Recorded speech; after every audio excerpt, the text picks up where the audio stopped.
Rise.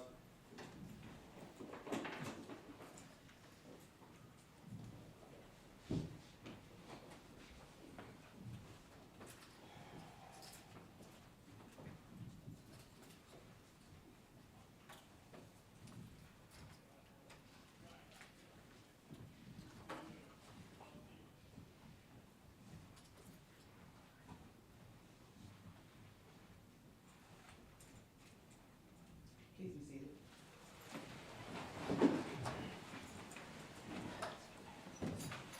Forum of Federal Records Black Special Defendant is present, the attorney, the state is present, the jurors are present and seated. Good morning, ladies and gentlemen. Good morning. Thank you all for being early today. Yesterday, the state had examined and passed Dr. Hastings, who's still on the witness stand.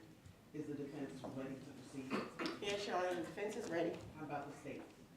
State's ready. Defense may proceed. Good morning, Dr. Hastings. Good morning.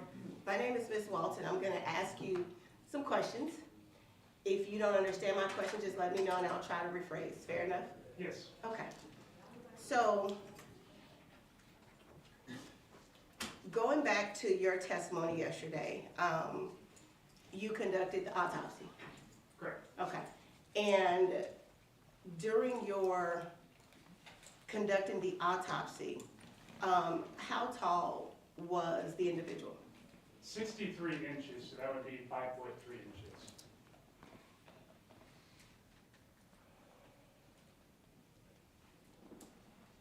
And I'm sorry, can I approach Your Honor? Because I have actually the state's exhibit, so let me make sure you have that. This is state's exhibit 98. I'm gonna give you that, so that way you can go directly from what has been admitted into evidence.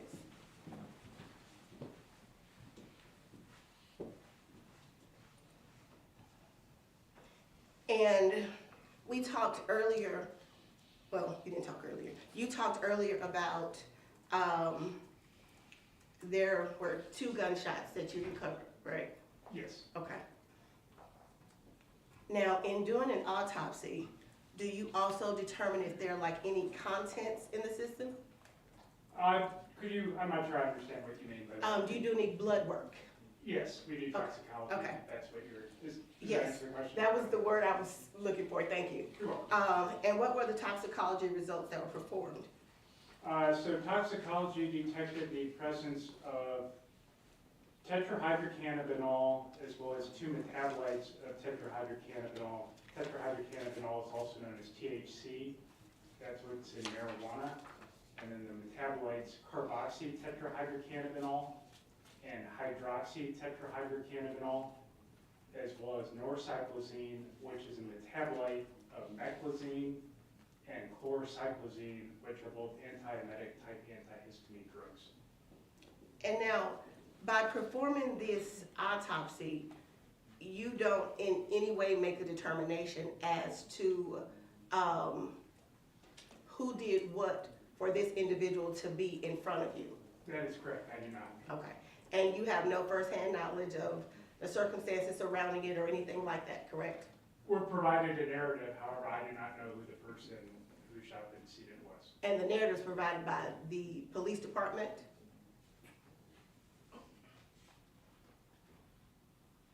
Or let me ask you. Yes, it was Okay.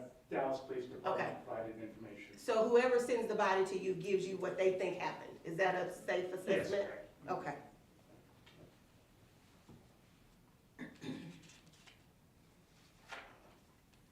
And everything that you obtained, saw, discovered would be in that exhibit that I just handed you, correct? Yes, Okay. And that is what you do whenever you do an autopsy, correct? correct. Okay. You didn't do anything different this time around on this case, correct? I did not, no. Okay.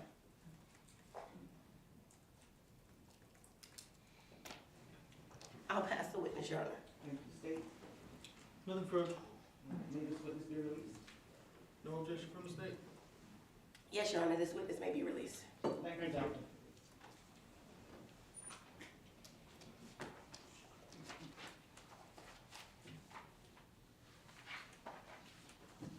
I'm going to leave the a copy of this up here. That's fine.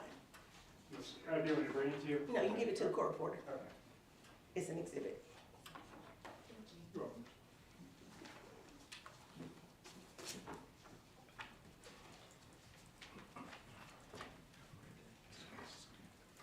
State, call your next witness. Your Honor, at this time, state calls to the stand Ms. Ruth Guerrero.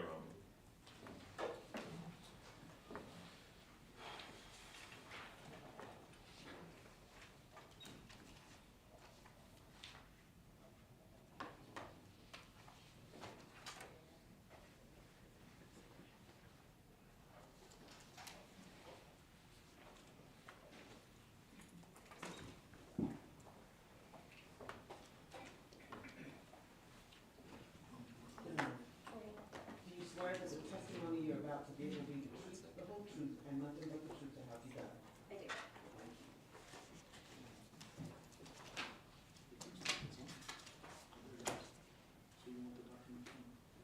It's already on docket. All right, there we go. Good morning, ma'am. Let me have you turn to the jury, and could you state and spell your last name for the record? Sure. Hi, my name is Ruth Guerrero, spelled Ruthguerrero.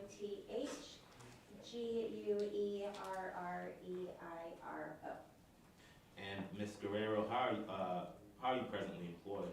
I am the Chief Clinical Officer at Genesis Women's Shelter and Support, which is a domestic violence agency here in Dallas. We provide shelter and counseling, advocacy, legal services to women and children who have experienced intimate partner violence. And Ms. Guerrero, how long have you been the Chief Clinical Officer, you said? Yes, well, I've been in this role for 4 years. It was a different title before that, but, so I think then the title changed like 2 years ago, but it was the same job, they just changed all of our titles. Can you tell this jury what your educational background is? Sure, so I have a bachelor's degree in marriage, family, and human development from the Brigham Young University in Provo, Utah, and then I have a master's degree in social work from the University of Utah, which is in Salt Lake City, Utah. Are you licensed, or do you have any certifications that assist you with your job? Yes, I am a licensed clinical social worker, board-approved supervisor. You might have seen the credentials LCSWS, and so to do that, I had to complete 4,000 hours to be able to go from being an LMSW to an LCSW, meaning I can do private practice for counseling. And now being a board-approved supervisor, that means that I can provide the clinical supervision for the LMSWs who are trying to become LCSWs to get their licensure. And so that includes having to do lots of continuing education credits. I have to do 30 every 2 years to keep it up, including, you know, continuing education credits on providing supervision and ethics, multiculturalism, lots of things. I had to take an exam to become an LMSW and another exam to become an LCSW. You are an LC. Excuse me, ma'am, what did you say your bachelor's degree was in? Yeah, marriage, family, and human development. Thank you. You're welcome. Go ahead. So right now, you are a licensed clinical social worker, but you're a supervisor, correct? I am, You're the chief supervisor for the Genesis Women's Shelter. yes. In your role, is that kind of being the same? Is that the same as being a psychiatrist or a doctor? No, I'm not a doctor, I'm not a psychiatrist. Before becoming chief clinical officer, I was doing counseling. I was a counselor at Genesis, so I've been at Genesis since 2011. And so now I don't have my own caseload, but I provide all of the trainings and supervisions for my team of 20 counselors and 5 intern students. I'm out in the community providing speaking engagements. I'm trained and certified in EMDR, which is a type of trauma therapy, as well as CPT, which is another type of trauma therapy. Do you need to be a psychiatrist or a doctor to do your specific job? No, I do not. Can you tell this jury, how did you form the basis of your knowledge about family violence?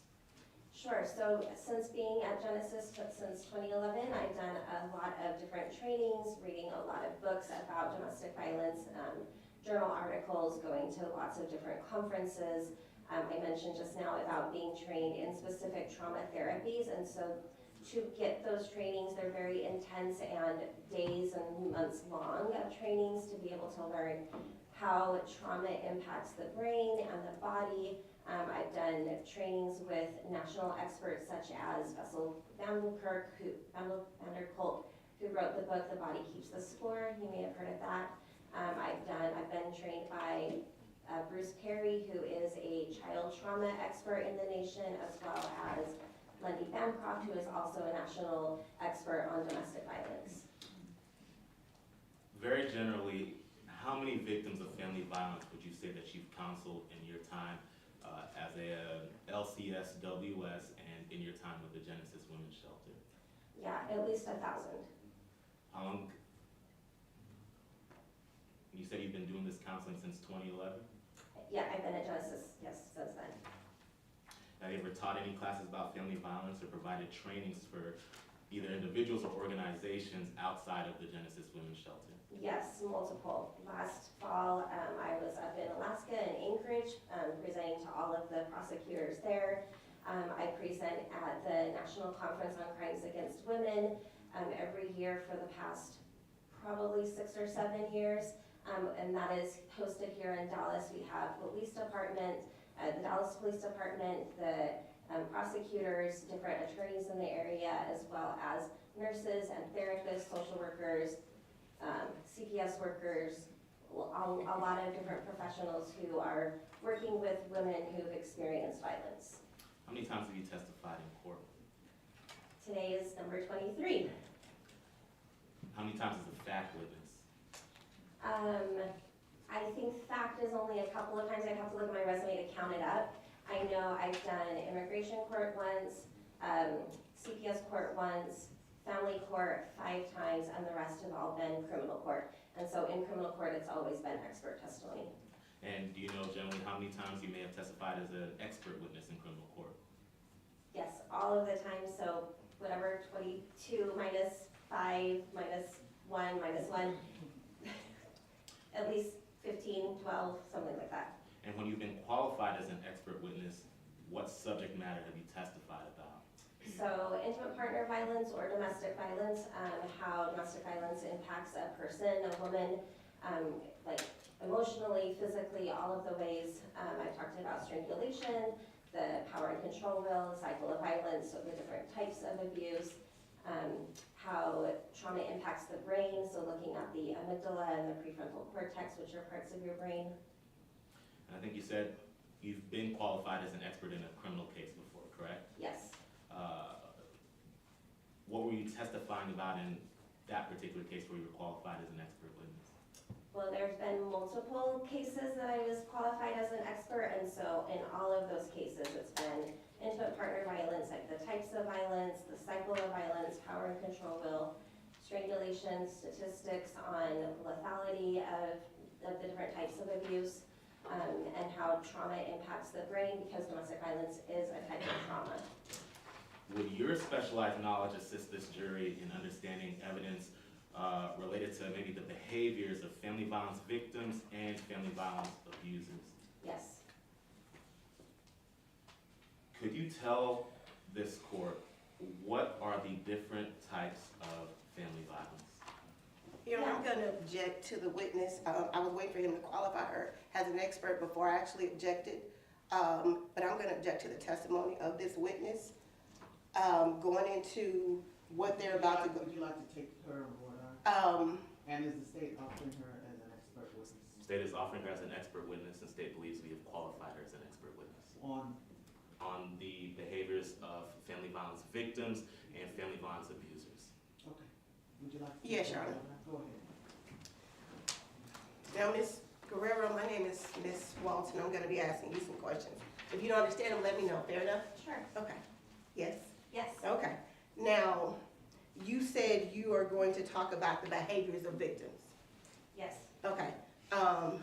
And what you said originally was that you were trained by a child expert, That was one of the people, yes. okay? And you said that your training since Genesis at 2011 consisted of you reading books, yes, Yes. journals and articles, Yes. Yes, Attending conferences, yes, going to sessions about how trauma impacts the brain, yes, and then you presented to police departments, child protective service workers, and assistant district attorneys. yes, that's. Okay. And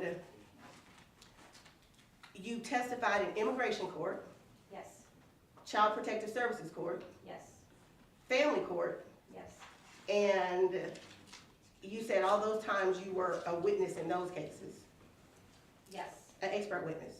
No, some of them I was a fact witness. Well, you said an expert 12 or 15 times out of the 22 you testified. So I'm sorry, I have to just do the math. So 22 total. So I know that I had one time as an expert in immigration, and then all of the times that I've done criminal court, I've been an expert. One time in family court, I was an expert, and the other times, so the other 4 times, I was doing fact witness, and CPS court, I was being an expert witness. Okay, so just so we all don't have to calculate, because we kind of went expert, then fact, then back to expert, and it was all kind of jumbled. So let's just do it this way. Sure, 22 times you testified, yes, and you gave the analysis earlier on direct. 12 to 15 times you've been an expert. That's what you told him. yeah, Okay. yes, that is what I said, because I Okay. didn't do the math quickly, but yes. Okay, fair enough. We don't like doing math either, so Thanks. I understand. So the rest of the time out of the 22, so if we just take your numbers, the rest of the time you've been a fact witness. Probably that means I did the math incorrectly. If I could look at my resume, I'm happy to count it up for you. Yes, would you look at your resume? Sure, Yes, I have it on my phone. Can I look at my phone? you may.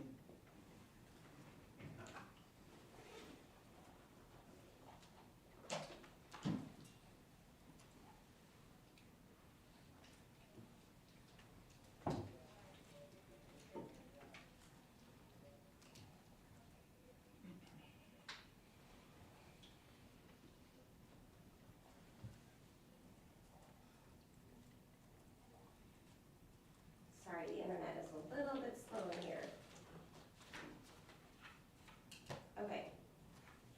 You want me just to go down the list to tell you? No, I just want you to give me a number and tell me how many times you testified, because I want to make sure the number that they were given earlier is accurate, because I'm going somewhere with it. Sure, so as an expert.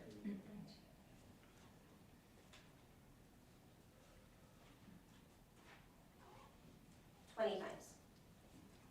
So I definitely miscounted. Okay. I apologize. And how many times as a fact witness? So 2 times, this is not counting today. So 2 times as a fact witness. One of the times that I provided expert witness, they also had me provide fact witness.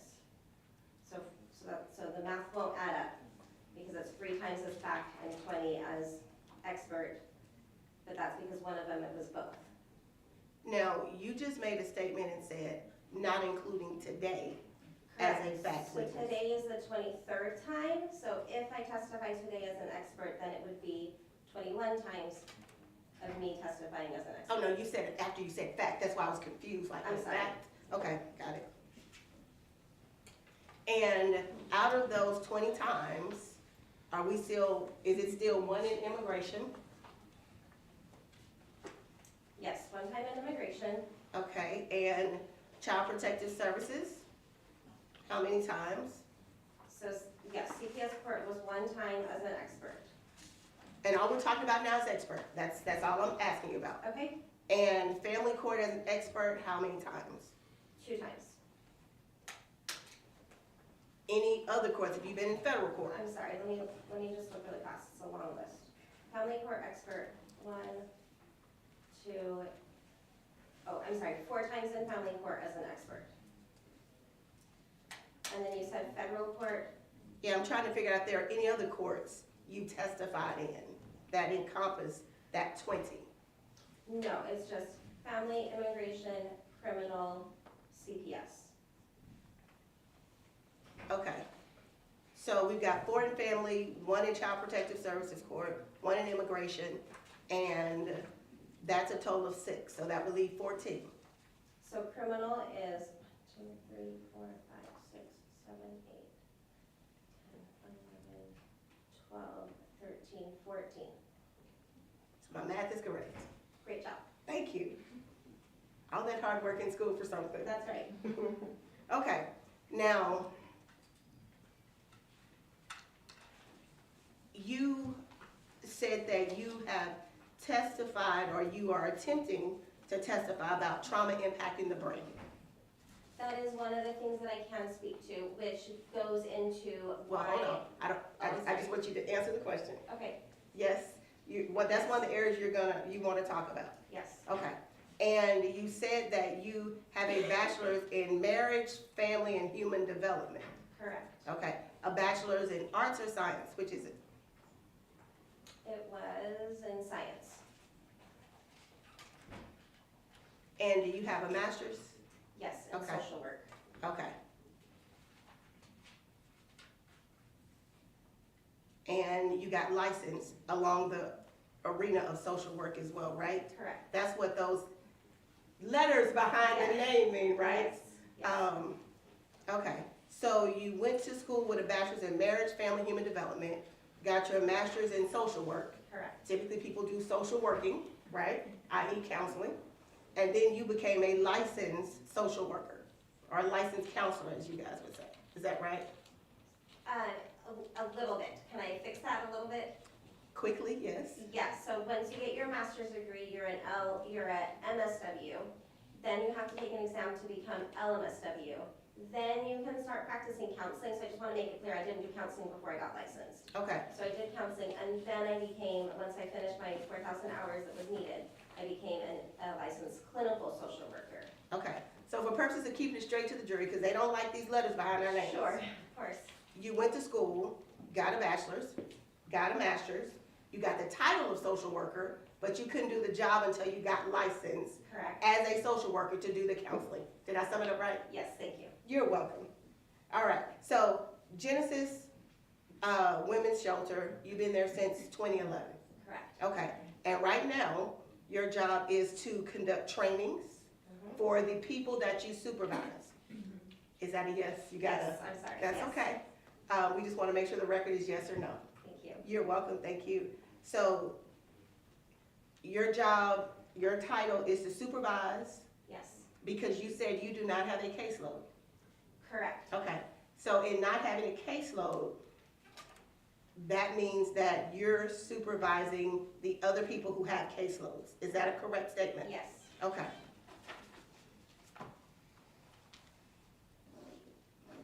And you are not you did not go to medical school, correct? correct.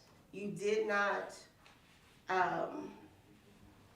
you are not a licensed psychiatrist or a licensed psychologist, correct? Correct, I am not. And not a licensed MD, No, or not even a licensed physician's assistant, correct? correct. Okay.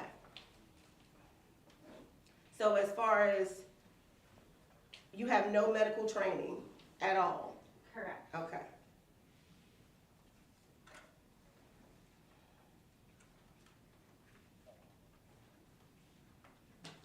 And just so we're clear, or so I'm clear, I want to be clear, you are not trying to testify here as a fact witness, correct? Correct. Okay, you have no personal knowledge. I do not. Okay.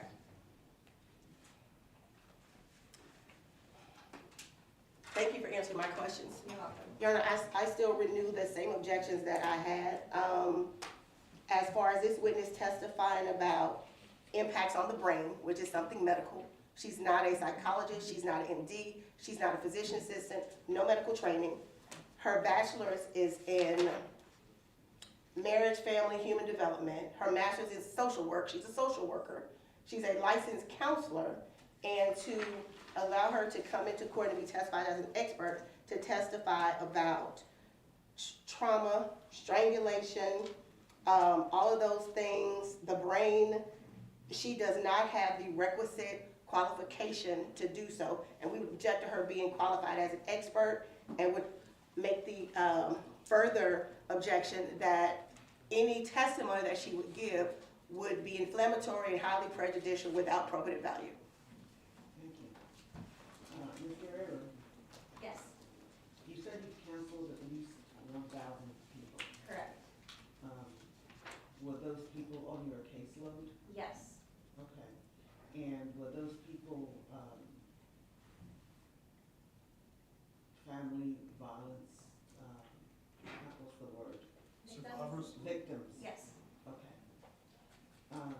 And how long were you counseling? You don't have a caseload right now. How long were you counseling? From 2011 until 2020. Okay.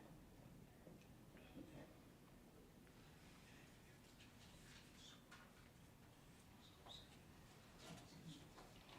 And during your counseling of those 1,000 individuals, did you observe the classical signs of abuse, violence, and intimate relationships, Yes, ma'am. dating relationships, Yes, and such? yes. Okay. And in training, you said you're training and supervising individuals at this time, is that correct? And agencies, yes. Okay, and is it in the same area of family violence and abuse? It is, yes. Okay, does the state have any response?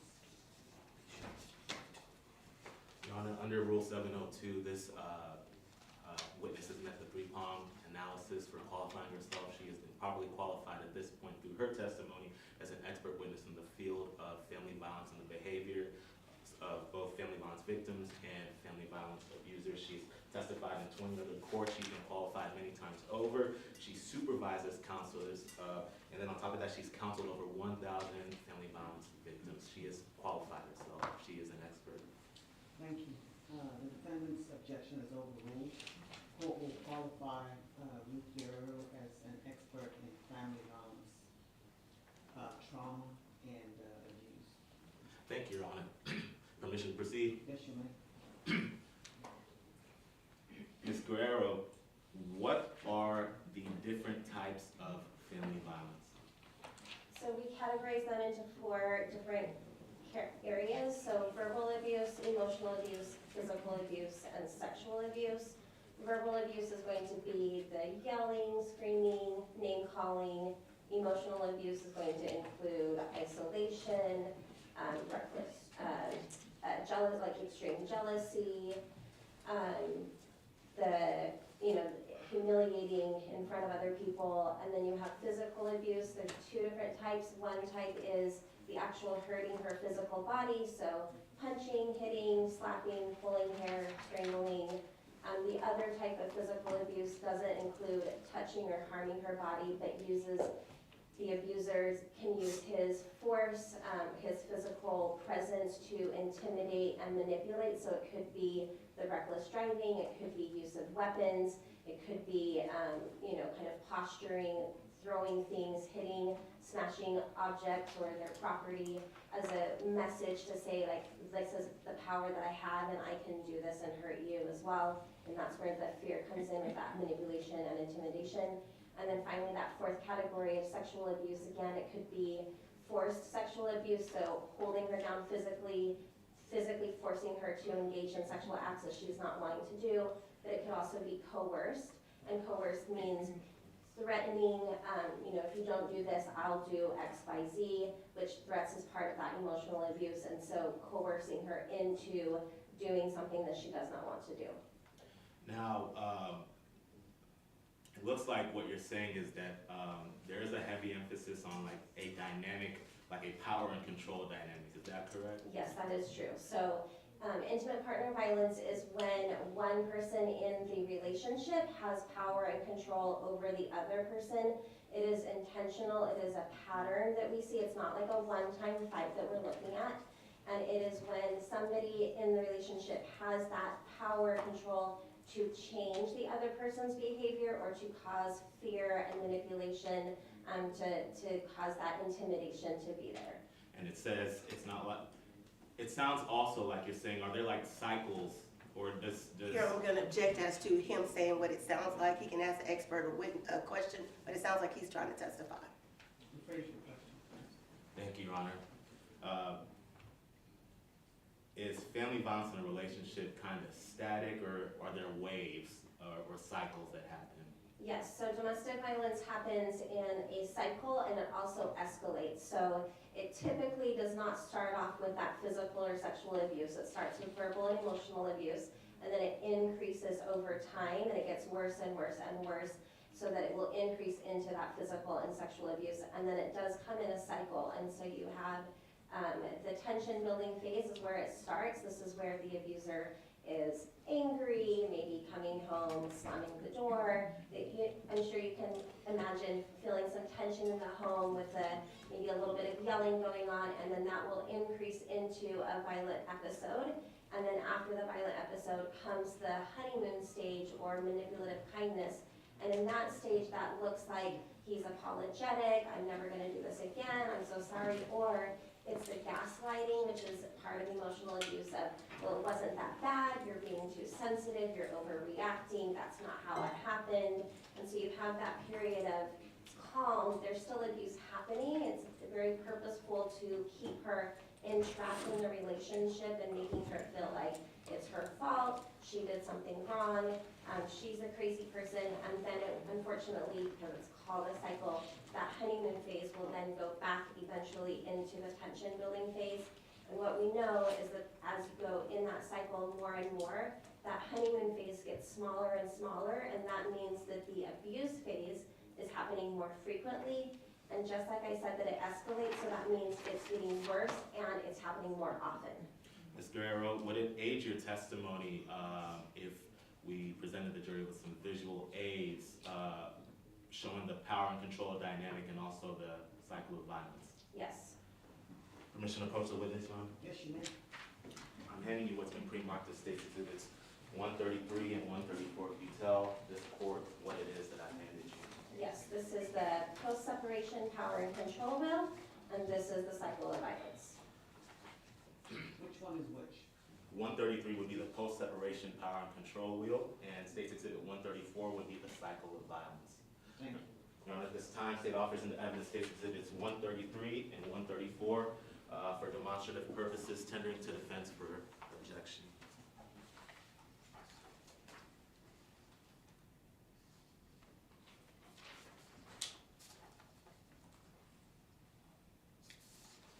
If I could take the witness on board now, Your Honor. You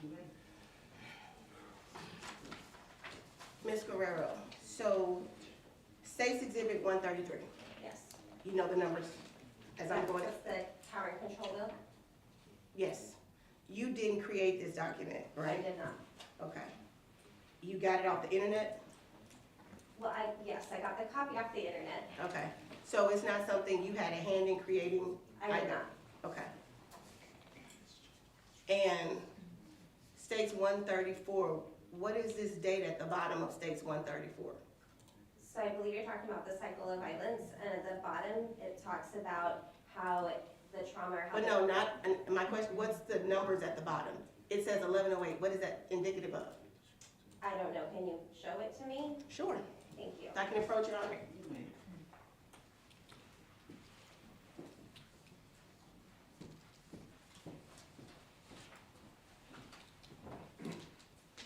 Oh, that is November 2008.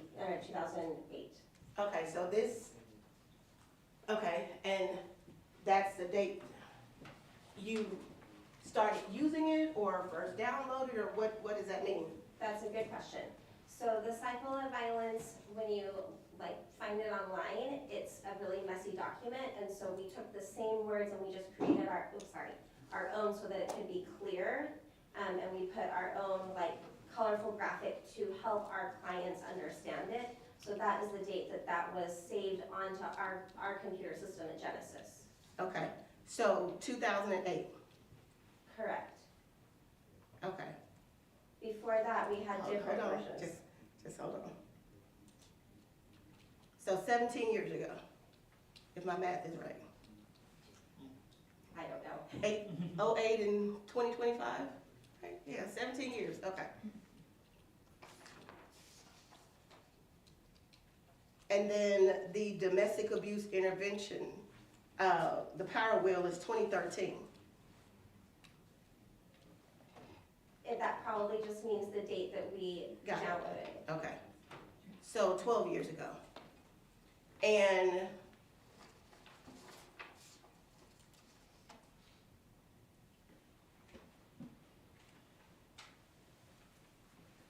why no current documents? Why something so old? It is still current.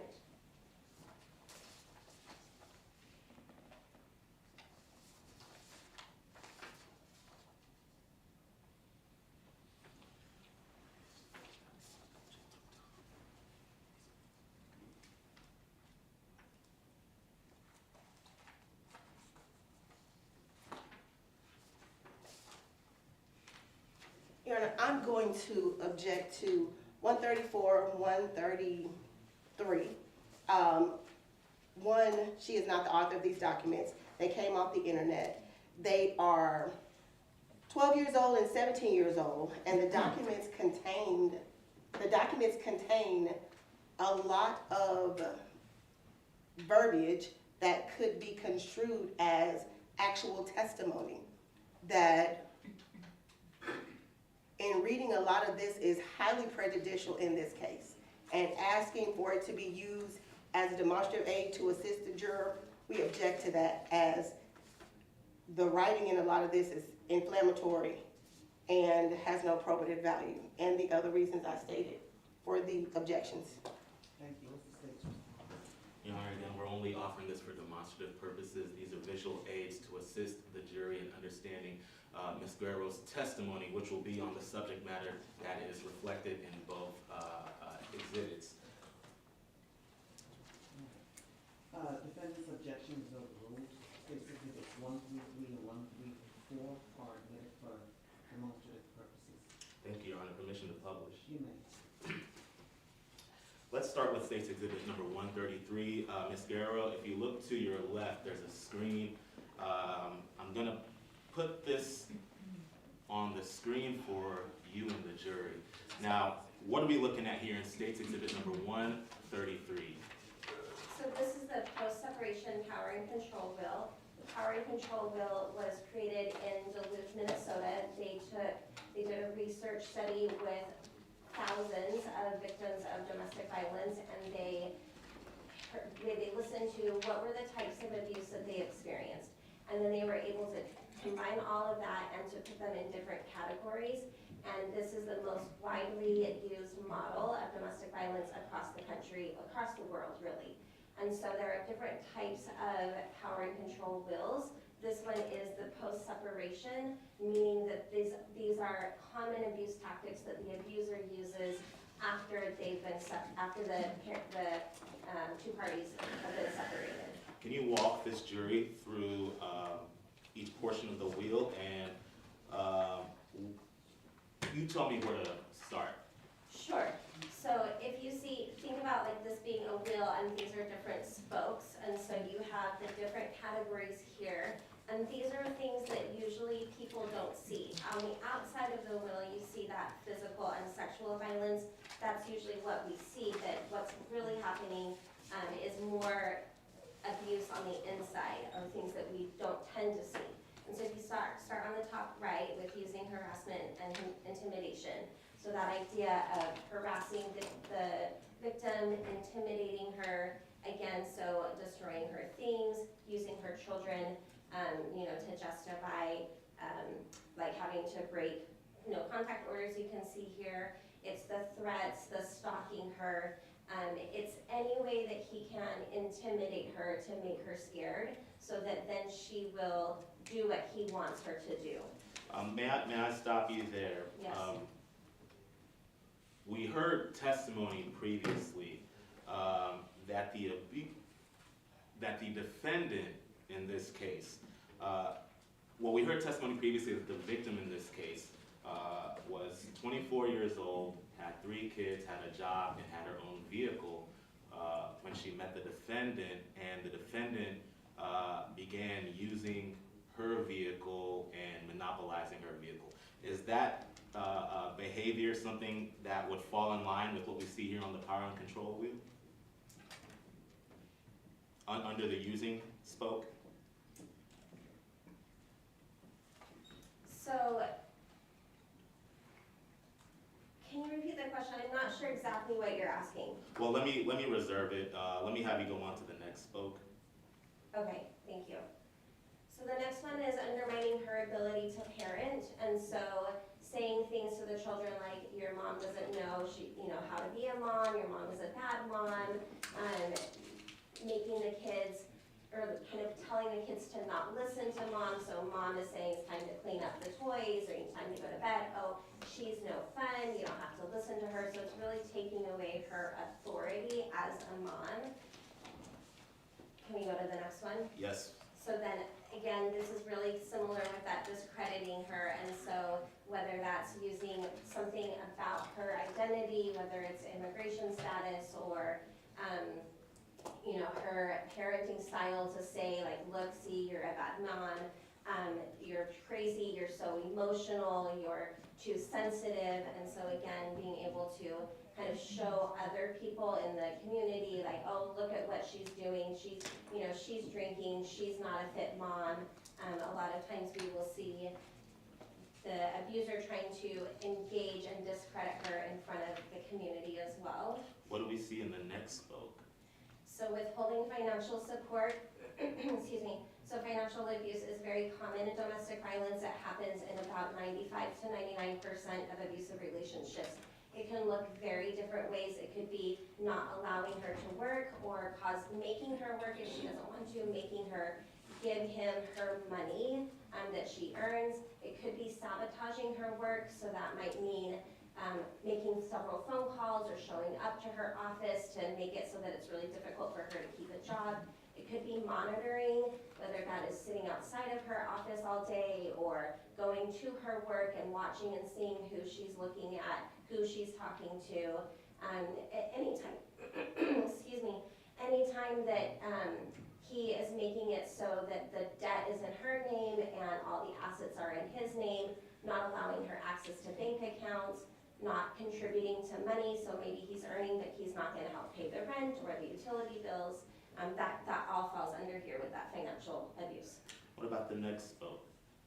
Excuse me, endangering children. So that could be driving without car seats, it could be exposing them to unhealthy or dangerous situations, whether that's having a lot of random people in the house or having them in the car while they're doing a drug deal or exposing them to pornography. It could be, again, that reckless driving with the kids in the car, that's exposing them to danger. And then the next spoke that says disregarding children? Yes, so disregarding children, this is gonna look like the dismissive parent, not focused on anything that the kids need, not allowing mom to parent the way she wants to, so a child crying and him not allowing her to comfort that child, not, you know, providing support in helping the child, like buying school clothes, for example, or different school supplies that the child needs for school. You know, even like bringing in a new girlfriend and telling the kids, now you have to call this person mom, things like that.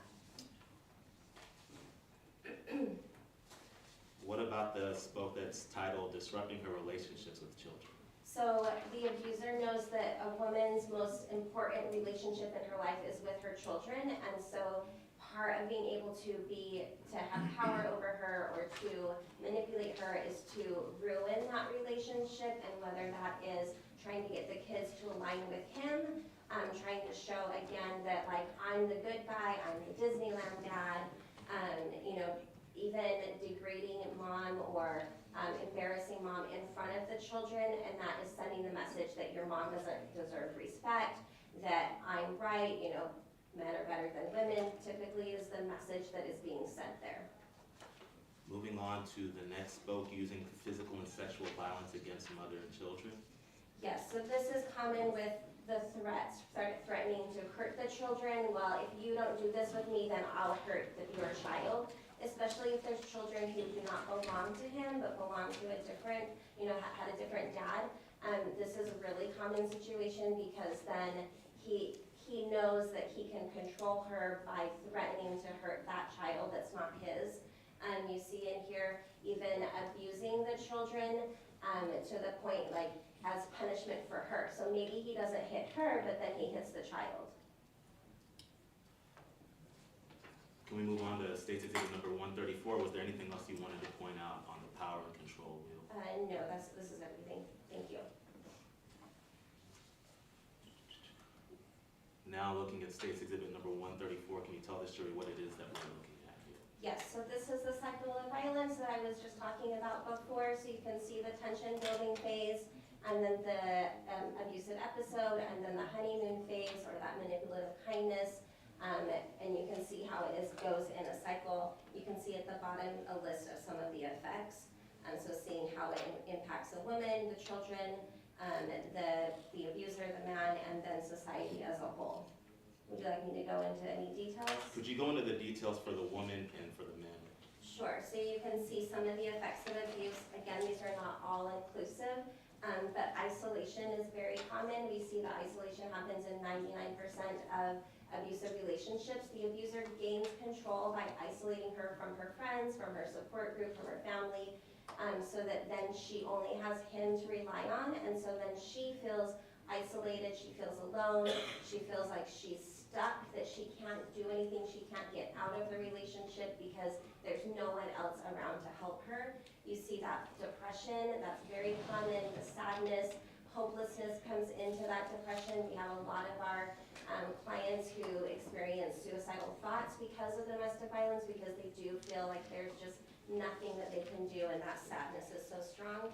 The increase of drugs and alcohol, that's very common of a coping skill in domestic violence. If you are living in fear and terror, maybe it's nice to numb out a little bit, and so it is common for our clients to turn to drugs or alcohol. We also have seen that be an abuse tactic, and the abuser will force her to use, force her to get drunk. Maybe he always has alcohol in the fridge and he knows that she's trying to stop drinking.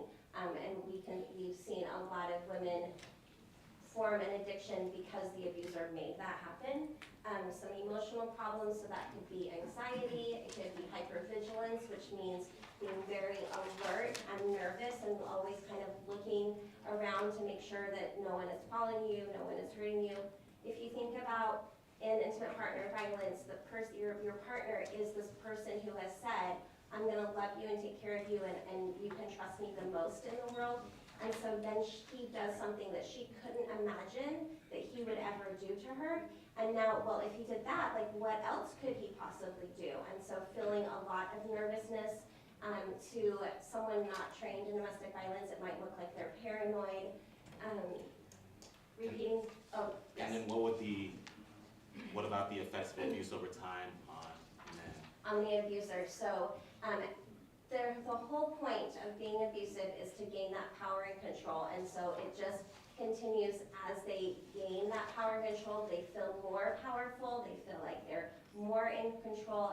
It's a sense of entitlement that I can get what I want, when I want, however I want. It doesn't matter who I'm hurting, and so it again can increase that violent behavior, because if he's here with the violence and then it kind of seems like it's not working as much, he's going to escalate even more. And then if she, that kind of maybe gets numb and she stops reacting because she's just kind of giving up, and so then he escalates more. This is why in domestic violence situations, the number one most dangerous time for her to leave an abusive partner, the number one most dangerous time in the relationship is when she leaves.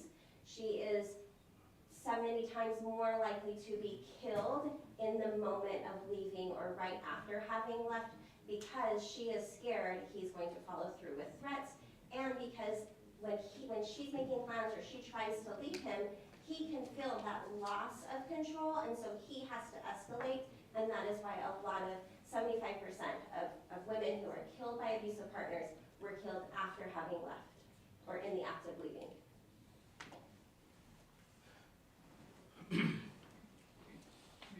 Now, we've heard previous testimony that the victim of the abuse in this case had been physically assaulted to the point where her family would see her with black eyes and she wouldn't be able to go to work because of the injuries that she had suffered. Based off your expertise, is that something that surprises you? No, that would be a form of physical violence, of course, and also financial abuse. We see a lot of times that physical violence gets in the way of her being able to perform her job, and therefore not be able to make money or be possibly at risk of losing her job and her income. We heard previous testimony that the victim of the abuse was afraid to leave her abuser because he would threaten to kill her family. Is that something that surprises you? No, not at all. Like I just mentioned, it is very dangerous to leave an abusive partner. The answer is never, oh, you need to get out of there. If she is wanting to leave, we do a very good safety plan to help her know what steps. But the number one reason why she stays is because of that fear that he is going to follow through with threats, that he is going to hurt her or hurt the children, hurt her family. I've had clients who the abuser said that they would hurt the pet, the animal in the house if she left. And so it's very common for women to be very scared about leaving an abusive relationship. We heard previous testimony that the victim of the abuse told friends that she felt powerless. Would that be an example of emotional abuse in this situation? Yes, and definitely the effect of domestic violence, again, it's that coercive control that is trapping her in that relationship. We heard previous testimony that the victim of the abuse fought her sister when her sister wanted her to report the abuse. Can you explain that behavior? I'm gonna object, that was not the testimony, that's an inaccurate reaccounting of this testimony that he is saying. That's not what the witness said, and then to ask her to comment on that is prejudicial because that was not the testimony. Rephrase your question, counsel. Thank you. Let me ask it generally. Have you seen in your work situations where a victim of abuse is confronted by her family, they ask her to report, and she ends up lashing out at the family instead? Yes, that would show that she is in fear of the retaliation, because whether or not she makes the report or someone else makes the report, especially if there's been threats against her or family, that could be her way of protecting herself or protecting her children, her family, because she knows, oh no, you can't make a report because he said if the police not involved, I would do X, Y, Z. You talked earlier about situations where the abuser would follow the victim to work and just wait outside the victim's job. Can you explain that behavior for the jury? Yes, so that is a part of being able to control her, having him monitor her, lets her know, I'm watching you, I can see you, you can't do anything on your own, I control your time, I'm seeing if you're trying to plan something or if you're leaving work or who you're talking to. So it very much goes along with that power and control dynamic. In the same vein, an abuser may be calling or FaceTiming the victim while that victim is at work and keeping her on the phone. Can you explain that behavior? Yes, multiple women in domestic violence report that the abuser interfered with her ability to do her job, whether that is making it so that she's constantly having to return phone calls or text messages or answer his calls, because if she doesn't, then he escalates. And so it is a way to sabotage her employment and definitely taking away her ability to be independent financially. And if he can do that, then she can only depend on him. It's very hard for her to leave if she's dependent on him financially as well. And so that is part of the tactic or the intention behind sabotaging her work. We see a lot of employers fire their staff because you're not paying attention at work, or this is causing too much disruptions, or other staff members are now scared because of what your abusive partner is doing. And so unfortunately, we do see that impact them. Have you seen in your work situations where the abuser, who may not have anything financially, takes control of the victim's car or the victim's accounts and does not allow the victim access to those things? Yes, that is a form of abuse when, he takes the car keys, or he refuses to give her money to put gas in the car, or he's taking her car without permission. Anytime that he is making it so that she's stranded, it really, if you think about, there's so many different abuse tactics, so it's impossible to name like every single example. But the bottom line is, what is he doing to have power over her, to have control over her? What is he doing that's causing her to feel like she's scared, she's feeling intimidated or manipulated, she's feeling like she has to change her behaviors so that he won't escalate more? And so yes, taking her car, taking her property, taking her money would all count as that. have you seen in your work situations where the abuser, once he's realizing the victim's trying to leave, damages her property, whether it be her car or her residence? Have you seen that in your work? Yes, again, it's being able to do physical violence even if he doesn't have access to her physical body, because the message is, look, I can damage your things, I can make your life harder, but see my physical force, I can do this to you too. And so showing her his strength or his willingness to damage her things, that falls under that emotional abuse as well as that physical abuse. Have you seen in your work situations where the victim is somewhat significantly older than the abuser? Yes. Does that change anything about the power and control dynamic?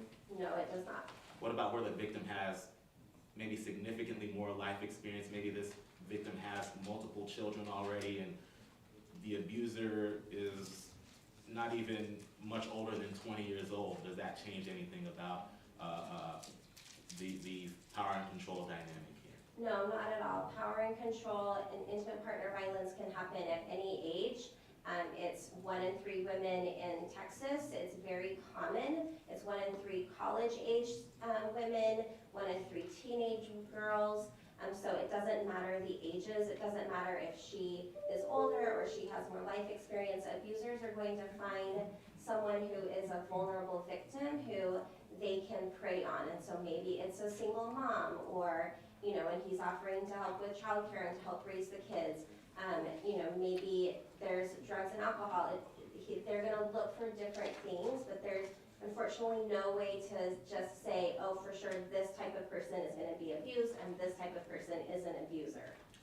Have you seen in your work, or can you explain to this jury, let me ask it a different way. Have you seen in your work, or can you explain the behavior of an abuser the first time this abuser finds out that the victim attempted to make a report against them? So just like I talked about how dangerous it is to leave an abusive partner, making a police report or telling, a church leader or a family member, the point is, if the abuser has made threats that if you tell anyone or if you try to leave me, then I will hurt you, I will hurt your family, I will, whatever that threat is, then that would be very common reason why a woman would not make a report or would not leave. And then so if she does make a report, or she's taking steps, she goes to get counseling, she goes to a shelter, she's taking steps that to him appears like he is losing that control, he is going to escalate in the abuse. And so whether that means using more physical harm, maybe that means that he is using, weapons, strangling is really common form of physical abuse when that escalates, because he now sees, oh, she's telling someone about this, she's making it so that I might get in trouble, she is leaving so I'm not going to have power over her. Have you seen in your work situations where the victim returns to the abuser even after attempting to leave or making a report against the abuser? Yes, absolutely. Statistically, a woman in domestic violence will leave 7 times or try to leave 7 times before she's able to. We see a lot of women go back to the abuser for various reasons. Again, the fear of retaliation from him. If you remember, right here, still the cycle of violence. So it could be that now he goes to the honeymoon phase. Maybe he's decided, I'm not going to escalate an abuse. Instead, I'm going to use the tactic of manipulative kindness. I'm so sorry, please forgive me, give me another chance, I'll do better next time. And that brings her a lot of hope. Most women in domestic violence do not leave the partner or make a police report because they want to end the relationship. It's they want the abuse to stop. They want someone to come in and make him stop so that now they can just have a happy relationship again. And so she might have left, or she might have, taken steps to leave, and then he's in that honeymoon phase, and she really loves him, and she cares about him, and she wants her children to have a father figure in the home. And so, okay, again, remember how manipulative it is, he is. He could say all these things that then makes her decide, you know what, I'm gonna go back to him, I'm gonna give him another chance. Or it could be, he's so scary, I think he's going to kill me, I have to go back to him because I don't wanna die. So just hypothetically, let's say the victim flees to another city without telling the abuser, but then ultimately comes back. Is that something that would surprise you based on your work? Not at all. Let's say that victim flees to another city, comes back, and does not tell her family that she's gone back to the abuser. Is that something that would surprise you? Not at all, because unfortunately, family members and friends are usually not trained in understanding domestic violence and the cycle. And so she may feel embarrassed or ashamed that she's going back. She knows, oh my gosh, my mom is gonna be so mad at me. You know, my friends are gonna think I'm so stupid. But so she knows like that this is my safety plan to keep me safe, especially if there's been use of weapons and strangulation. Victims tend to become more submissive because those two elements can increase her chances of being killed. And now she's just grateful to be alive, and so she might become more submissive, and yes, I'm gonna go back, I'm gonna do what he wants, I'm gonna keep the peace because I don't want him to kill me. What's the shark fin effect? So the shark fin effect is this idea that if you were swimming in a body of water with a shark, and for sure a shark was there, would you like to see the shark fin or not see the shark fin? Most people say they want to see the shark fin because they want to know where is the shark so I don't swim towards it, right? I don't want to swim with sharks, but if I was, I would want to see it so that I know, okay, I gotta go this way. So it's the same idea in domestic violence. Women will keep in contact with the abuser because that is her safety plan of knowing what's he up to, what's he thinking, what's he saying, is he escalating, and it might appear to friends and family like, oh, she's going back to him, or she's so stupid, she's letting him do this. But really what it is she's keeping her eye or her pulse on what he's doing, because if I know how he's acting, like, then I know how to change my behavior to decrease that risk of danger. And so is it, oh, he was talking to my mom, I'm not gonna say anything else to my mom because I don't want my mom to accidentally say something to him. Or, you know, he's talking about these friends or whatever, or hanging out at this store, I'm gonna stay away from that area of town because he has been lurking around there. So it is that way of her to stay safe by knowing what's he doing, what's he thinking, and when he's calm and they're texting or calling and, you know, he's not escalated, then she can maybe breathe a little bit, like, okay, right now things are good, he's not getting mad, and so again, it just is a safety plan. I'll pass the witness. Thanks. Thank you, Your Honor. Now, Ms. Guerrero, you said it's a safety plan, Yes. but not every case is the same, right? Correct, And you've studied, or according to you, over 1,000. yes. So sometimes it's not a safety plan, right? You would agree with that? What is the it? What you just said, the last statement you said to him, you said, the woman will keep in contact with the abuser to keep track of him, to see what he is doing, to decrease the risk of danger. It's a safety plan. Correct. So sometimes it's not a safety plan.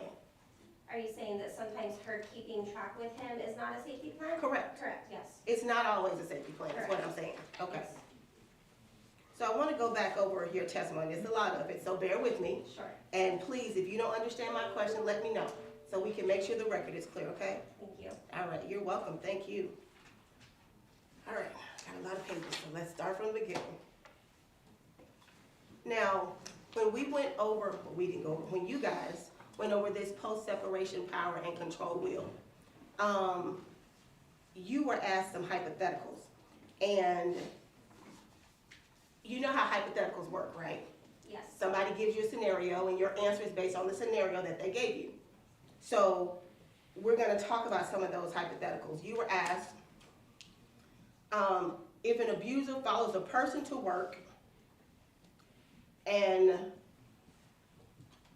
monitors them, and you said it would be them exercising control over her, saying, I'm watching you. correct. Now, let's look at that hypothetical and make it factual to what was said. If One test, second, Mr. Brown. I'm sorry, I'm sorry, just my pen. I'm sorry, Judge. Go ahead. oh, Okay. I thought I did something. I was like, wait, what? No, it's Okay. asking the prosecutor Okay. with a pen in his mouth. Oh, okay. So if the hypothetical was, what was actually said is that if sometimes, not every day, this person is dropped off at work and picked back up from work, that wouldn't be something you would automatically say that a person is exercising control. I'm monitoring you to show you that I'm watching you, right? Because they didn't follow them to work, correct? So it could be an abusive tactic and it could not be an abusive tactic. But I'm just asking you about what you said earlier. I want to focus on specifically, remember I said I'm going to give you the factual part of the hypothetical so that we have it correct. So you were asked if a person follows her to work, right? I was asked if they drive her to work. No, he said follow. Okay, You were asked if the abuser follows a person to work. And you said that's the way of showing I'm watching you, yes, I'm in control, I'm monitoring you. So if you take out the following, right? You follow me? mhm, You have to say yes. yes, Okay, we have a situation where sometimes a person wants to use the car, and that person's dropped off at work yes, and picked back up from work. yes. That is not a I'm watching you, correct? It could be, but it's not always, correct? Well, based on that scenario you were given and what I just gave you, that is not a I'm watching you, correct? No, that's what Okay. I'm saying, that yes, that could still be abuse, but it doesn't always mean that that's abuse. So it could be, but it might not be. Okay, If a person drives someone to work and then picks them up, I'm saying that yes, that their intention might be, like, yes, I'm controlling you where you go, you can't drive by yourself. Or it might be, nope, I just need the car, here, I'm dropping you off and then I'm picking you up. right. So it's not always abuse. Correct. And the answers you give are directed to the scenarios that you have been given on the stand. Would you agree with me on that? Yes. Okay, fair enough.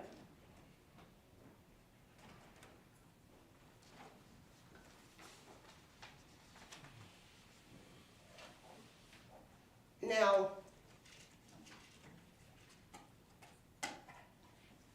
you talked about physical and sexual abuse. Yes. And you talked about how strangulation is something that typically occurs, right? I did not say typically, I said that was a type of physical abuse. Well, I believe you said strangulation is common. So I said typically, you say common, Okay, tomato, tomato. But you said strangulation is common, correct? yes, Okay. And you also talked about weapons. yes, Okay.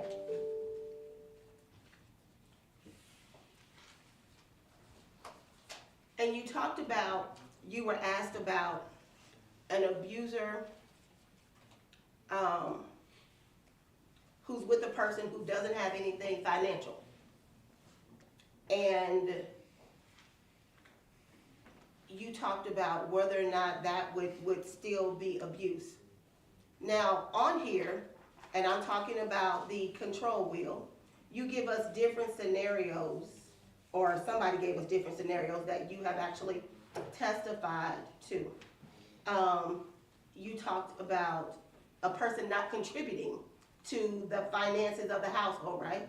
correct, But you have, if a person pays bills, that doesn't mean that that's abuse, right?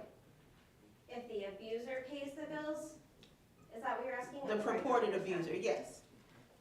Purported abuser is paying bills. Okay, so if the alleged abuser is paying bills, you're asking me if paying the bills is considered abuse? Yes, that's not necessarily abuse, correct? Correct. Okay. And I apologize, because I talk like a lawyer sometimes. That's okay, just wanna make sure I answer Okay, correctly. so that's why I said if you don't understand my question, please let me know and I'll rephrase it for you, because I want to make sure we're on the same page. Thank you. Okay, you're welcome. And then, if there is no money being taken from the victim by the abuser, right? Mhm. You can't, Yes, you can't say that that's abuse, correct? If no one is taking anybody's money, because on direct, you said, well, if he's taking all of her money, he's putting all the debt in her name, and he's taking all the assets. None of that exists, so you can't say that that's abuse, because every situation is different, correct? Every situation is different. Okay. I have a whole training on an hour and a half just on financial abuse, and I'm only saying that to explain there are multiple types of financial abuse. Right. So just because that's not happening doesn't mean there's not financial abuse happening. And just because it may be happening doesn't mean that it is financial abuse as well, correct? I would have to look at it in context. I would not be able to say on one thing, if this one thing is happening, that yes, there's abuse or not, because that's not how domestic violence works. It has to be a pattern, it has to be in context. And I'm glad you said that because it appears on direct when you were testifying that that's the impression you gave to the jury. That you were answering questions based on certain fact scenarios and you made it seem like all of that was automatically abuse. Mike, go ahead. But you're clearing it up now that that's not what you're saying because there are so many different variations and you would need more information, correct? Yes, Okay. my understanding is that I was explaining the different types of abuse and Okay. how a certain tactic could be abusive. Could be, but not necessarily always indicative of, correct? Perfect.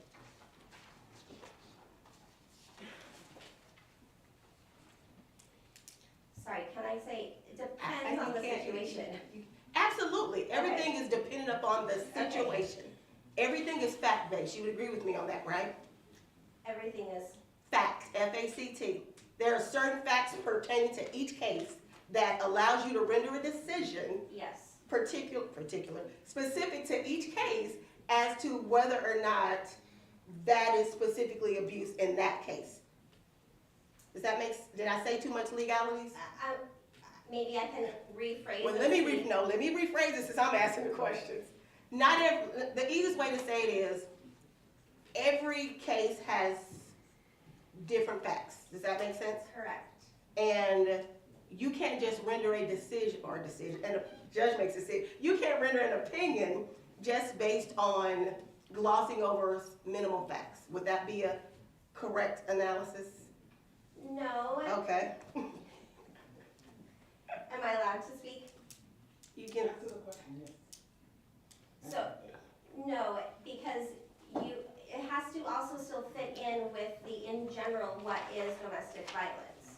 okay, so let's dissect that. So you said it still has to fit in generally what is domestic violence, right? Yes, Okay, so when you look at, okay, we take the general definition of domestic violence, correct? yes, And then we apply the facts of this person who's coming to you hypothetically for counseling. yes, And then, based on those facts, you know that that person gave you. Your you Honor, this time I'm going to object. This witness is not testifying as a fact witness. She's only testifying as an expert witness.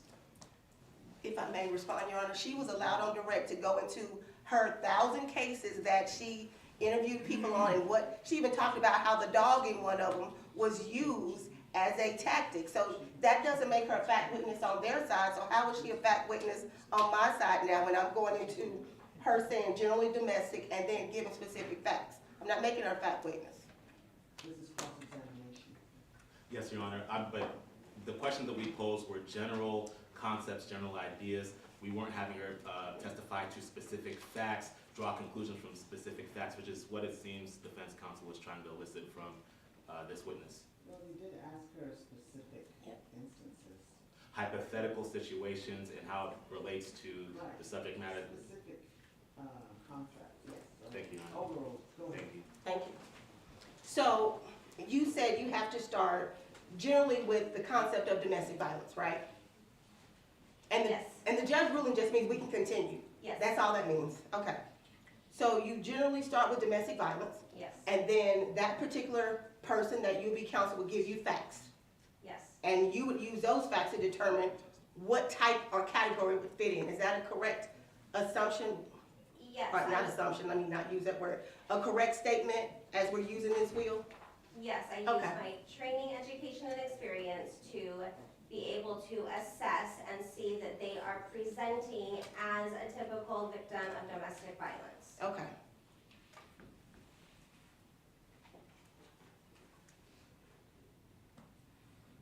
And so when you testify, Ms.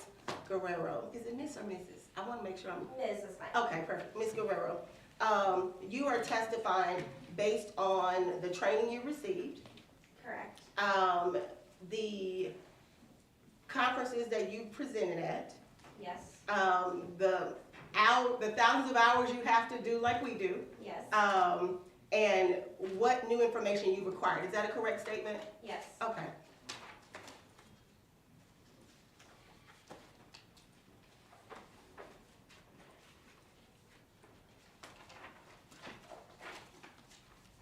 And you have never met any of the parties to this case, correct? Correct. Okay.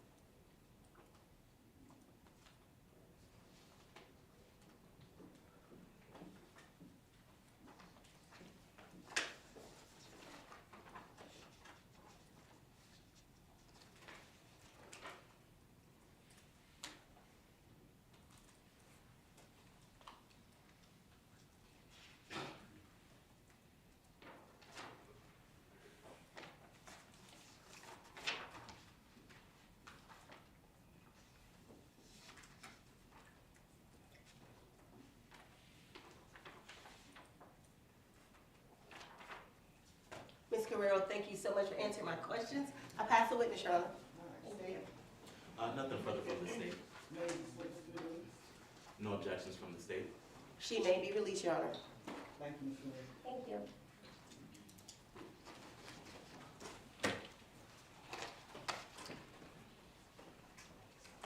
Ladies and gentlemen, do y'all need a short break or, okay, they're shaking their heads. Let's continue. Call your next witness. Your Honor, the state calls Michael Neely.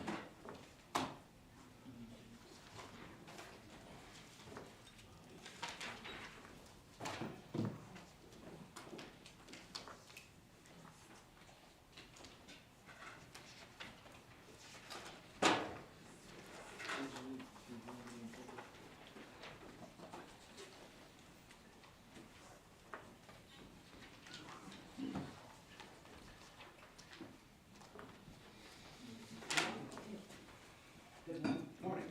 Would you raise your hand? Do you swear that the testimony you're about to give will be the truth, the whole truth, and nothing but the truth, so help you God? I do. Thank you.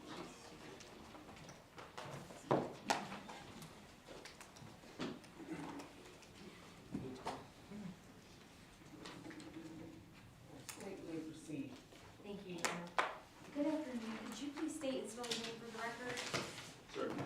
Michael, M-I-C-H-A-E-L, Neely, N-E-A-L-E-Y. Where do you work? I work at the Dallas Police Department. How long have you been with the Dallas Police Department? I've been with them about 18 years. Can you go through, I assume you haven't been in the same position for all 18 years, right? Right. Can you give a little overview to the jury of where you started, you know, what division, and where you are now? Certainly. Can you hear me? I started in patrol, like everyone does. Spent a few years in patrol. I went to our, what's called a deployment unit, which is a kind of a plainclothes surveillance unit, intelligence stuff. Went back to patrol for a while, went to our academy for a number of years and taught out at our academy. I taught a number of subjects, basic stuff all the way up to digital investigations. And then after our academy, I went to our Fusion Center, which is a criminal intelligence analysis and dissemination unit. We also do cell phone forensics, digital forensics. And currently, I'm a detective in our digital forensics lab. Now, as part of your roles once you were in Fusion and part of the forensics lab, does that include data retrieval from cell phones? It does. Can you explain to the jury what we mean by that, or what that entails? Certainly. Digital devices, digital evidence contain information. Cell phones, everyone uses them all day long. They run their lives off of them. And what we'll do is we can often extract the data from those cell phones, and then we process that data and give it to our detectives. So you're not necessarily, well, let me talk about how you get a cell phone. So you said it's brought to you by the detectives? Yes, Okay, so you're not necessarily part of like the boots on the ground investigating the case or anything like that. It's brought to you after the fact. correct. What are, and just in case I accidentally use this term, do we sometimes use or phone dump interchangeably with phone extraction? Yes, people will say dump phone or phone dumps, but that's what we're talking about is an extraction of the data on the phone. What are some of the softwares that you generally use in order to extract information from a cell phone? So usually, we have a number of tools, but the primary tool we use is Cellebrite, our Cellebrite Premium, and then GrayKey.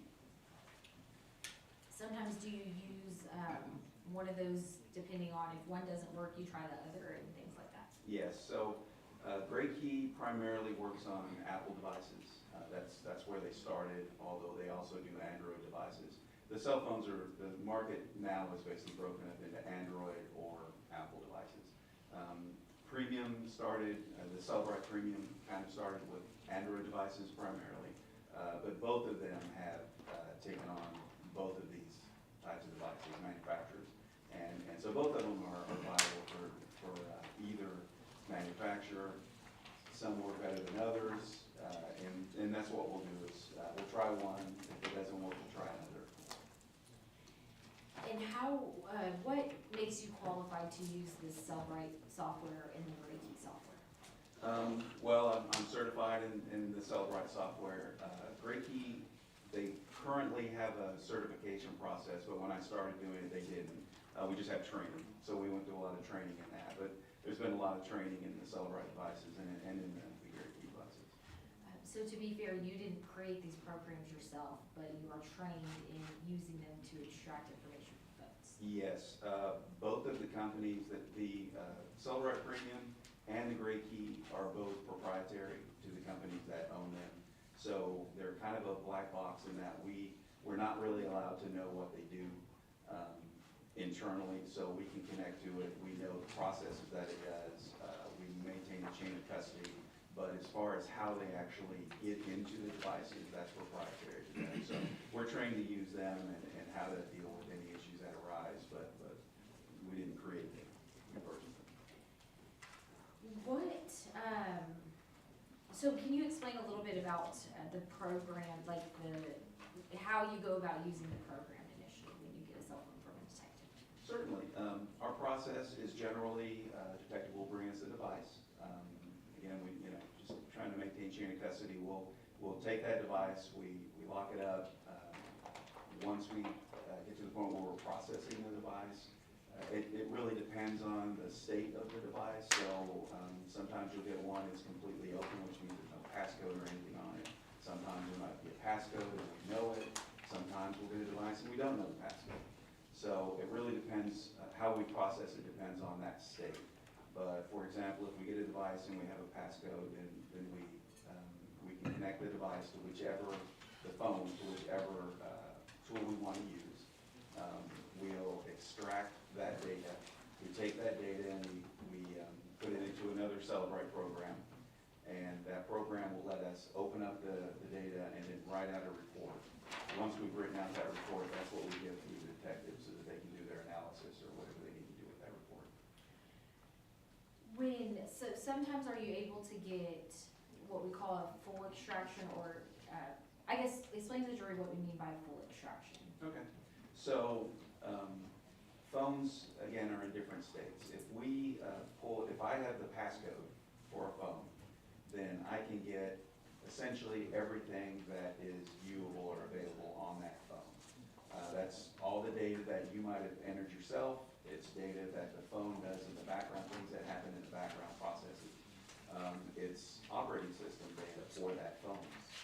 We can get all that data out and we can use that. We can analyze that data and get it to the detectives. If we don't have a passcode, sometimes we can get a partial set of that data. So the phones can be in different states. One of the states might be that it is completely locked down. If it's completely locked down, then we might only be able to get a partial amount of data from the phone. Now that's going to be operating system information. It's going to be some stuff from the end user, like maybe some pictures or maybe some messages or something. If it's completely open, or if we're able to get into the phone, then again, we can get pretty much everything off of the phone. So when you can get a majority of what's on the phone, would that include things like text, pictures, videos, etc. Yes. After you perform a cell phone extraction, how do you verify the results to confirm that extraction? So once we've got the extraction, again, based on what kind of extraction we get, we'll open it up in a thing called Cellebrite Physical Analyzer. We have some other tools you might use, but that's our primary software we use for cell phones. We'll open it up in Physical Analyzer, and then we will review and make sure that there's actually data. And then if there's any question about it, we can look at the actual phone and compare the data. But generally, we will review to make sure there's data that we've acquired.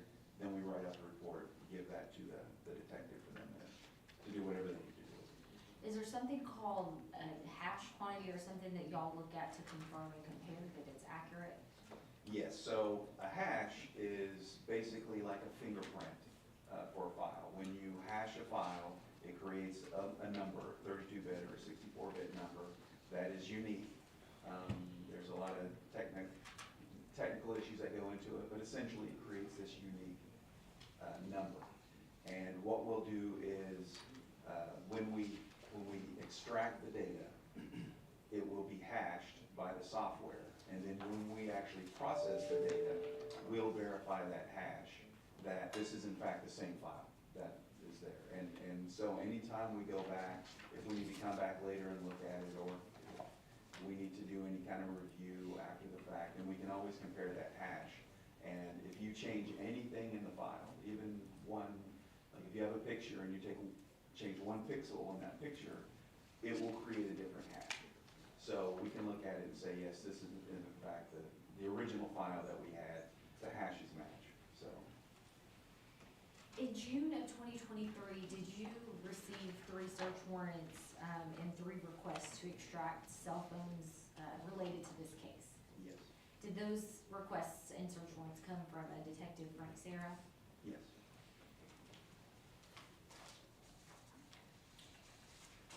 Permission to approach the witness? Yes, you may.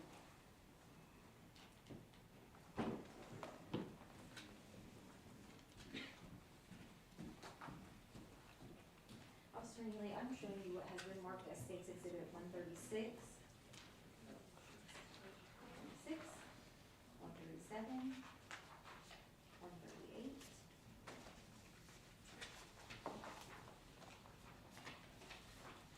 Do you recognize these photos? Yes. Are these photos of the 3 devices that you received back in 2023 with the request for extractions? There. And did you actually take these photos? I did. Is that your common procedure as part of the cell phone extraction? Yes, we'll photograph the phone and everything.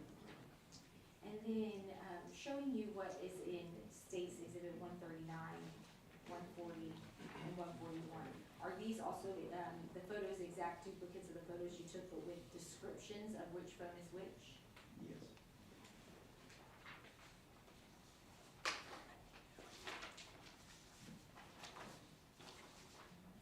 It offers 136 through 141, which are photos of the cell phones.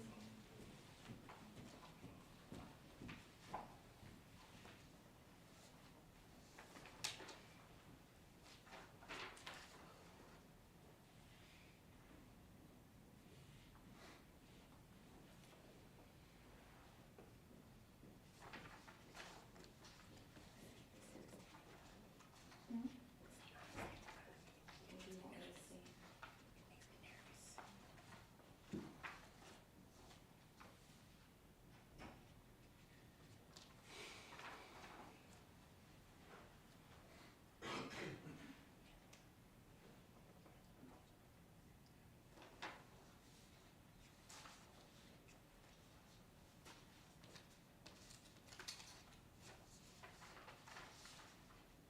So is that, are you still part of 136? Yes, yes, as amending it as one single exhibit.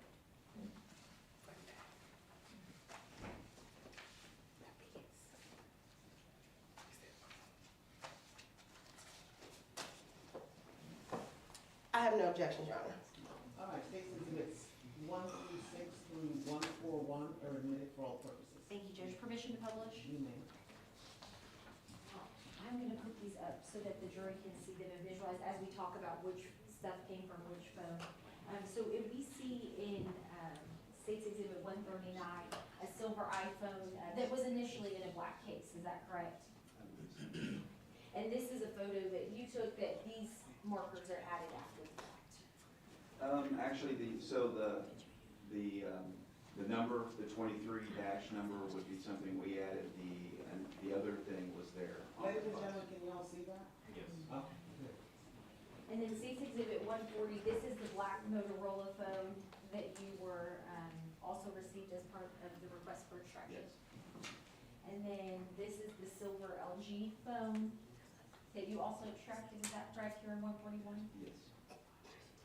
And these are, the same photos of the backs that are in these exhibits, right? Now, initially, when you got the request for the silver LG phone, did it come through initially as a Motorola? Yes, the detective believed it was a Motorola phone, Okay, by looking at it, which is another brand for, Android. an Android. But looking at, the photos, we see it has an LG on the back, correct?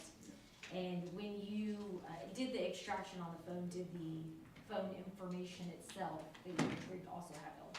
Yes.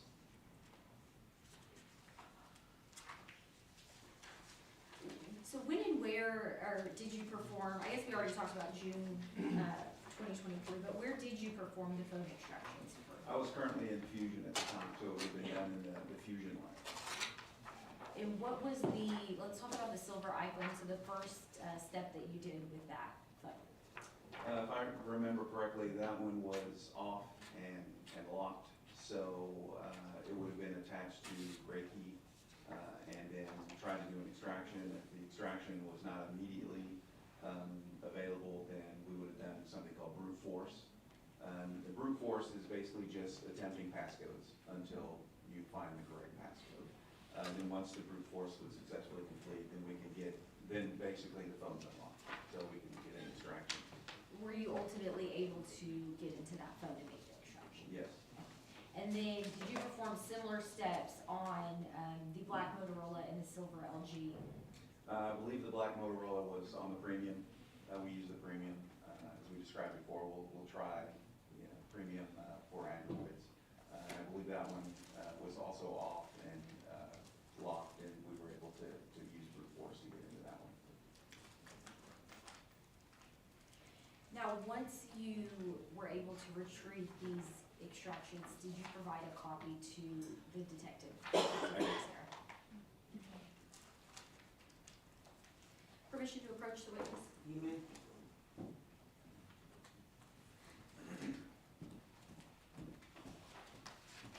I'm showing you what has been marked as State's Exhibit 142, 143, and 144. Do you recognize these USBs? Yes, these are ones. And you had the opportunity to review these and see what was on them prior to your Yes, testimony today? yes. And were you able to compare the hash values of the phone extractions that we had against what your report had said? Yes, So they were exact duplicates of the extraction as you performed it? yes, Hadn't been altered, not even one single pixel on one picture, is that correct? correct. All right. And so States 142, this is from that silver iPhone, is that correct? Yes, That we see here, and then 143 is a black Motorola phone, is that correct? correct. 144 is the silver LG. Yes,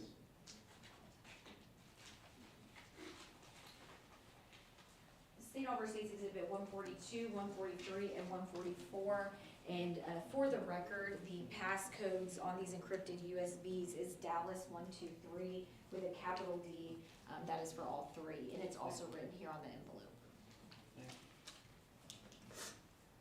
And we are admitting these for record, or offering them for record purposes only. I just have a question, for Mr. Neil. Thank you, I was about to call you Hastings, sorry.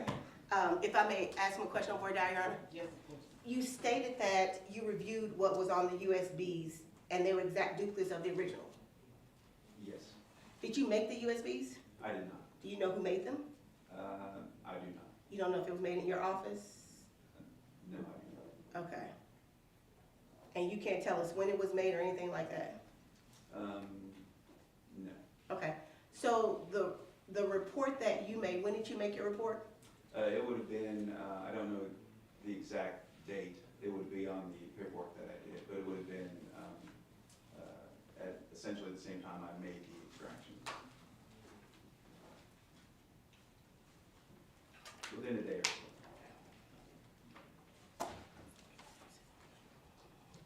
Your Honor, since it's for record purposes only, I will not object. Okay. State Exhibits 142, 143, and 144 are admitted for record purposes only. And, Officer Neely, when we pulled these up in preparation for your testimony, did you actually see your name comes up in these phone extractions, is that Yes, correct? So you're able to identify your badge number and your name as well as the hash quality? Yes, all the case details, the phone details, yes. And you mentioned that you generate a report at or near the time of the extraction, and that's something you provide to the detective? as well? Right, that would be what we, that would be our work product essentially that we give to the detective for their analysis. Now, before we get into the specifics of what was on some of these phones, I want to talk a little bit about some of the items that you get on there, like dates of items such as images that are in videos found on the phone. Sometimes are you able to conclusively tell when it, looking at a pathway where it came from versus sometimes it just depends? Can you explain that? Like reading pathways of where an image came from on the phone. Oh, okay, so you mean specifically on the device? Like Yes. the location of the device? Yes. Okay, so a cell phone is basically a little computer. It's a computer that you carry around in your pocket, and they have operating systems just like a regular computer does. The cell phone manufacturer, the point is for your convenience to make telephone calls and to surf the web, whatever. But cell phones work like a computer in that files are stored in certain locations.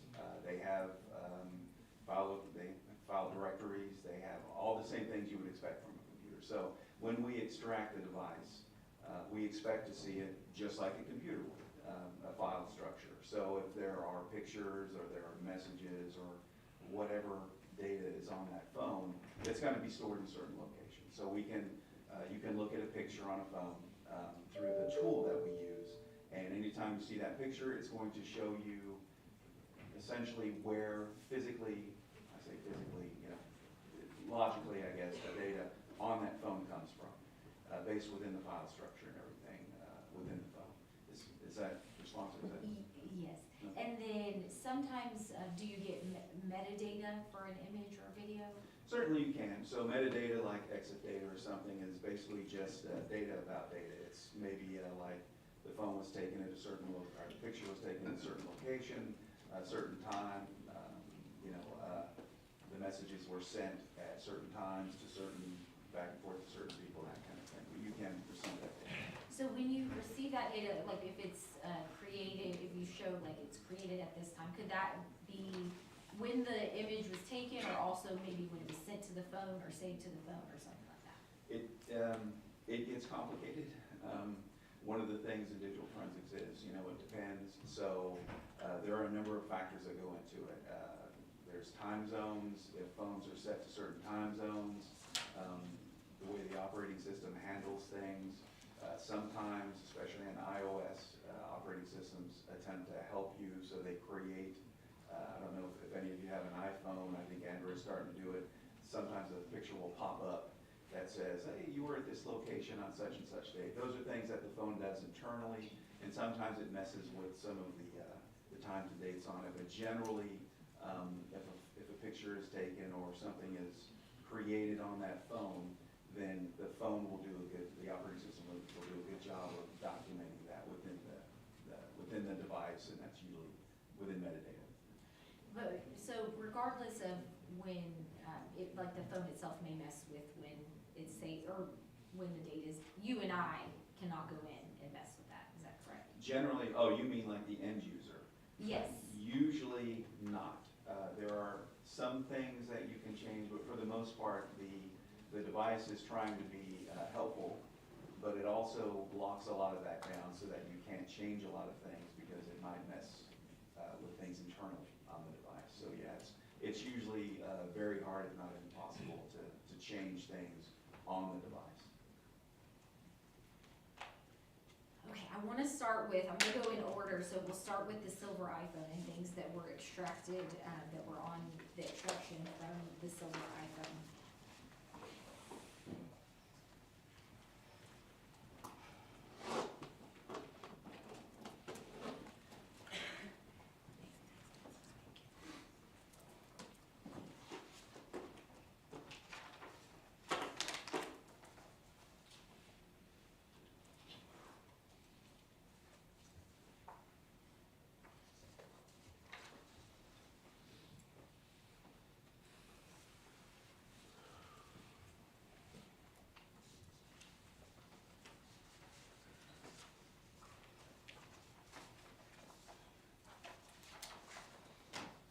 Did I provide to you various text messages, images, videos, things like that, that the detective and I found of interest in the phones that you extracted?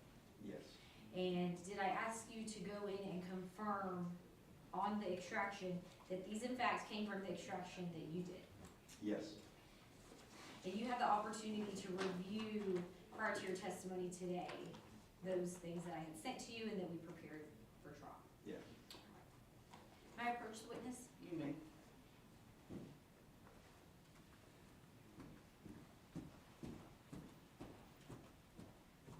I'm showing you what has been marked as State's Exhibit 145. So outside of this cover page that it would be helpful for the jury, looking at this text thread, this is with phone number 469-601-6707, is that correct? Yes. And flipping through all of these pages, you had the opportunity to review this, go into the phone dump, and compare that this came from that. Yes. It was this in fact on the phone and hadn't been altered or changed in any way. Yes, as far as I know, it has not been altered. Same thing with State's Exhibit 146, we see text messages with another phone number, a 214-574-8237, is that correct? Yes. And you had the opportunity to review these and compare to the phone dump? Yes. And then State's Exhibit 147, we have a 469-479-1231, is that correct? And these also came from that silver iPhone? Yes. And then as well as a call log for calls coming into the phone on March 10th of 2023. Did you have the opportunity to review this and compare it against your phone extraction? Yes.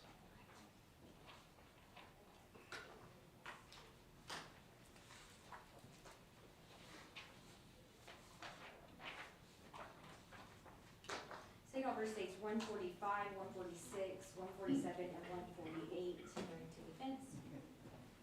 145 is regarding which phone, the silver phone? Yes, Judge, all of these, I'm gonna go phone by phone, so all of these right now are related to the silver iPhone. All three exhibits? Yes, all Okay. all Very good. four, All four. yes. What's this exhibit 148? 148 is a call log for May 10th of 2023 from the silver iPhone. Thank you. Does the defense have any objections? I haven't seen them yet, Your Honor.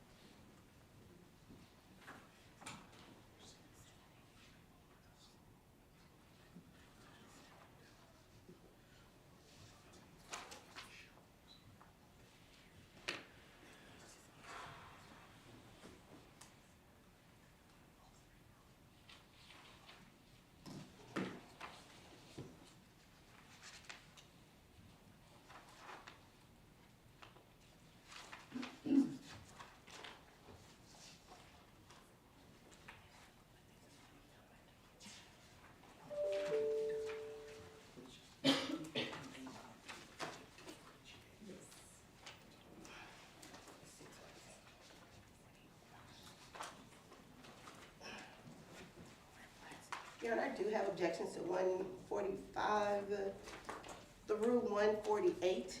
We are given telephone numbers. We don't know who the phone numbers belong to. These items have not been made relevant to the testimony that is attempting to be elicited from them, because as of right now, all we know is there's a silver Motorola. It hasn't been established who the owner is, who's on the other end of the item, or how they're even relevant to these proceedings. What's the state's response? Your Honor, these items are found on phones that were done at the search, phones that were found at the apartment where the defendant was living. The PES person has already testified to finding the phones in that location, and therefore that they were in the room they believed belonged to the defendant, and therefore they are relevant to this case. Okay, does the defense have any other input regarding the state's response? Yes, Your Honor. Again, because the phones may have been testified, it might have been stated that the phones were found at the location. We know there were a lot of other things also found at the location. So I still renew my objection. We don't know who these phones even belong to. There's a way to find out who the owner of the phones are. That hasn't been established yet to determine, to bring this information into this proceeding.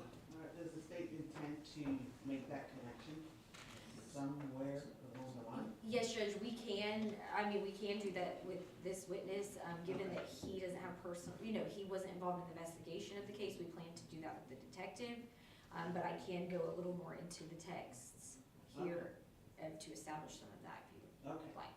all right, defense objection is overruled. State's exhibits 145, 146, 147, and 148 are admitted for all purposes. Thank you, Judge.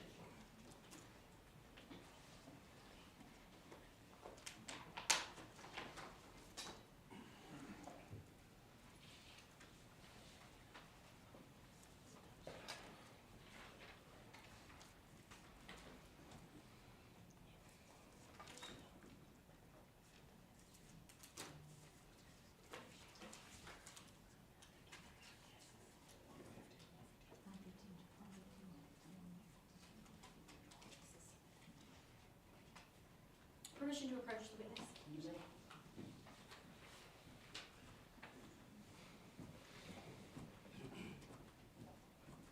I'm showing you what has been marked as State's Exhibit 149. Now, outside of this cover page, just to be helpful to the court and to the jury, is this another report that we ran as from the Apple iPhone and had you review to confirm that it came from that iPhone? Yes.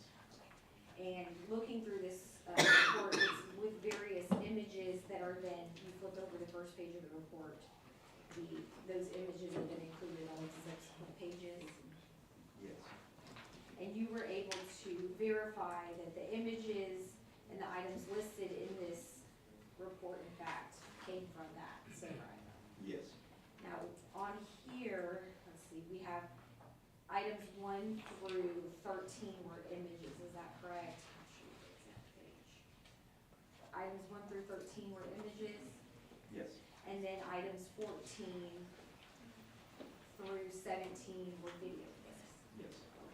And so, looking at these discs we have here, that this is from the silver iPhone from this report, we have 14, 15, 16, and 17, correct?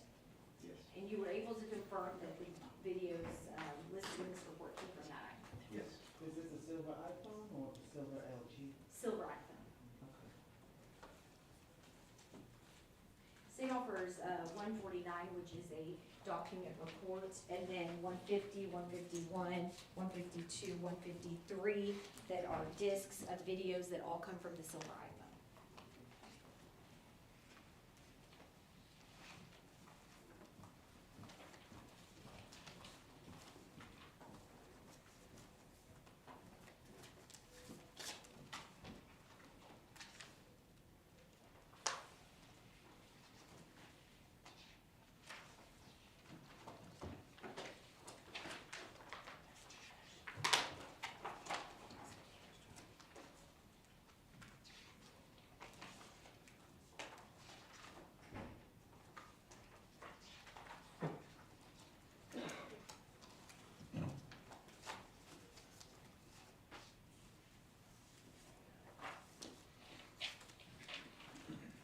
Counsel, describe 150 through 153 again. 150 through what, they are discs, so the report contained in 149 lists out like the file pathways for these videos. However, the video itself, I individually burned it to each disk. So it's items 14 through 17 in the report in 149. Thank you.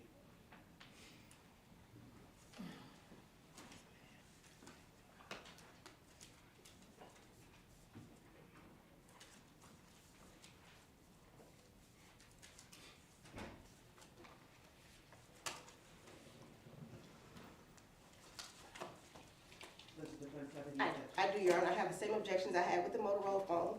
We have not made that connection. I know the court gave her leeway to make that connection. All right, thank But you. that has not been done. And my second objection is, we heard the assistant DA just say that she burned those discs. So I would object to those coming in from this witness. What's the state's response? Your Honor, this is a silver iPhone, the same phone that we were just addressing. I'm just doing it in blocks to make it easier for everyone to understand. This I cell phone. understand the defense is saying that you burned. Oh, yes, Judge. Yes, that's standard practice for us to run the disc, but to have them. Yes, this witness has already testified that he reviewed the videos that came from this report from the cell phone that he extracted, and that he was able to confirm those videos in fact came from. All right, thank you. Defense objection is overruled. State's exhibits 149 through 153 are admitted for all purposes. Thank you, Judge.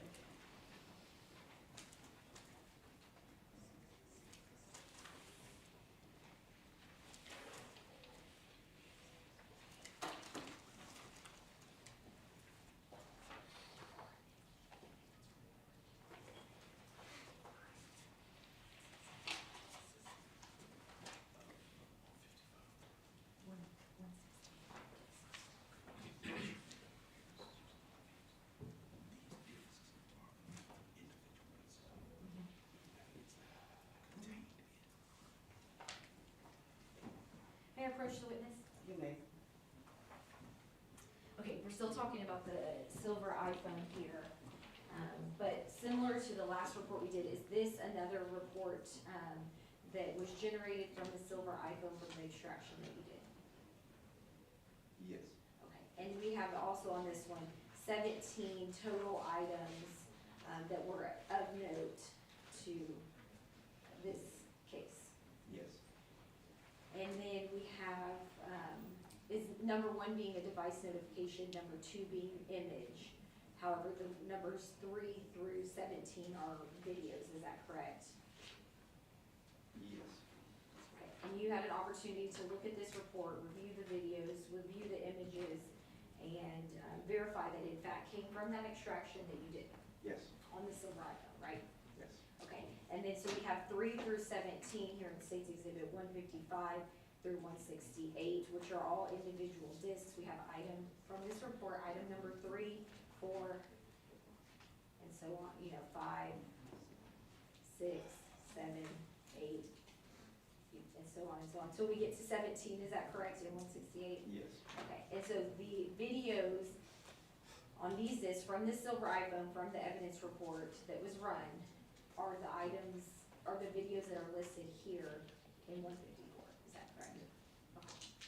State offers 154, which is a document itself, the actual report, and then 155 through 168, which are the video clips themselves, each on individual discs. The videos coming from 154 report. Can you burn these as well? Yes.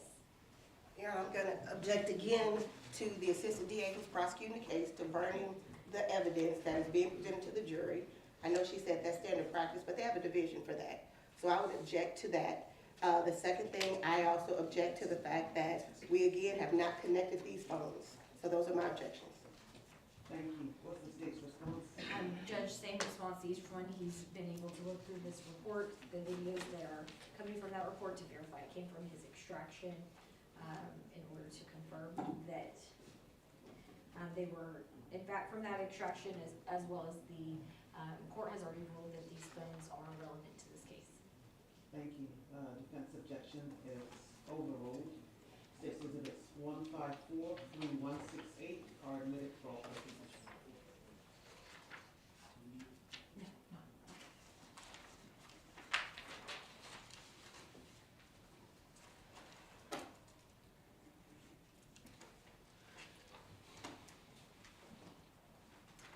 now gonna move, Officer Neely, we're now gonna move over to, the black Motorola cell phone and what, we had that came from that.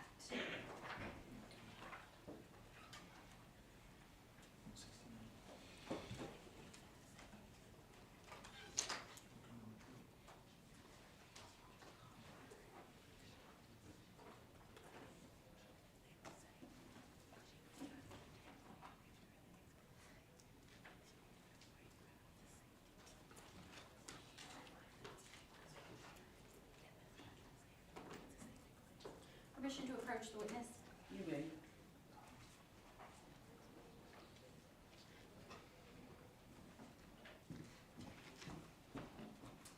I'm showing you what has been marked as State's Exhibit 169.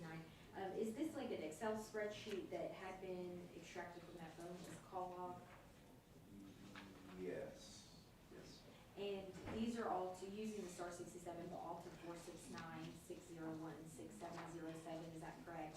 Is it recorded calls, that number? Okay. And these, for relevant purposes, begin in May, on May 1st of 2023, is that correct? yes, And it concludes on May 10th of 2023? yes, And you were able to confirm that these, in fact, came from the extraction from the black Motorola that you performed? yes, Showing you this red binder, which has been marked as State's Exhibit 170. Now, outside of this cover page, just for it to be helpful for everybody, were you also able to review the text messages from the black Motorola with the number 214-225-5516? yes, Okay, and you were able to compare the texts that are here to what was in the actual phone extraction you performed? yes, And then same with State's Exhibit 171, outside of the cover page, just to be helpful for everybody. We have texts with a 469-601-6707, is that correct? yes, And you were able to compare these to your extraction from the black Motorola to confirm that they came from here, correct? yes, State offers, State's Exhibit 169, which is a stapled document of a call log from the black Motorola. State's Exhibit 170, which is a red binder of text messages from the black Motorola. And State's Exhibit 171, which is a white binder with text from the black Motorola.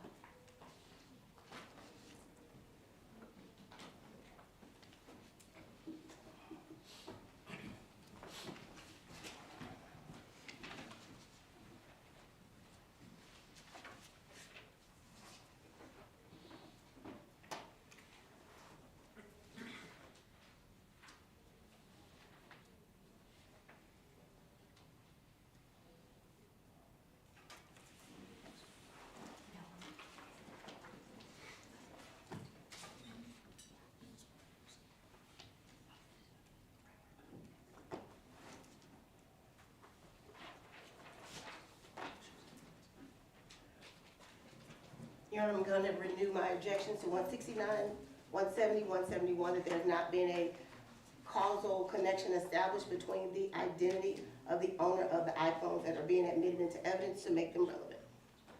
Thank you. What's the state's response? Judge, under the rule of conditional relevance, as we said, we will get to it with the next witness as well. It's been established that the number that is referenced in a lot of these is the number for the complaining witness, the one ending in 6707. Thank you.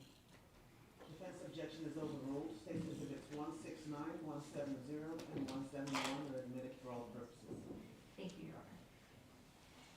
Okay, so now that we have gone through everything that you reviewed in preparation for trial today, I want to talk about, you're familiar with these items, but you're not familiar with the facts of this case itself, fair to say. correct, So your involvement in this case is to get these phones from the detective, do the digital analysis, get the extraction, all of that, and then provide it back to the detective, and then come prepared for trial and testify in court. correct. So outside of that, is there any other involvement that you have related to the underlying facts of this case? No, I'll pass the witness. Defense? Just a couple of questions. And you work for DPD, right? Dallas Police Department? Yes. Okay. And the discs that you have been shown that you said you watched, you did not burn those discs, correct? I saw the original videos on the phone, I didn't burn the discs. Okay. And the discs that were admitted in evidence? I didn't burn them. Okay. And you can't tell this jury who the owner of those phones are, correct? That was not No. something you did? I don't know, I just processed the evidence. Okay. I have no further questions. State, Nothing further, Judge. make this witness be released. No objection. Defense, He may be excused, Your Honor. thank you. Consider it.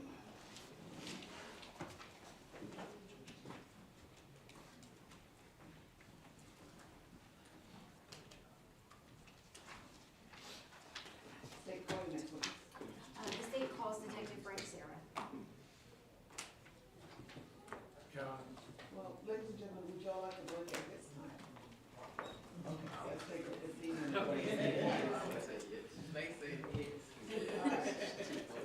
Let's get back at 11:20. All rise.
rise.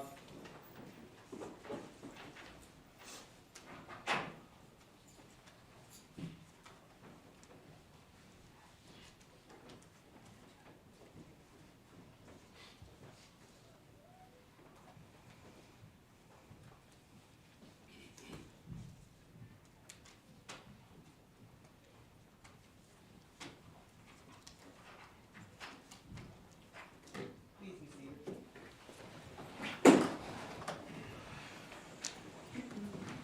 The back of the record reflects the defendant's attorney, Stacey Parsons, and the jurors are present and seated.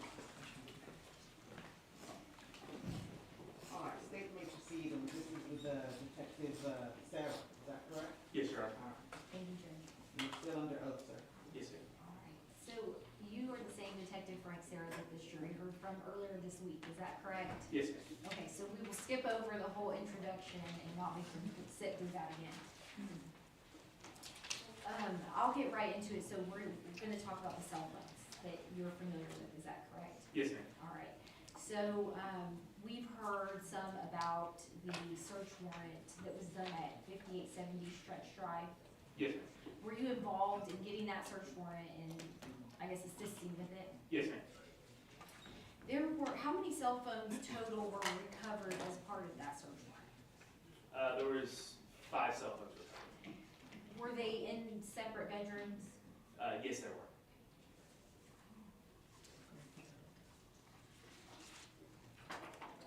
Judge, permission to publish 19A that's already in evidence? You may.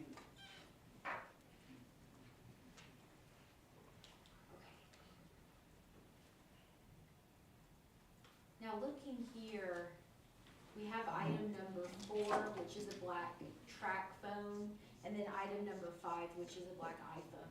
Are those, which bedroom do those come from, 4 and 5? Those are in bedroom number 1. And then, the 3 other cell phones that we have, we see down here listed as the black Motorola phone, the silver LG phone, and the silver iPhone, is that correct? Yes, ma'am. Do those all come from the same room in this, the search of this apartment? Yes, ma'am. Bedroom number 2. Okay, and then are those, just so the jury understands, what we have down here, and listed with the descriptions, if you'll look at the door, what we have over there, detective, up on the door, do those descriptions match also what we have here on this? Yes, ma'am, they do. So the 3 phones that you did search warrants on and had extracted, those all came from this bedroom number 2, is that correct? Yes, ma'am, that's correct. Why, what was the determination that you made in order to not do anything with the cell phones over here in bedroom number 1? The determination was made not to, due to the fact that that bedroom did not appear to belong to the defendant in this case. That was the bedroom of somebody else. And so as part of when you're getting a phone extracted, you have to be able to put probable cause in a search warrant and get it signed by a judge, correct? Yes, ma'am. And that bedroom belonging to somebody else that you weren't looking into would make it a little bit difficult? Yes, ma'am, that's correct.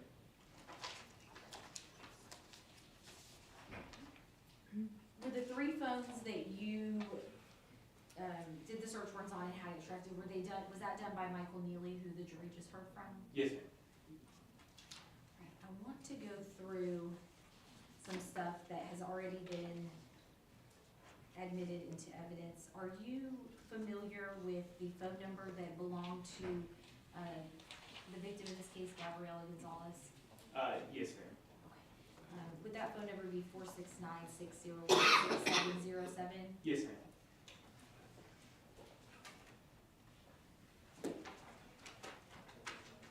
Judge, permission to publish dates 171.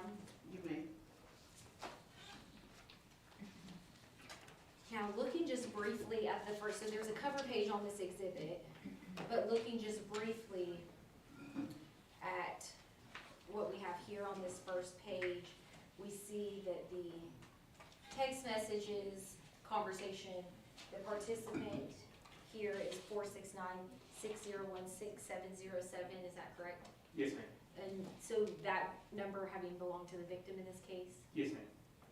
Throughout did you have an opportunity to review these texts prior to your testimony today? Yes, ma'am, I have. The blue know the jurors are probably already familiar with this, but who would be the person in blue and who would be the person in green? The blue is going to be the phone number ending in 6707, which was Ms. Gonzalez, and then the green is going to be the defendant. Okay, the person that is texting from the Correct. phone that this was extracted from, texting from the black Motorola. Yes, ma'am. Now, throughout these text messages, when you've been able to review them, how does Gabby, the person that her text messages appear in the blue, how does she refer to the defendant? As Trey. And how does the person in the green being the defendant refer to Gabby? By the name of Yvette. Are you familiar with, does that have any connection to Gabby? Yes, ma'am, that's her middle name.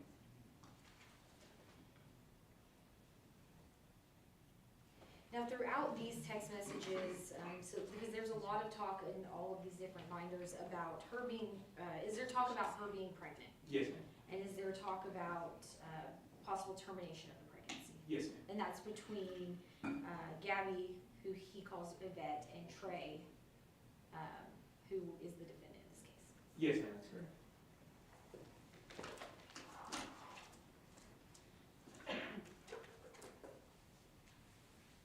Now, going over to State's Exhibit 170, this,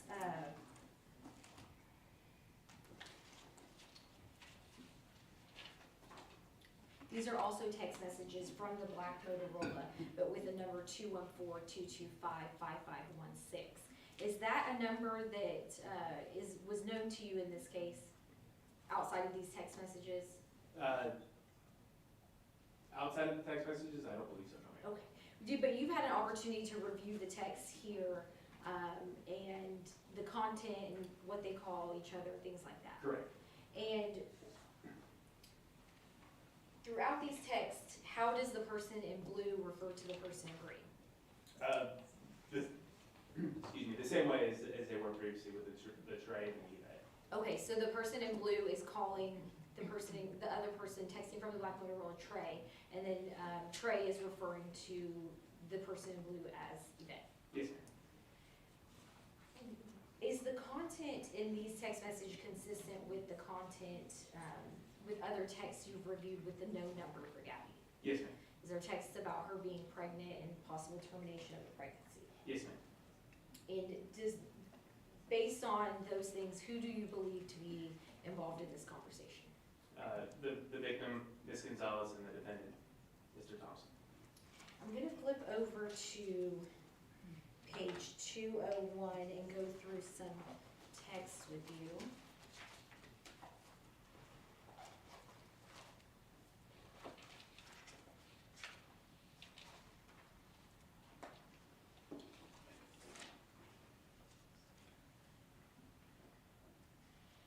Now,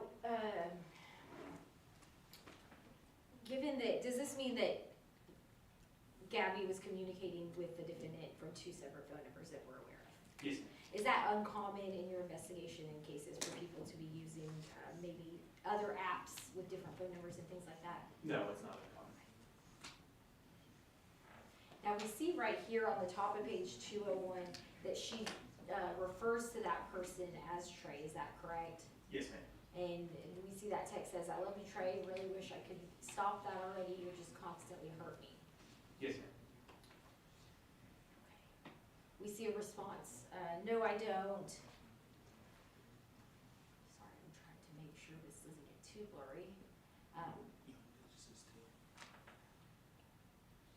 "I told you what I wanted with you and you couldn't handle the pressure, you left when shit got rough," is that correct? Yes, ma'am. So that would be coming from the defendant. Yes, ma'am, Right. that's correct. And then we see another text in blue that would be coming from Gabby, and to read that out, she says, "How much more was I supposed to take? You were constantly being mean to me. If you weren't putting your hands on me in some type of way, you were saying mean things or just trying to do fucked up shit. I was losing my kids behind you too. Like, you don't see nothing wrong on my end. You don't see nothing wrong in the way you treated me." Is that correct? Yes, ma'am. And then, could you read out, are you able to read that date down there for the jury? Yes, ma'am, that's April 17th, 2023 at 4:31 p.m. So that's within a few weeks of the day that Gabby was murdered, is that correct? Yes, ma'am. flipping over to page 202, we see at the very top, again, more text from Gabby. You made me cut off communication with almost everyone. You fought with me over something as small as some wipes. You kept me in the room all day, every day. I think about all of the good things you did for me, and I miss the little shit, especially like just being able to walk up to you and hug you, or sit with you and put my legs on you. I really do miss and love that. But is all that worth it is all that worth it if in the end you're going to give me a bad life where you can't even respect me or my family? So all of those texts would be coming from Gabby. Yes, ma'am. And flipping over to 203, we have some more text in blue, where she says, is all the good shit worth it if I'm going to be walking around with bruises and black eyes, no phone, no nothing, just let you keep controlling everything, and you can't even say shit to that, right? Now you ain't got shit to say. We wasn't even together for a whole year, yet you was dogging the fuck out of me. I kept telling you shit, keep getting worse with us, and you kept pushing it even further. If this what our life looked like in a few months, in WTF is the rest of our life finna look like. All those coming from Gabby, correct? Yes, ma'am. And we're still on 4/17 Yes, ma'am. of 2023. And then flipping over to the next page of 204, it seems like the conversation changes to that of her being pregnant. Is that correct? Yes, ma'am. So the defendant, there's no response from the defendant in terms of like denying those allegations or anything like that. That's correct.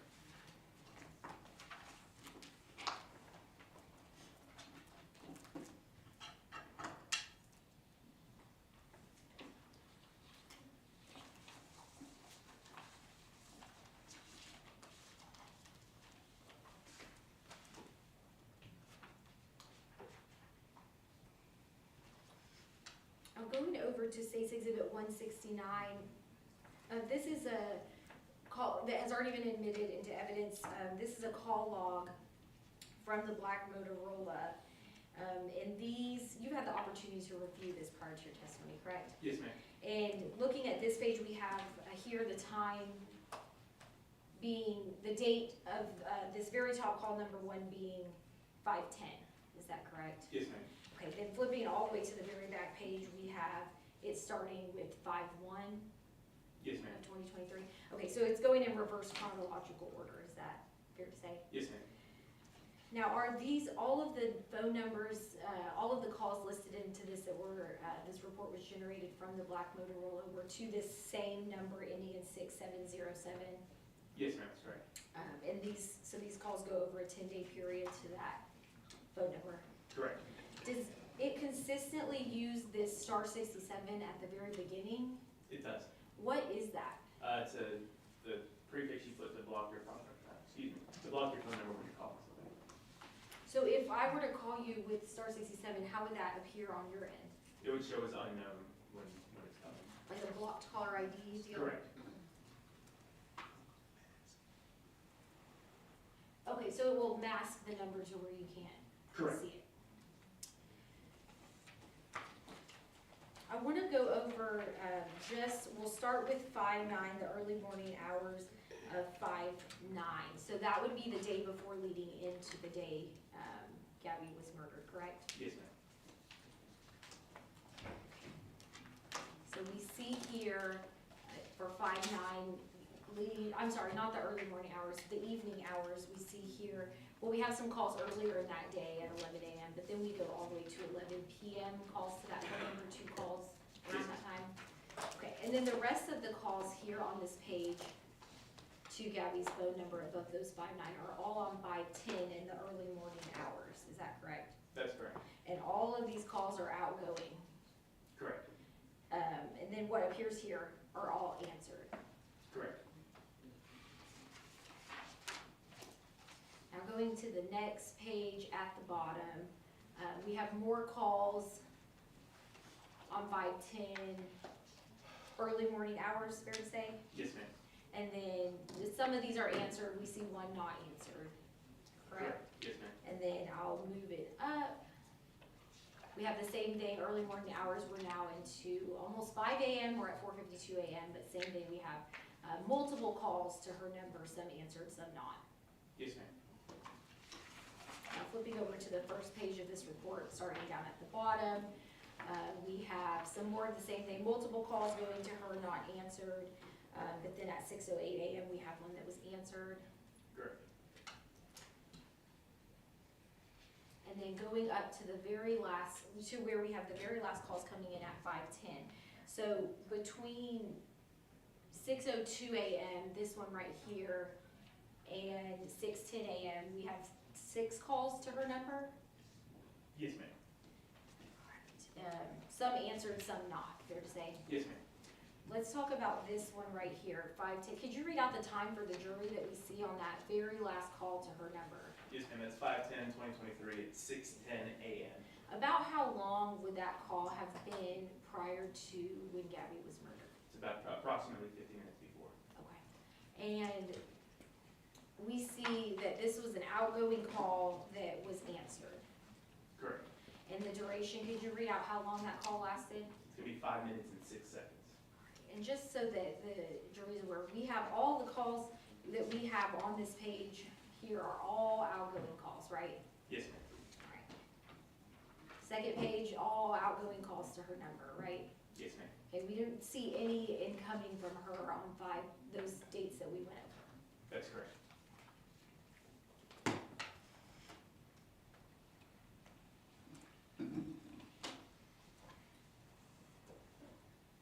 Okay, that's all, just so you know where I'm going with this, that's all from the Black Motorola for now that we'll go over, and then we will move into the evidence that came from the silver iPhone. But first, let me ask you about the LG. Was the silver LG phone, one of the 3 taken from bedroom number 2, was that one in terms of did we get a lot of data off of that phone? No, we didn't get a significant amount, no, ma'am. And in your training experience, would it be a smaller phoned up in terms of how many gigabytes we had? Yes, it is. And was there anything we discussed that you found that I found that was of evidentiary value on that? Outside of what we discussed? Or no, just in general, there wasn't really much there. Correct. Okay, so now just so we have those 2 out of the way, the LG, the Black Motorola, we'll move into the silver iPhone.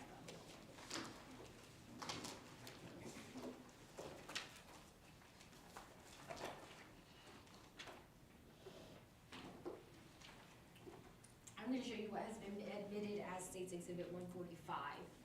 And that's what we have here in this blue binder. And we'll go over again real quick who these text messages are to. So we have here text messages from the silver iPhone 469-601-6707. And that is the number you said was known to belong to Gabriela Gonzalez. Yes, ma'am. Now, we have multiple text messages here that are now admitted into evidence if the jury wants to read them later, but I want to talk about the timeline of when the texts are coming from that silver iPhone. We see here, could you read out the date right there for the first text message we were able to retrieve? Yes, that's April 25th, 2023, 10:43 a.m. And then the very last one that we were able to retrieve to her phone, we see right here, what's the date for that one? That's May 9th, 2023, 11:58 a.m. Okay, and so that's the last one, so that would be approximately the day before Yes, ma'am. Gabriela spoke.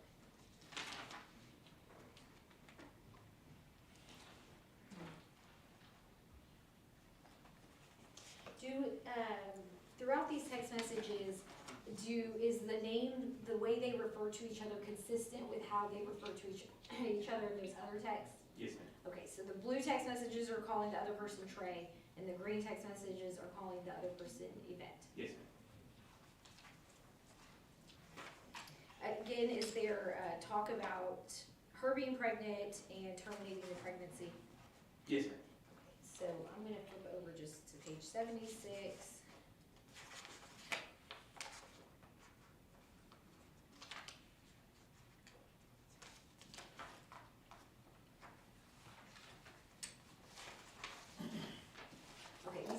here talking about just how much the procedure is gonna cost, is that correct? Yes, ma'am. And, you know, flipping over, there's a couple more pages of text about that, text about the money. We ultimately see some Airbnb links being sent back and forth. That's correct. And so this is something that they were both planning, not something that, the defendant knew about after the fact. Yes, the content is that they both knew about it, were on board, and in agreement of what was gonna happen.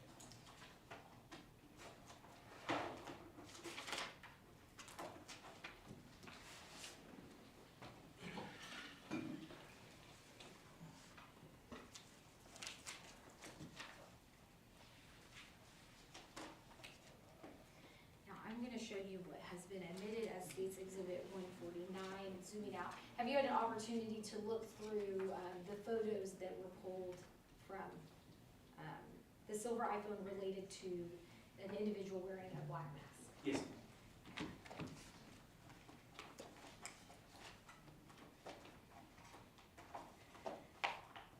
Now, looking at the first, so this is the first time, although it's admitted, this is the first time that the jury is seeing the report. So if you could explain a little bit about, we'll use this first one as an example, but kind of what we're seeing here and over here.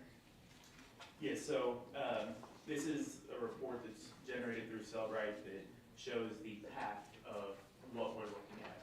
So, like a computer, when there's things on it, there's a path, same thing for the cell phone. The path tells us where it comes from. This specific one, it will have the created date, modified, and accessed. Those are exactly what they are, when it's created, if it's ever modified, and when it is accessed as well. It's right here. It tells where it came from, the resolution, all that stuff. But importantly for the path, what stands out as an investigator is where it comes from, we want to know.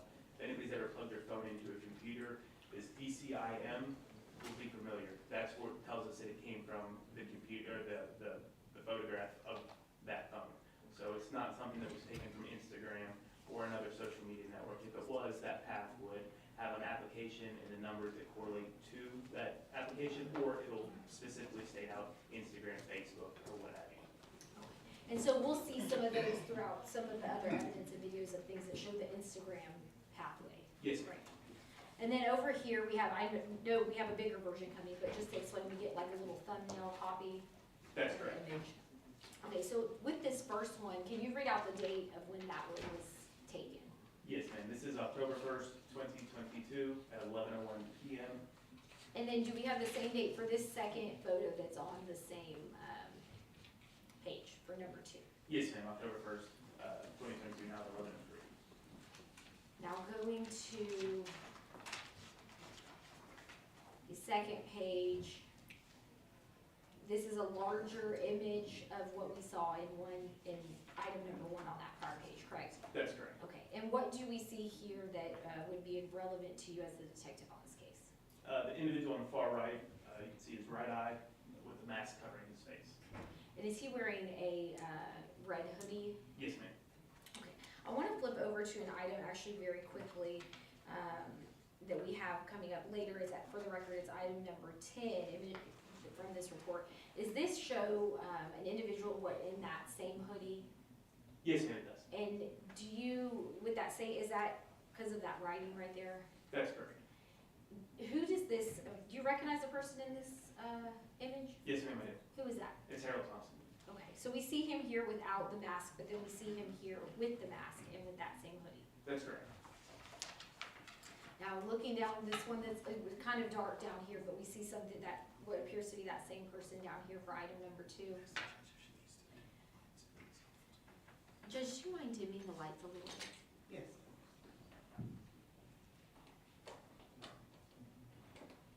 We see someone wearing a red hoodie down here, and then it's hard to tell what's right here. Is that fair? Yes, ma'am, that's correct. Alright. Now, going over to the next page, we'll, looking at the dates on these, it looks like we have, it starts with an April 30th of 2023, is that correct? Yes, ma'am. Okay, and then we have some more images. We have a May of 2023, May of 2023, May of 2023, and May of 2023, correct? Yes, ma'am. So all within like the week leading up-ish to when Gabriella is killed. Yes, ma'am. Okay, is this the photo, these next 4 photos will be the items that are, or next 5 associated with this, correct? Correct. All right, and we see here 2 individuals. And what is of note to you in this photo? It's Gabby, behind Gabby, if you look, it's an individual wearing a red hoodie, and they also have the black mask. If you look at the top and see that it's covering, and then you can look just to the left of the phone and the right of the phone, you can see the black, which would be the lower half of the mask. That's right over here. Yes, ma'am. Okay, same thing in this photo, somewhat similar in that same mirror, is that correct? Yes, ma'am. And we see right here, what do we see right here? You can see just the eyes and the black above it, which is the mask on. And this one, the date of that one would be, the first one was 4:30 and the second one is 5:04. That's correct. Now zooming out, we have the next image. Who does this appear to be in this photo? It's Gabriella and Harold Thompson. Okay, what do we see of note again with Harold Thompson? He's wearing a mask. What color of, is he wearing a jacket?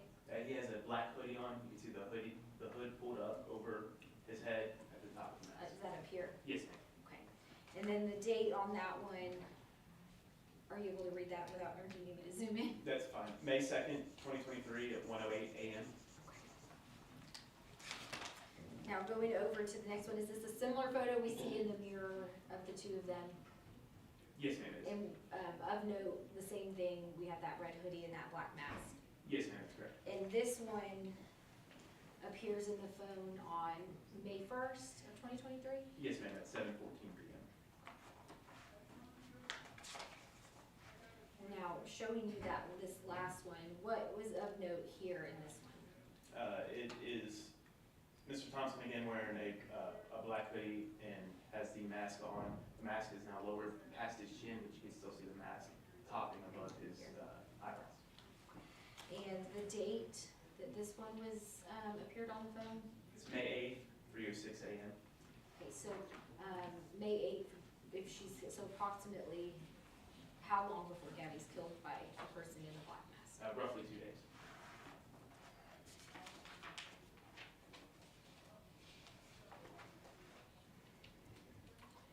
Now, these aren't necessarily in order, chronological order in this report, but to show what we have right here, we have some more, so in this one showing to be what date? November 9th of 2022, 8:33 a.m. So, looking at this photo, what do we have of note here? Again, it's a red hoodie. Individuals have a hat on, but they still have a mask on covering everything but his eyes. And we have that same, is that same writing here that we saw him wearing in this hoodie without the mask as well? That's correct. Now, this one's being in November, I think we had an October 2022 date, so at this point, has this mask wearing gone over, a period of months? Yes, ma'am. Now, looking at this one, we have, what is of note here? It's Gabby again with Mr. Thompson, and again, you can look and see that he has his face covered. You can see the lower half of the black mask, and then you can visually see just his eyes and a little bit of his nose. What color of jacket or shirt does he appear And in? he also has a black hoodie on. And that one appears on the phone, it was modified at some point, but it appears on the phone on what date? It was first created January 25th of 2023 at 10:32 p.m. And then we already saw this one. Now going over here to this one. Again, is it the black hoodie and the mask that's of note? Yes, ma'am. This one? Okay. And that one we see down at the bottom is what date? It's April 17th of 2023 at 4:46 p.m. Okay, so we have a period, again, a period of months where this mask has regularly appeared on his photos. Yes, ma'am. Okay, so the first one on this next page, we see, what date does this one appear? May 8th, 2023, 3:04 a.m. And is this that photo? Yes, ma'am, it is. Okay, again, what is of note here? He's wearing a black hoodie, he has the hood pulled up, he has the mask on again, but it's pulled down below his chin, but you still see the mask topping above his eyebrows. All right, we'll go to the second one that we have right here. What's the date on that one? January 30th, 2023, 5:16 p.m. And that being this photo again, briefly, what is of note here? The victim and the defendant with the hoodie on, still wearing the mask. And what color is that hoodie? Black hoodie. Now, some of the items we see here, we have on this report, all the way up to this point, we've had images and then it switches over to videos. Is that correct? Yes, ma'am. Let's see. Now, a lot of these videos that were retrieved from the phone, are they really long clips or really short clips? They're short clips. And oftentimes are they what referred to, like if you were to do it on Instagram, what's it, like a boomerang? Yes, ma'am. Can you explain to the jury what you mean by that? Just, you go post a little boomerang on Instagram, it's just a little snippet, very short video, it's not an hour-long movie, but it's just a very short clip of what someone wants to share on social media.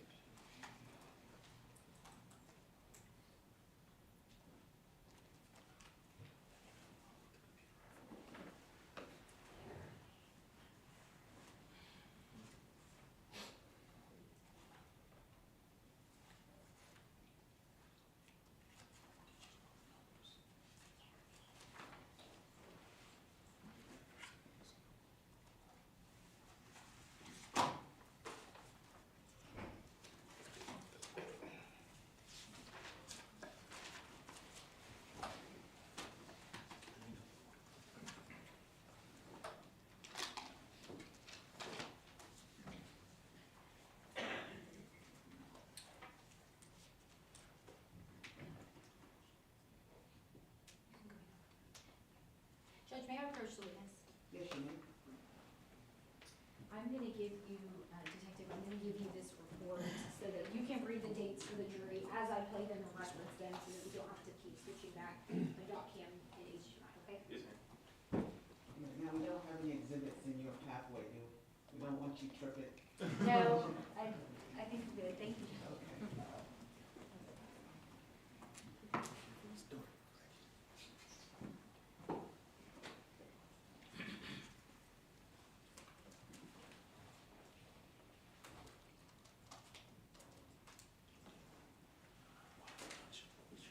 It's just,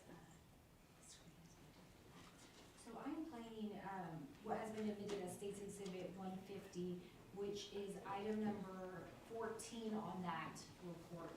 Could you tell the jury what the date is on this? Yes, ma'am, it's May 1st, 2023, 7:14 p.m.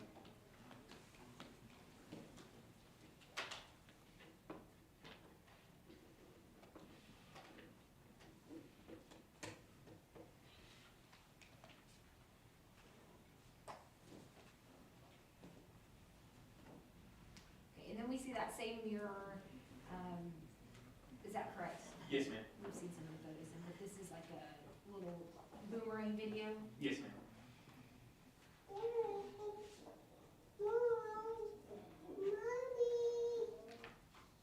And we're able to see, what do we see the defendant wearing in this video?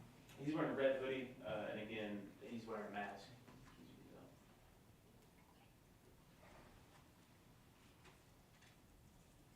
Now going over to, State's Exhibit 151, which is item 15 on that report, what is the date for that one? January 25th, 2023, 4:14 p.m.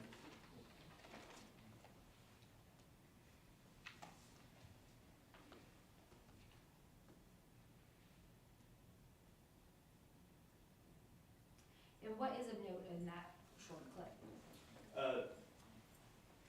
Along with the black mask. You can see a tattoo on the hand that's holding the phone of Mr. Thompson.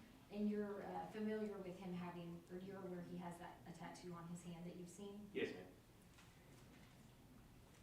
Okay, publishing States Exhibit 152, which is item 16 on that report. What is the date for this one? January 30th, 2023, 5:16 PM.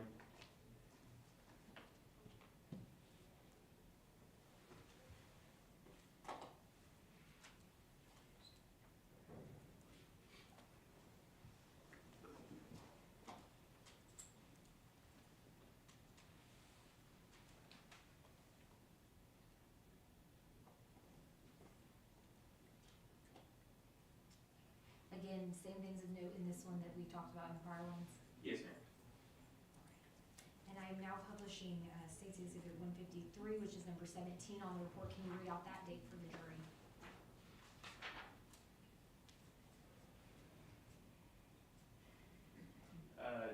January, no, it is,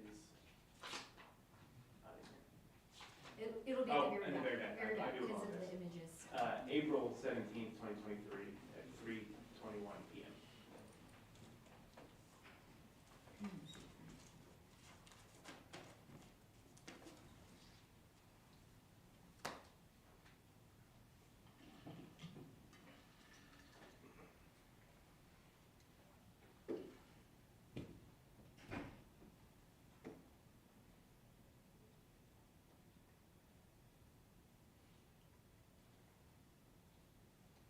Okay, again, in this video, same things of note that we've seen in the prior photos and videos.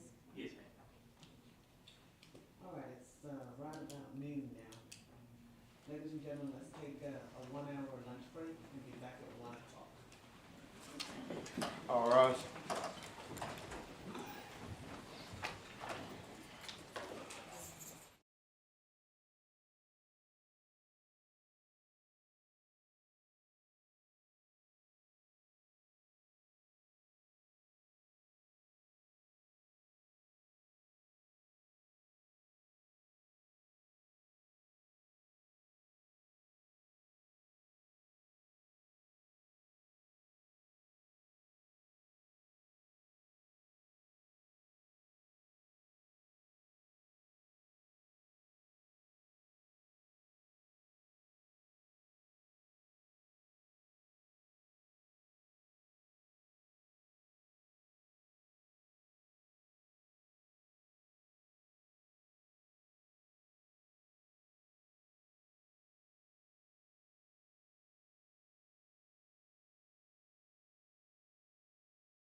Detective Sarah. Are both sides ready to proceed? Yes, Your Honor. All right, and Ms. Walton, would you, explain to the jury, what happened with Mr. Reed? Briefly, Mr. Reed had previously told you all he wasn't feeling well from his kidneys, so he had a medical emergency and had to go to the hospital. Okay, so that's why he's not here presently, and, Ms. Walton is more than capable of, continuing with this case. All right, the state may proceed. Thank you, Your Honor. May I approach the witness? Yes, you may. Detective Sarah, I'm going to give you what has been already admitted as State's Exhibit 154. So this is similar to the report, but for the videos we're about to go through so that you can read out the timestamps for the jury as we go. Yes, sir.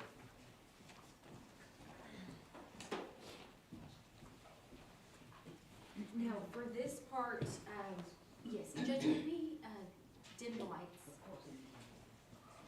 I'm gonna go in chronological order, starting with 5-8, so you'll have to flip to the video number on the report. May 8th of 2023. And so we'll start with video number 12.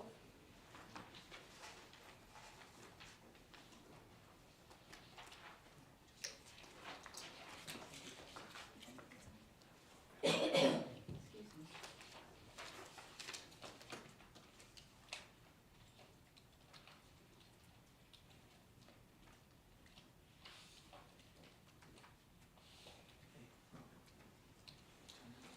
Yes.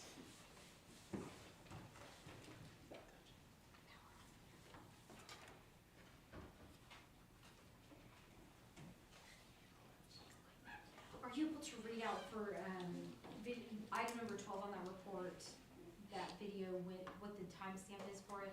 Yes, ma'am. May 8th, 2023 at 2:12 a.m.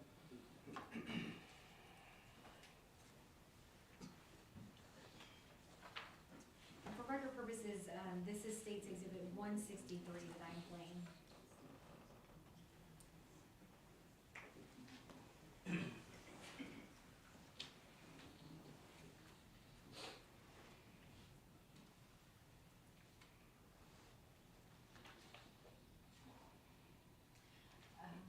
Again, Detective, what do we see in that video from May 8th? It's the defendant wearing a black hoodie with the hood pulled up. Okay, going over to item number 11 on your report, could you read out the timestamp for that? Yes, ma'am. May 8th, 2023, 3:04 a.m. For record purposes, this is State's Exhibit 162.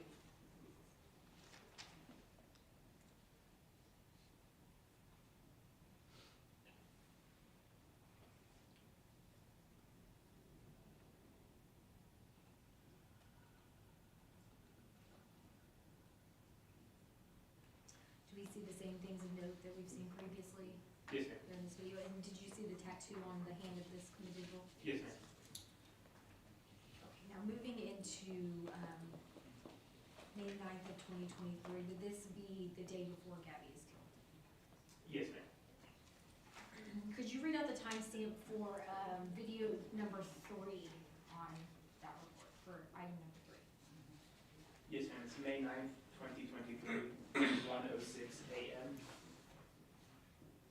For record purposes, I'm going to State's Exhibit 155.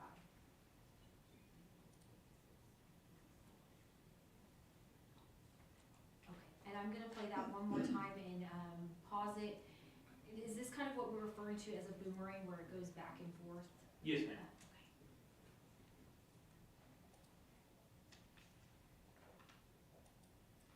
And what do we see here at the bottom of the video? We see black and white shoes, red pants, and on the right hand you see the tattoo. And we see right here that there's well, let me ask you this. Does the file pathway indicate on this file whether it was posted from an app? Yes, ma'am, it does. Okay, in the time difference, we see 2:14 a.m. here, but the time it appears on the, or was created on the phone was, I believe, 1:06 a.m.? Yes, ma'am, that's And correct. so could this be the time that it was actually posted versus when it was created on the phone? Yes, ma'am, the 2:14 a.m. is a tag that is added show what time that is currently on the device, not the time that the photo was taken. Now, moving over to item number 7, could you read out the timestamp for the jury on that one? Yes, ma'am, this is May 9th, 2023 at 1:48 PM. For record purposes, this is State's Exhibit 159. And this is another boomerang, is that correct? Yes, ma'am.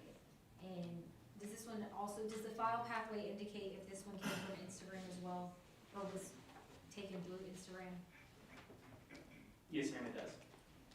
I'm gonna play it one more time, and then.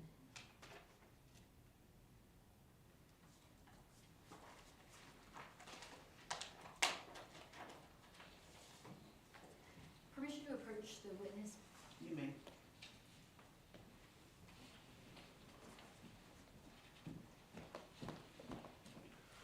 I'm showing you what has been marked as State's Exhibit 173. Is this just a still image from what we saw in that video? Yes, ma'am. And that's video number 7 from the report in Exhibit 159? Yes, ma'am. And then, we'll just go ahead and go through these as well. Is State's Exhibit 174 also a still image from one of the videos? Yes, ma'am, it is. For record purposes, that video is State's Exhibit 161. And then, State's Exhibit 175 and 176, are these both still images from the same video that is included in that? These are both from one of the videos, video number 5, that are included in that report. Yes, ma'am. And that, for record purposes, is State's Exhibit 157.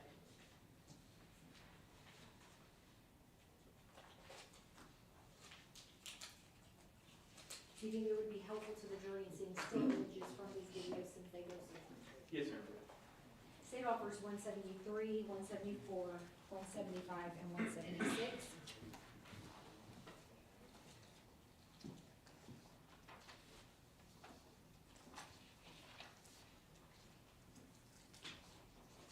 Can I take the witness over now, Your Honor? Yes, you may. Officer, did you make these still shots? I did not make them, no, ma'am. Do you know who made them? I believe the prosecutor. This prosecutor? Yes, ma'am. Okay. And they were made from the videos Yes, ma'am. that you didn't make either, right? No, I did not make them. Okay.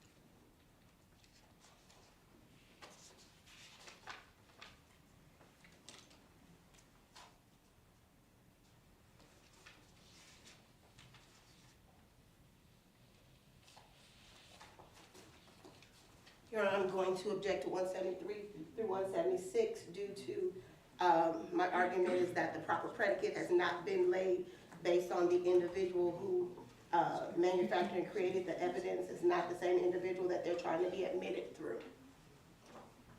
What's the state's response? Judge, these are simply screenshots or still images to aid the jury in these videos. The videos have already been admitted into evidence. Would you like to see the exhibits? Yes, please. And Detective Sarah has viewed these images? Yes, and he's viewed all the videos themselves to confirm that they did in fact come from the images from the phone extraction, Correct. or the videos. All right, if that's it, objection is overruled. States Exhibits 173, 174, 175, and 176 are admitted for all purposes. Permission to publish? Yes, you may.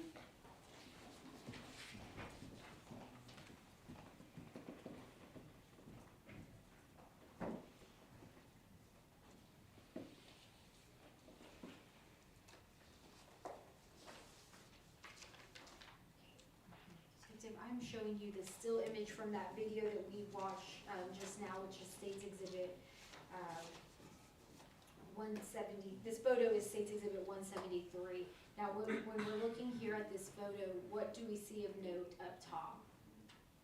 The individual has a hood on, the mask on, wearing a black hood. And what about the pants and the shoes? They're red pants and all white shoes. Now, the timestamp on this video, I believe you had said was it 1:48 PM on May 9th of 2023? This is item number 7 on the report. Yes, ma'am, May 9th, 2023, 1:48 PM. So about how far, so you're familiar with the survey, you testified to the surveillance video in this case, right? Yes, ma'am. So you're familiar that, with that video, that Gabby was killed by someone wearing a black hoodie, a black mask, red pants, and white shoes, right? Yes, ma'am. And so the timestamp on this video, about how long is that prior to Gabby being killed by someone in similar clothing? It's roughly 18 hours prior to.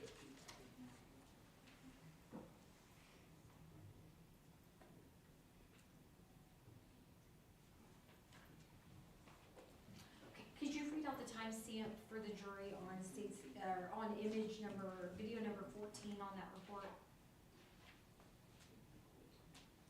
Yes, ma'am. It is May 9th, 2023 at 2:44 AM. For record purposes, I'm playing States Exhibit 165.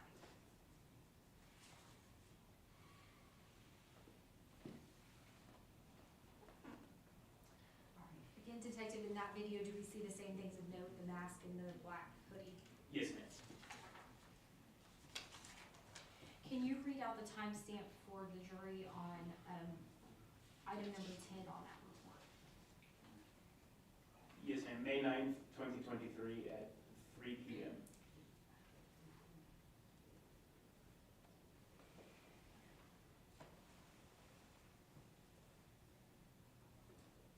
Now, we see in this photo, the individual has a red hoodie on, is that correct? Correct.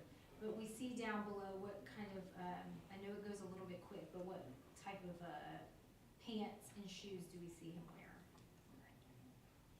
And it does show, right?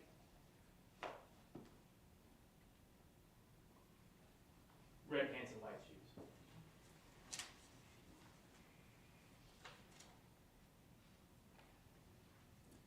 Now, could you read out the timestamp for item number 9 on that report?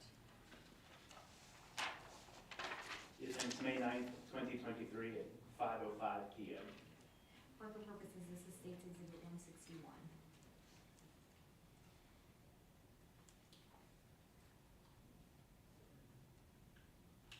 And I know that goes relatively quick, which is why we have this still image here. And I'm going to show you what has been admitted as States Exhibit 174.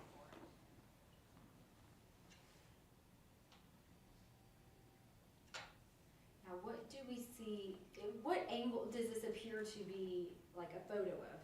It appears to be like looking down into the lap. Okay, and what do we see of note here in this photo?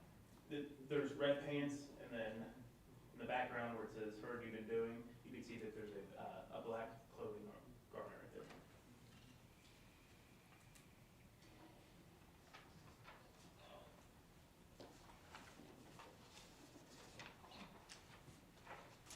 Now, we see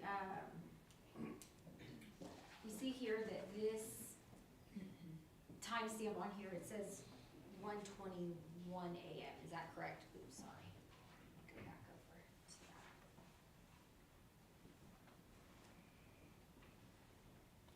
Yes, ma'am. But that's something that you believe, that could be put on Instagram if posted later? That's correct.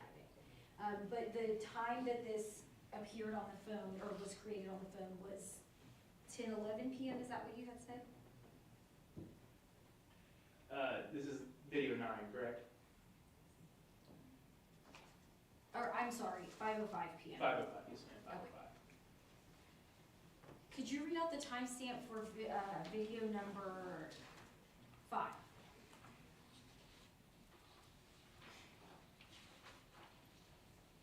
Yes, ma'am, it is May 9th at 10:11 PM.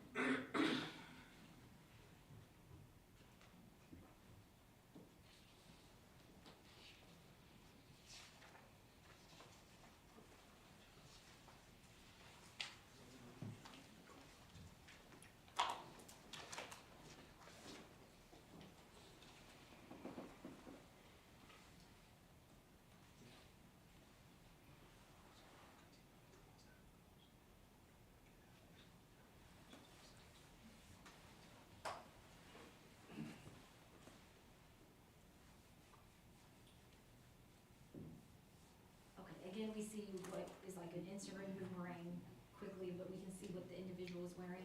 Yes, ma'am. And what was that individual wearing? White shoes, red pants, and a black top.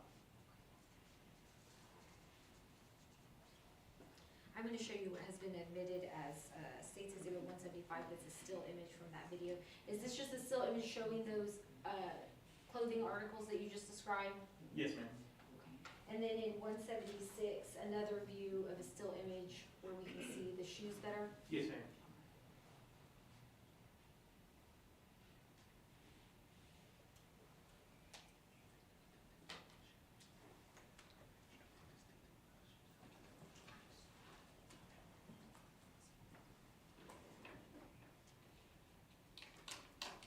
Can you read out the timestamp for item number 15 on that report? Yes, ma'am. May 9th, 2023 at 11:10 p.m. For record purposes, this is States Exhibit 166.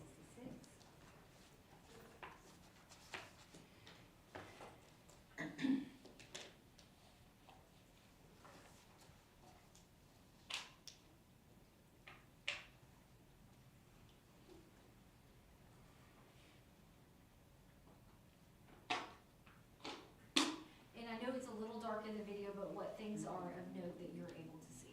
The individual has a black hoodie on with the hood up, wearing a mask, as well as that star ring that has previously been shown in several videos that depicted Mr. Thompson.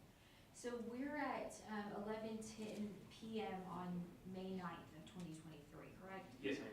About how many hours is that prior to Gabby being killed by a person wearing a black hoodie and a mask? Approximately 8 hours.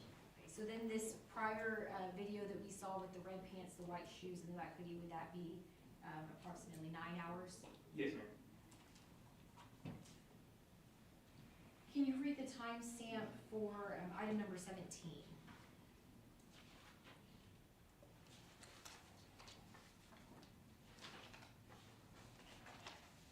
Yes, ma'am. It is May 9th, 2023 at 11:27 p.m. So not too long after that prior video. Correct.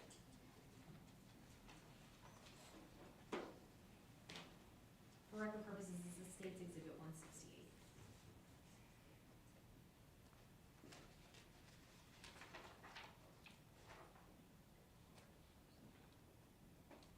Detective, do we again see, it appears that this person's still in the same position. Do we see the same things of note here in this video?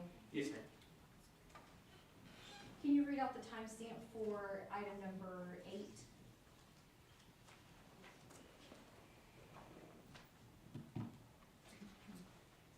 Yes, ma'am. It is May 9th, 2023 at 11:59 p.m. So right before midnight on May 9th. Correct. For our purposes, this is States Exhibit 160.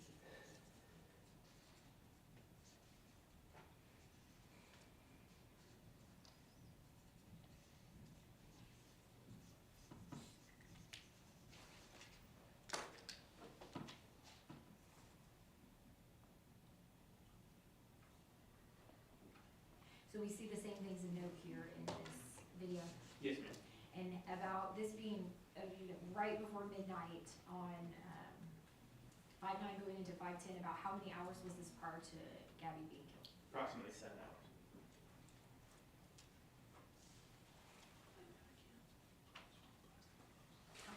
Does the individual, I'm gonna play the video again, does he have anything on his hands in this video? Yes, he has blue latex gloves, but you see the ring over top of the latex gloves.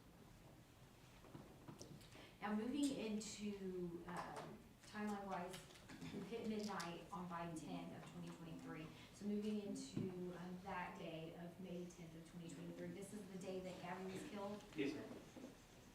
Can you read out the timestamp for the jury on item number 6?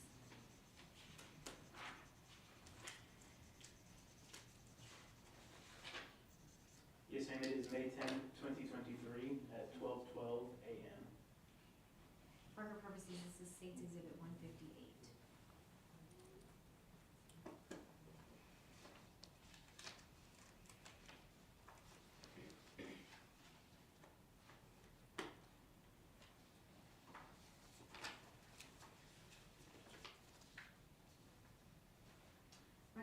more time, tell us what you see the individual do with the face mask here. He lowers his mask right there at that point to show all of his chin. So we are now seeing this video, the timestamp on this video is the same day that Gabby's killed by a man wearing a black hoodie and a black mask. Yes, ma'am.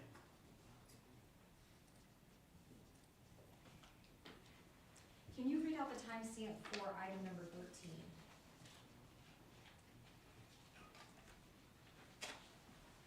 Yes, ma'am, it's May 10, 2023 at 12:39 a.m. For record purposes, this is State's Exhibit 164.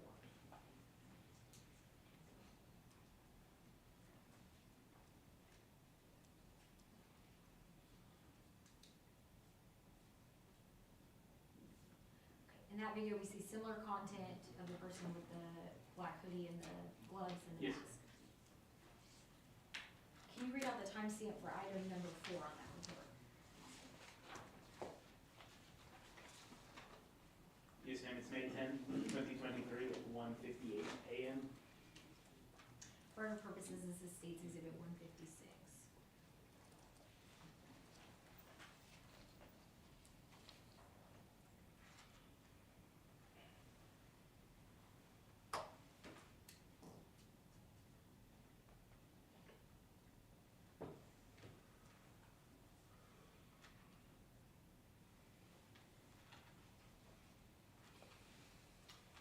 Do we see the same things in this video? Yes, ma'am.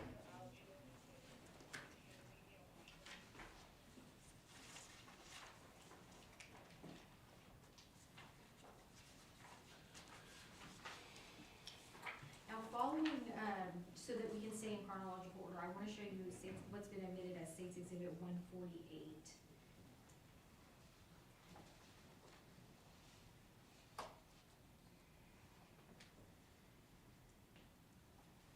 And this is a call, you've had the opportunity to review this call for calls on the silver iPhone from May 10th of 2023. Correct. Now, right now, I'm just gonna focus on this top one. Can you read out the phone number that outgoing call is made to? Yes, ma'am, it's 469-601-6707. And who do we know, you told the jury earlier that belonged to a specific person. Who was that? Yeah. The victim in this case? Yes, ma'am. And then, can you read out the timestamp of that phone call? Yes, ma'am, it's May 10, 2023, 4:55 a.m. So approximately how many hours before Gabby's killed is this phone call going out to her phone? Approximately 2 hours.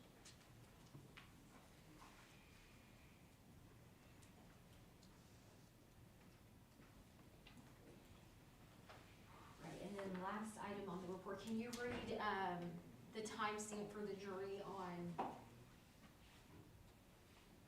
item number 16? Yes, ma'am, it's May 10, 2023 at 5:45 a.m. 5:40 to 5, okay. Let's see.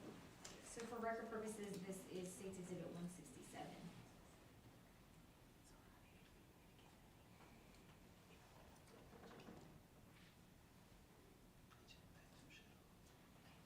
I'm gonna play it one more time, and if you could tell the jury how long, the timestamp being 5:45 a.m., how long was this before Gabby was killed by a man wearing a black hoodie and a black mask? Approximately an hour and 15 minutes.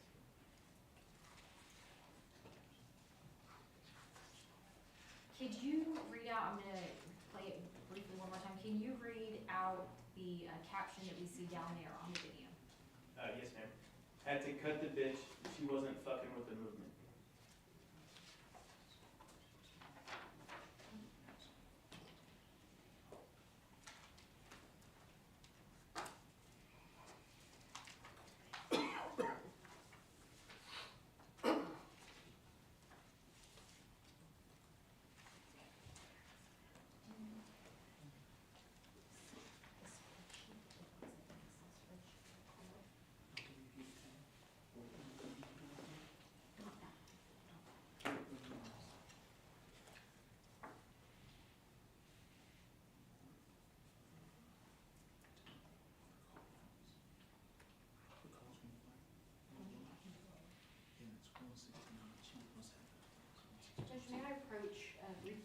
an exhibit? You may.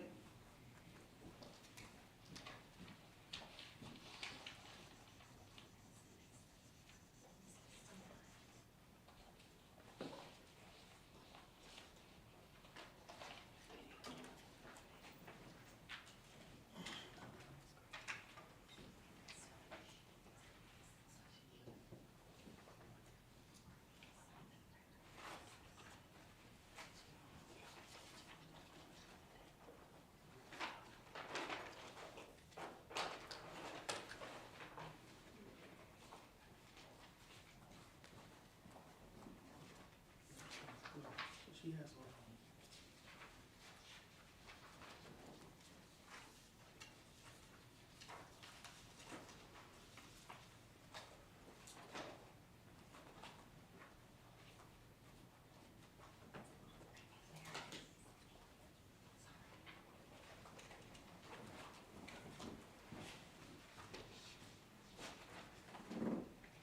Alright, Detective, I'm gonna show you what has already been admitted as State's Exhibit 169. Was there a call log from the black Motorola that you were also able to review? Yes, ma'am. Now, the last timestamp, if you could remind the jury for item 16, that last video we saw, what time that was at? Yes, ma'am, that was May 10, 2023, 5:45 p.m., 5:45 a.m. Okay, so looking at, this call log, and the jury already saw some of this, that it's outgoing to, that number associated with Gabby, but, do we see a call here? A call here that is shortly before that video is made? Yes, ma'am, I'm on item number 7. Okay, and about how long prior to that video being made? When you say call time? Roughly a minute. And then going up, we see multiple calls following that video to that same phone number. Yes, ma'am. And is that, between these, how many would that be? There's 6 right there on the screen. Okay, so 6 calls going to the victim's number between the time we see that last video and, the time Gabby's killed. Yes, ma'am. What is the last call, what's the timestamp on that one? May 10, 2023 at 6:10 a.m., And that's approximately how long before she's killed? approximately 50 minutes. 50 or 15? 50. Sorry, okay.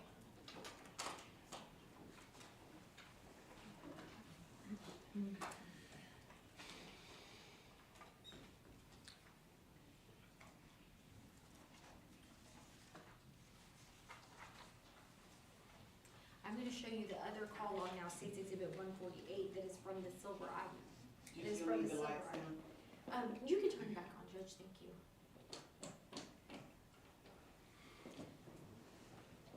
Do we see here a phone call? So we talked about the one at 4:55 a.m. to the victim's phone number, but then we see another call, right here. What is the timestamp on that? May 10, 2023 at 7:49 a.m. And is this a phone call that would be made before or after Gabby was killed? That's after. And throughout your investigation, have you, do you know if this is associated at all with the defendant's family, this phone number right here? Yes, ma'am, it is. Okay, and who do you believe to be the user of that phone number? The defendant's mother. Now, going through some of the rest of this call log report, oh, we see here, sorry, to the number that belongs to the defendant's mother, what's the duration of that phone call? It's 1 minute and 22 seconds. And then we see, after that,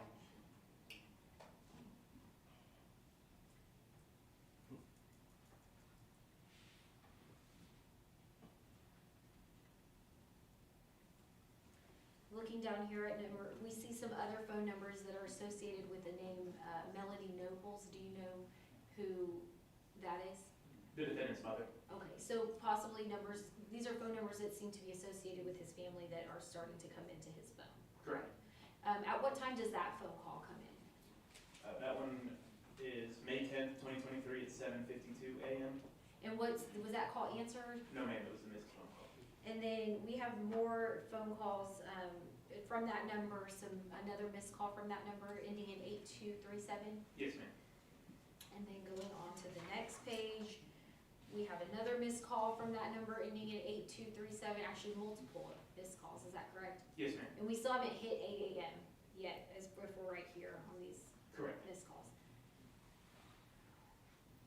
And then another missed call from that same number, is that correct? Yes, ma'am.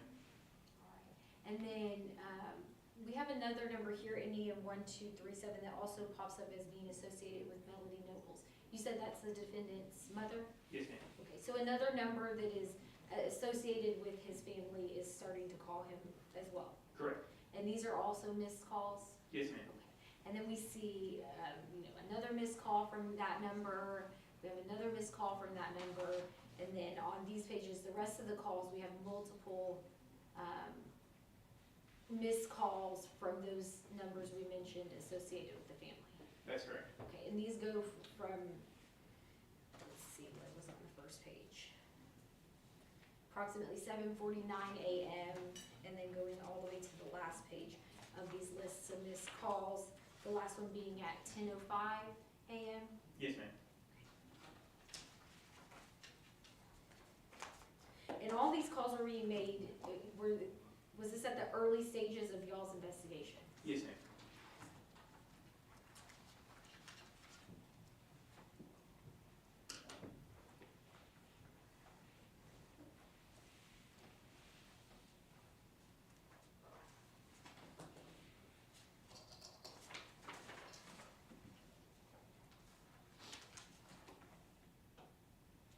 We talked a little bit, we talked about the phone number ending in 8237 that appears to be associated with the defendant's family.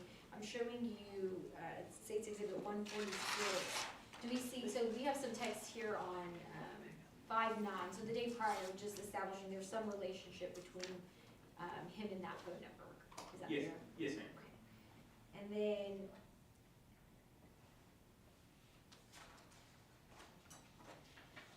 going to the second page, could you read out these two texts that you, or this first text that this phone sends on 5/10?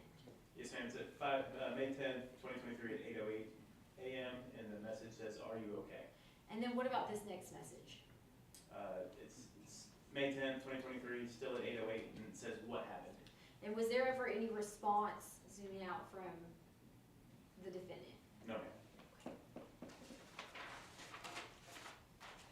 And then we talked about that the phone number ending in 1231 that is also associated with the defendant and his family. Do we see here, this person previously had referred to him as Trey? Yes, ma'am.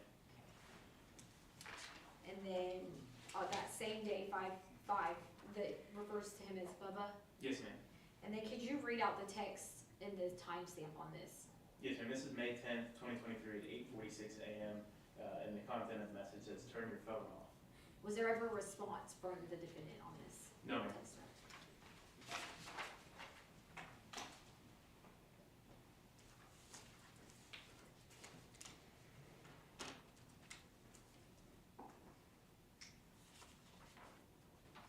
I want to go back to this still image in State's Exhibit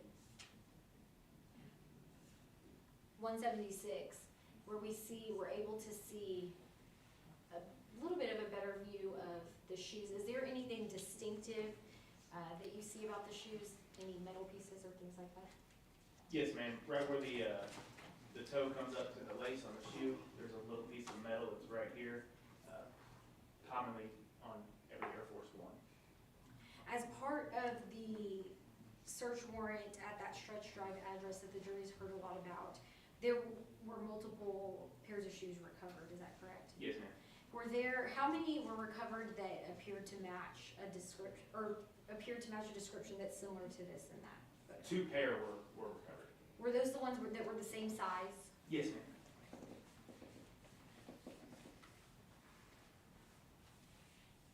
I'm showing you State's Exhibit 21. Does this appear to have similar characteristics as the shoes that we saw in that prior exhibit? Yes, ma'am, they do. Showing you 19A, the map of the apartment. Where were these, so we have the one here down at the bottom indicating that it's item number 1. which we have here, the Nike Air Force Ones. Where were these ones found at? These are located on the map where the number 1 is, the second floor landing outside the door. And as part of your investigation requesting testing, you're aware these did come back having some gunshot residue. Yes, ma'am.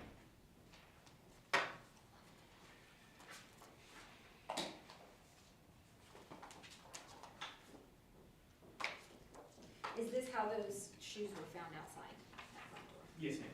And that's in State's Exhibit 20. Now, moving on, there was a second pair of the Air Force Ones with the same size, which we have here as item number 6. Where were those located at? Those were located in bedroom number 2, which is the same room that the cell phones were located in. Okay, bedroom number 2. So these are the 3 cell phones we've been talking about, right? Yes, ma'am. And 8 and 9, so 8 being the black Motorola, and, I'm sorry, 8 and 10, 8 being the black Motorola and 10 being the silver iPhone. These are the ones that we found relevant information on. Yes, ma'am. And these are the shoes that were found, with it being marker number 6, these are the shoes that were found in that bedroom. Is that correct? Yes, ma'am. Okay. Do these have similar characteristics to the ones that we saw in that photo? Yes, ma'am, they do. And then is this a photo that, once taken by the lab, we see it's also marked as 6? Yes, ma'am.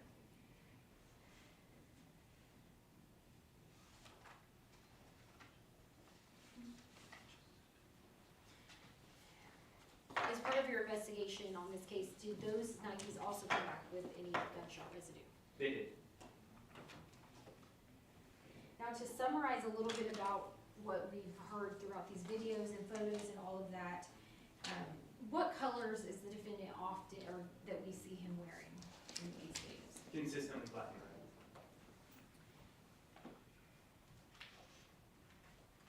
And we see, talking about, May 9th leading into the 10th, up to the murder, is there consistent contact with the victim, Gabby, in this case? There it is.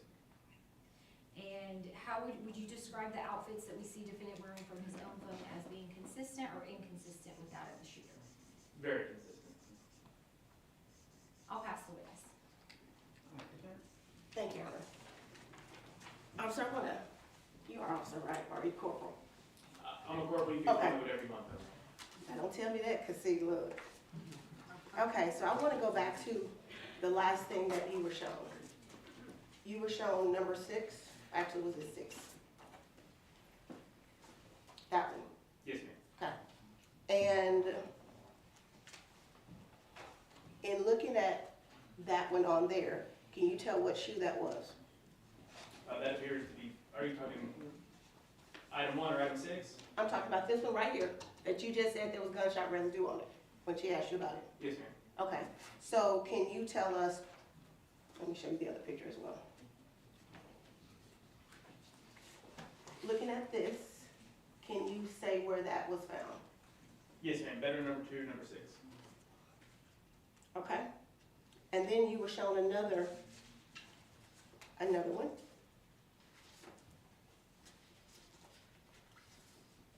Which was found, you said, at the front door landing, Yes, ma'am. okay? And you said there was gunshot residue on that as well, Yes, ma'am. okay? And those are 2 different shoes, correct? Correct.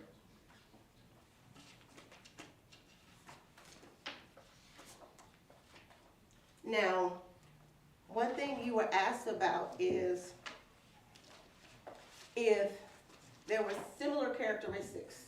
I believe that was the question. You were asked, they said on stage 21, right? They said if it was similar characteristics to this one. Remember that question? And you said there were similar characteristics, right? That's correct. And you would agree with me that similar is not the same as exact, right? That's correct. Okay, so you can't conclusively say that this picture, right, that was from one of the videos that the ADA made, you can't say that this picture is the same exact photos of the shoes that were tested, correct? You want me to repeat the question? No, I can't definitively say those are the exact Okay. ones, although they extremely appear. But you still can't say that they are the same exact shoe, right? Correct, All you can say, or has been said, is what was tested.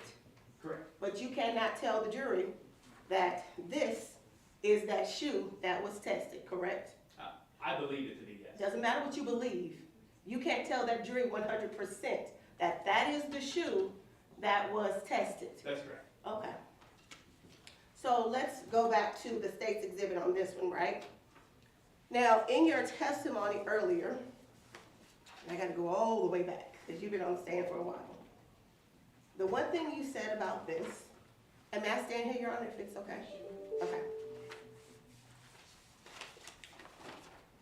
You were asked, when you first took the stand, how many cell phones were tested, right? Yes, ma'am. Okay, so we have cell phones in bedroom one, correct? Yes, ma'am. Let me use my pen, not my nails. We have thank you. Don't break it down. So we have cell phones that were found here, Yes, ma'am. and we have cell phones that were found here, Yes, ma'am. okay? Now, you were asked how many cell phones were found in the whole apartment, right? Yes, ma'am. And how many were found? 5. Okay, and you were asked for how many were only performed a search on, that you got search warrants for, Yes, ma'am. and how many was that? 3. And you were asked, why didn't you test the other 2 phones in the other room? Yes, Remember that question? And you said because it looked like that bedroom belonged to somebody else. That's correct. But there were shoes also found in bedroom 1, correct? And those shoes were tested. Yes, ma'am. Okay, but the cell phones found in bedroom 1 were not tested. That's correct. But that was the bedroom you said you believe belonged to somebody else. Correct. Okay. Now, let's go back to your testimony on another topic.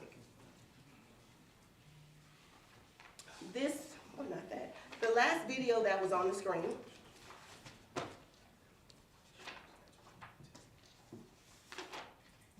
that said, they had you to read it off the screen, and it says, had to cut the bitch, she wasn't fucking with the movement. Yes, ma'am. That's what you read. From just reading that, it doesn't say what bitch, right? That's correct. We don't know what bitch it is, right? That's correct. There's no name, no denotion, any of that, correct? Correct. Okay. Now, the phone calls that were made to the phone number that you were talking about, starting May 10th at 7:49, and I believe the prosecution said all the way up to 10:05, when you went through and read each one of them, right? Yes, ma'am. From the call logs, the different numbers, 8237 and 1231, the last 4 digits. And 4022? Yeah, third number, yeah. All of those. You said they were from someone associated with his family. That's correct. Okay. But you don't know what family member, right? I believe I do. Not what you believe, what you can prove. You don't know which family member actually made which calls, correct? I know the phone number that belongs to his mother. Well, you know all the phones are under the mother's name, correct? Correct. Okay. So my question is that these phone calls made to the family members, we don't know conclusively who actually made the calls. We don't know who was on the other end. You don't. Not being present for it, no, but I do know Correct. that the phone numbers belong to the mother and the sisters. Right. We're not talking about who the phone numbers belong to, but who made the calls. Correct. Okay. And you said these were all missed calls. They were. So the calls were never answered. That's correct. And you would agree that if someone calls someone, the person being called can't control who calls them, right? Well, let me correct. There was some phone calls, but the majority of them were missed. And yes, no, you cannot control who calls you. Now on direct, you guys only pointed out all these missed calls. No, ma'am, we don't. We talked On about May one 10th, that was about a minute long. the first one is 7:49. But after that, the rest that were pointed out by opposing counsel were missed calls. Correct. Okay. Now, you then talked about you and opposing counsel talked a lot about the different hoodies that were worn throughout the videos. The You two remember different that? ones? Yes, ma'am. Okay. You talked a lot about the colors, Yes, ma'am. right? You talked a lot about the pants that were worn, right? Yes, ma'am. Now, you talked about,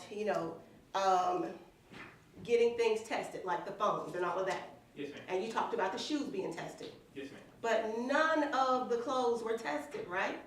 No clothes were tested from that apartment, correct? Because we didn't recover, You can't say what you recovered.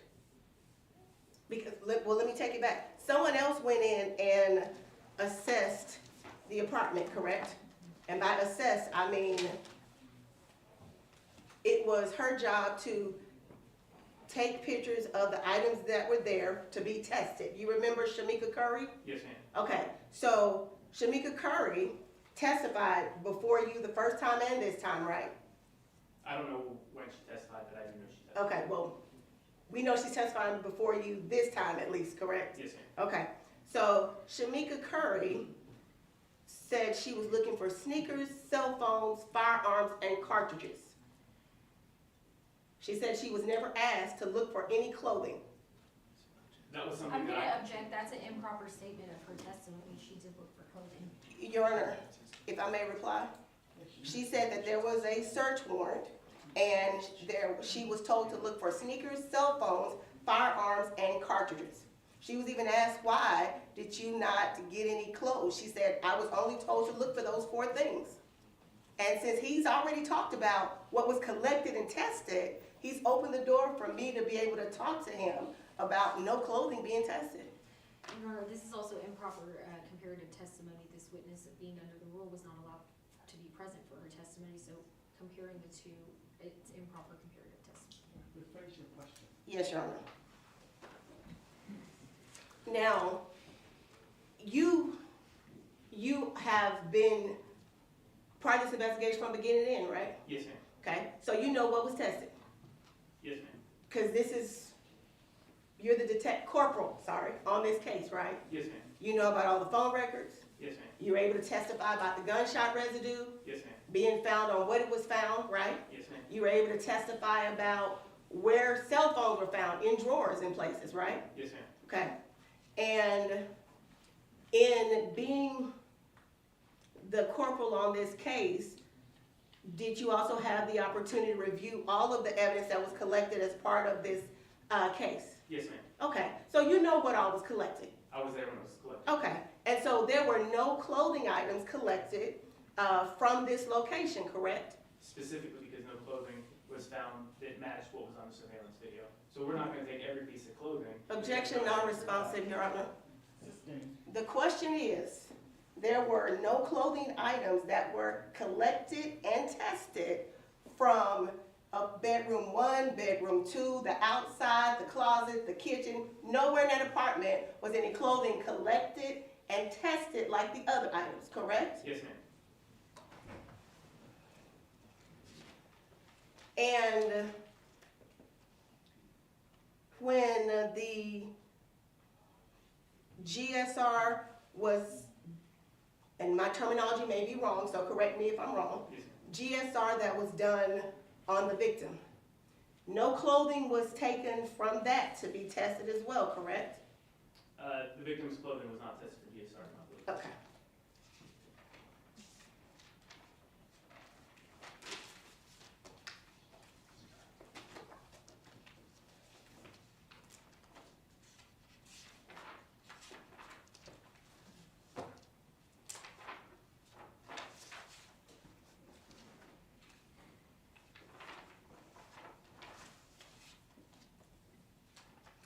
And now, out of fairness, these videos all weren't from May, right? The videos that have been talked about and shown, and, because we've gone through a lot, they all weren't from just 1 month, right? I don't recall if there was any from April, but the vast majority of the ones that we covered were in May. But my And there was question, some previous to it. okay, so my question was, they were not all from May. Correct. Okay, because when we started out, opposing counsel did January 25th, 2023, January 30th, April 17th. So there were different dates besides May dates. You would agree with me on that, right? Yes, ma'am. Okay.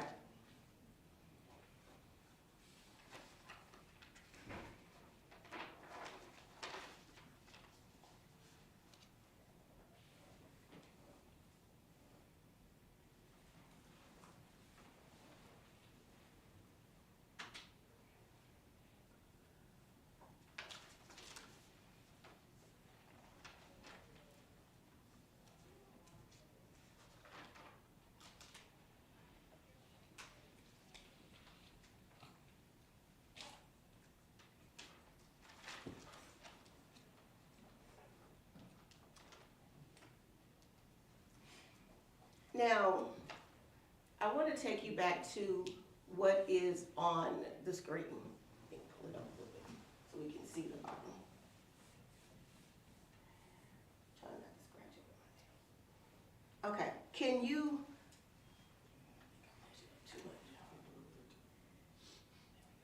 Okay, all right, looking at that, there were some cartridges found, right? Yes, ma'am. Okay. And were those tested? They were. Okay. And what happened with those? They were inconclusive. Okay.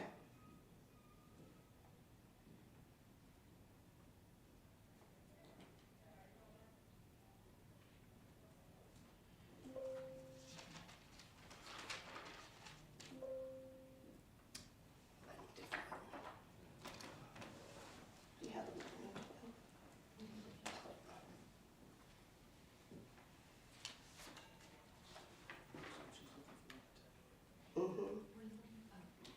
states 48. Okay. May I approach you, Rhonda? You may.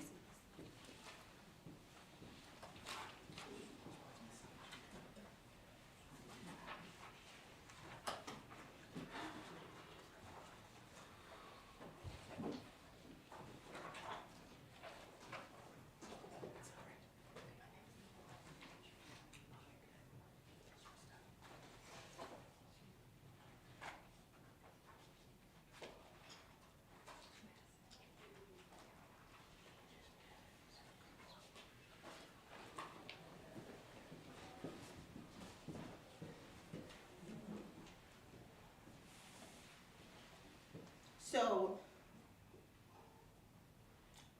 looking at this, I just asked you about the cartridges. Yes, ma'am. And this was states 47 that they introduced. You see the number? Yes, ma'am. Okay. And then states 48. Well.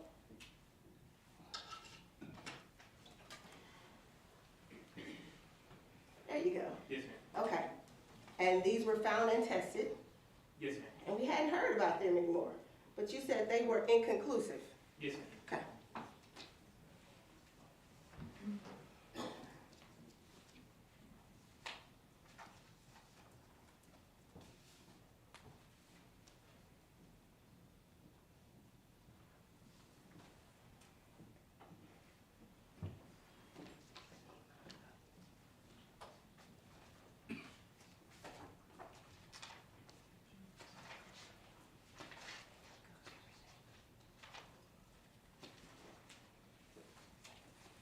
I will pass the witness, Your Honor.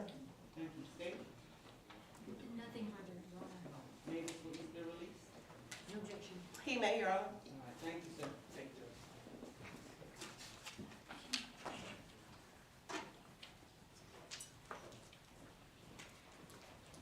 All right, State, call your next witness.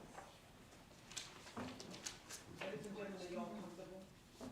Seems like it's freezing in here today. It is. And that's a great thing. Told you. That's a good thing. All right. Your Honor, ladies and gentlemen of the jury, the state rests its case. What says the defense? Your Honor, if I may have 3 minutes Okay, outside the presence. outside the presence of the jury, yes, Your Honor. Ladies and gentlemen, let's take, Maybe 5.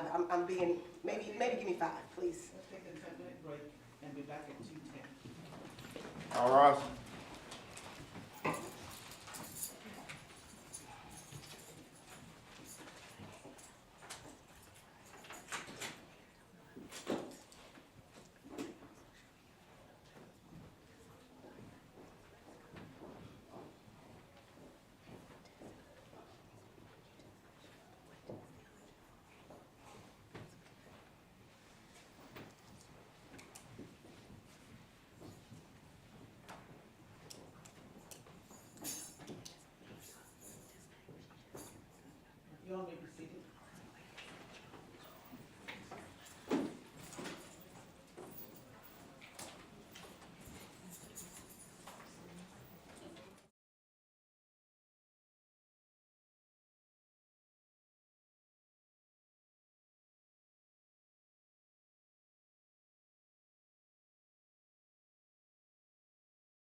Chief, what says the defense? Your Honor, we rest. Okay.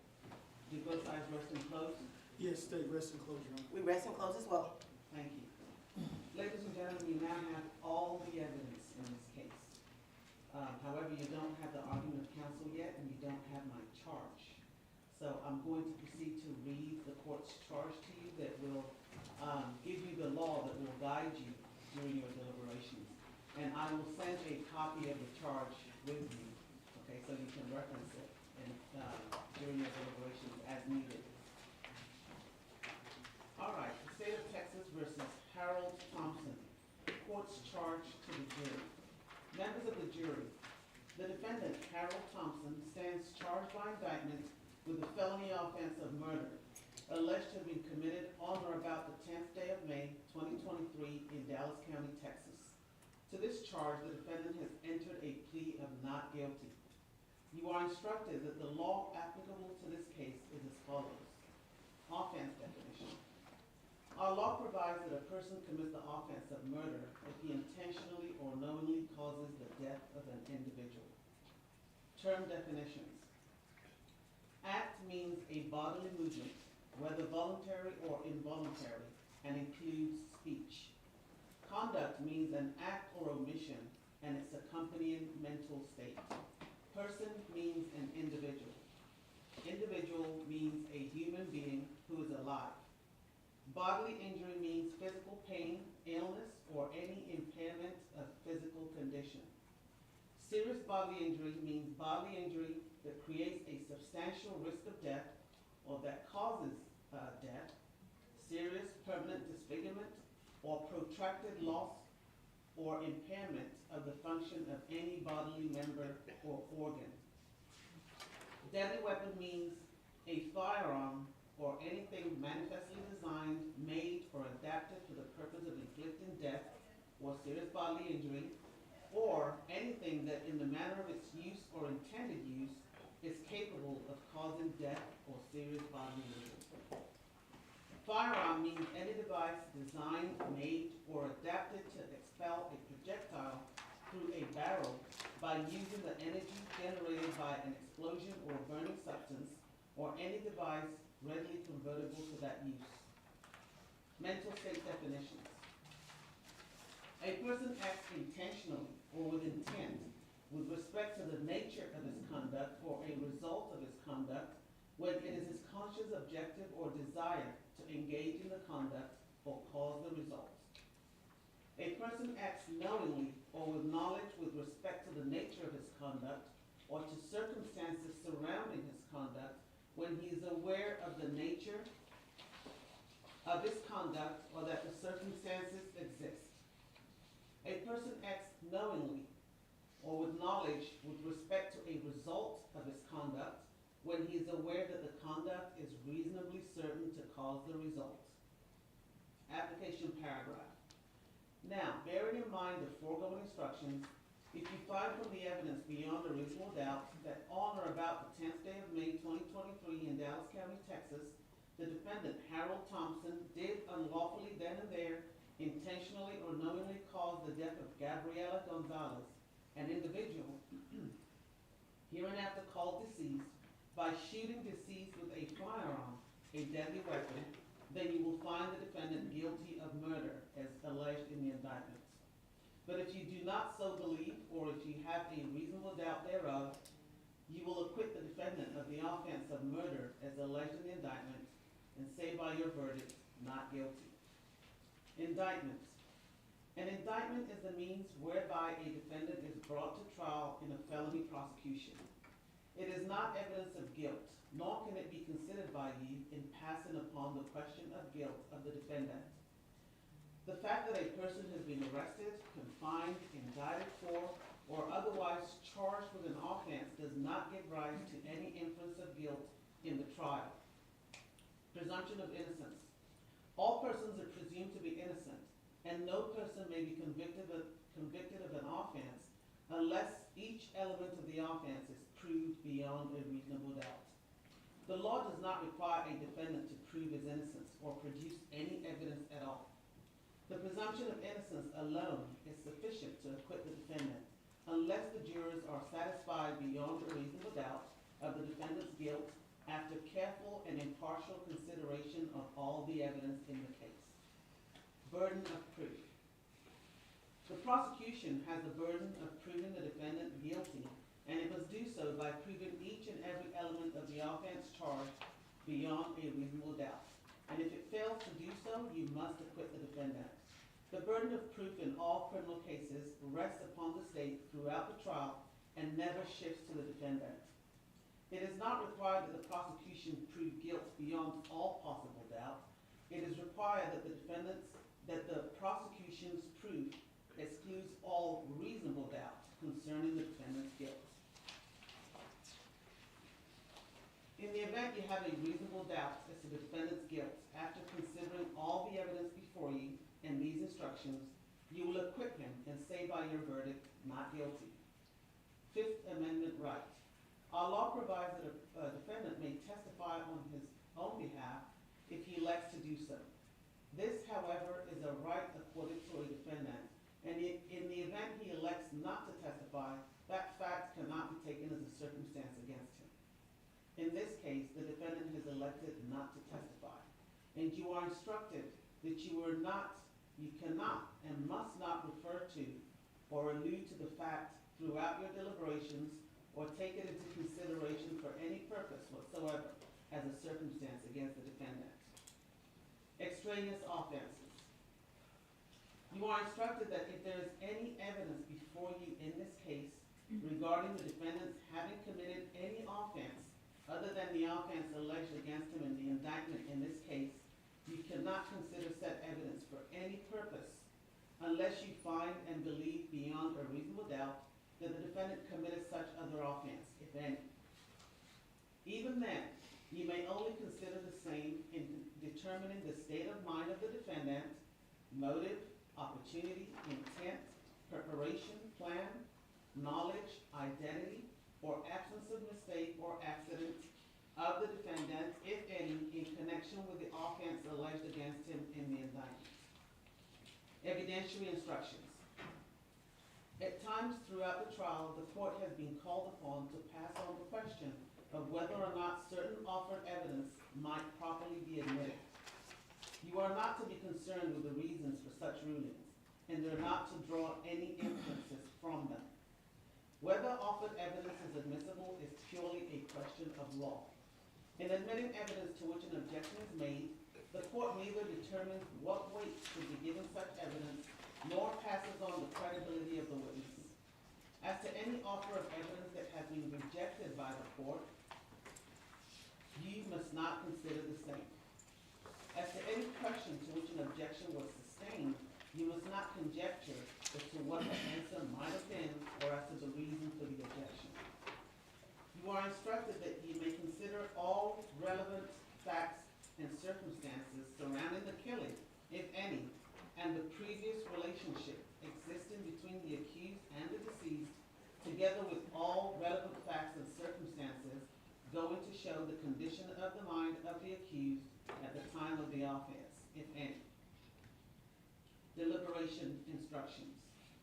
After you retire to the jury room, you should select one of your members as your presiding juror.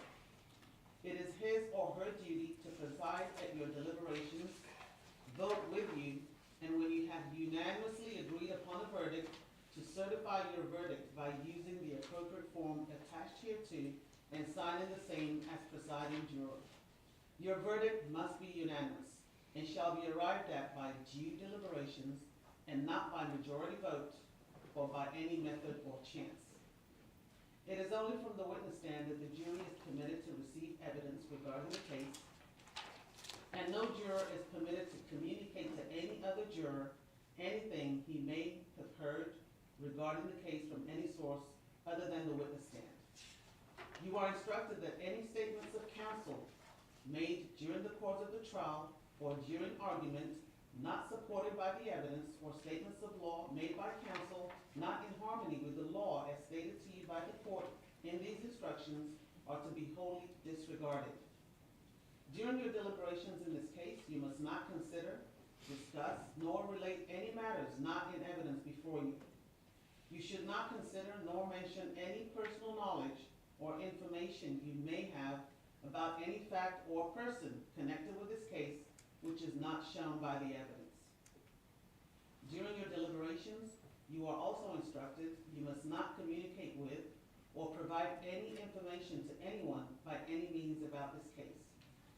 You may not use any electronic device or media such as telephone, cell phone, smartphone, iPhone or computer, the internet, any internet service, or any text or instant messaging service, or any internet chat room, blog, or websites such as Facebook, Snapchat, LinkedIn, YouTube, Instagram, TikTok, or X, formerly Twitter, to communicate to anyone any information about this case, or conduct any research about this case until I accept your verdict, if any.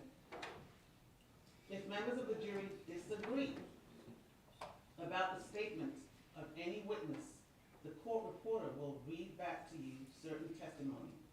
The court will allow the court reporter to do this only if you submit a written request to the court signed by the foreperson that, number one, states that members of the jury have a disagreement about a specific statement of a witness. Two, identifies the witness who made the statement. And three, requests this testimony be read back. The court will then have the court reporter read back only that part of the statement that the members of the jury disagree about. After you have retired to consider your verdict, no one has any authority to communicate with you except the bailiff who has you in charge. You may communicate with this court in writing, signed by your presiding juror, through the bailiff who has you in charge. Do not attempt to talk to the bailiff, the attorneys, or the court concerning any question you may have. Your sole duty at this time is to determine the guilt or innocence of the defendant under the indictment in this cause, and restrict your deliberations solely to the issue of guilt or innocence of the defendant. If you have a verdict, or if you wish to have a break, turn on the red light and the bailiff will quickly respond. And this is signed by me, Judge Chica Anian. And the last page on the back is the verdict form, which states thus: the state of Texas versus Harold Thompson. We, the jury, unanimously find the defendant, Harold Thompson, guilty of murder as charged in the indictment. Signed by the presiding juror, printed name of the presiding juror. Or, we, the jury, unanimously find the defendant, Harold Thompson, not guilty. Signed by the presiding juror, printed name of the presiding juror. And as I said, I will send this back to you so you can refer to it. I also have a form here for you to select your presiding juror. That will be your first business when you get back in the jury room. Select your presiding juror, hit the red button, and the bailiff will come pick it up, okay? All right.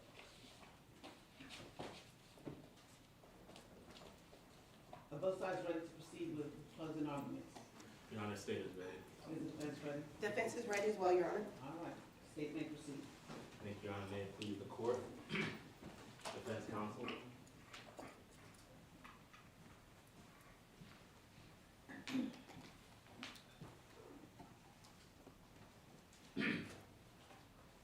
Ladies and gentlemen of the jury, this is Gabriela Yvette Gonzalez. She was a mother of three. She was a single mother who was working. She was doing the best that she could in life. In 2023, she had a job. She had her own place. She had her 3 kids who she loved, and she had the support of her family. And in 2022, that was her life. She was doing the best that she could. Things were going okay for her, even if she wasn't making the best decisions in life. Things were going okay. So she began a relationship with this defendant here, Harold Thompson. The effect that this defendant had on Gabby's life, the only way you could describe it would be like if somebody was stricken with the most aggressive form of cancer. Because like cancer, she initially underestimated his threat and what his threat could be to her life. And very quickly, before she knew it, he had taken root in her life.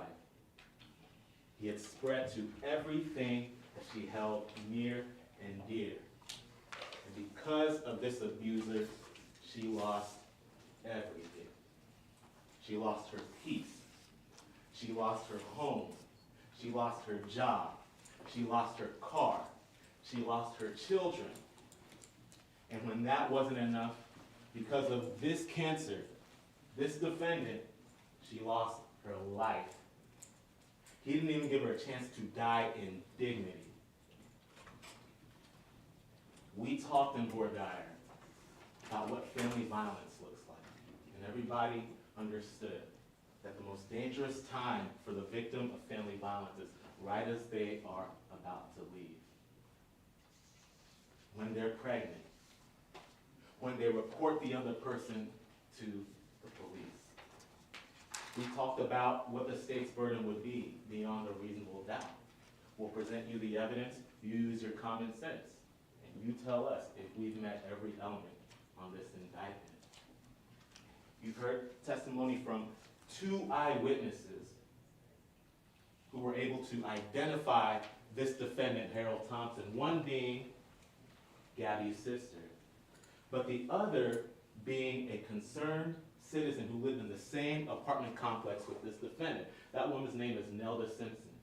Go back and listen to her testimony. Everything that she told you played out in the evidence that we presented before you.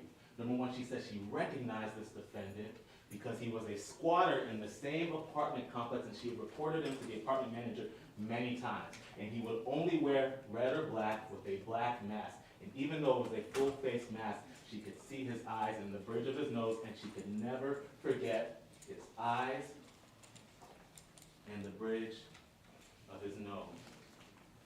Remember that she said that he was a squatter. When the police found this defendant, he wasn't in his apartment. He was in a vacant apartment in the same apartment complex. How would he know where the vacant apartments were where he could hide if it wasn't for the fact that he was a squatter and that's all he had been doing at the Vista, Montana apartments? She told you he only wore red or black. You've seen pictures of all the clothes that he wears. You've gone through his phone. You've seen the contents, what he posts on social media, his private photos.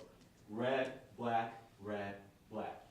In Voir dire, we talked about what are some signs of consciousness of guilt. When a suspect knows that he is guilty, what are some things that he's going to do to try to conceal his guilt? When he was squatting in the vacant apartment when the police found him, that's the only time you see him not wearing red or black. He changed his clothes after he fled from the scene and after he hid the gun and after he called his mother saying, "I'm sorry, tell my sisters I love them, I'm sorry." Evidence of consciousness of guilt.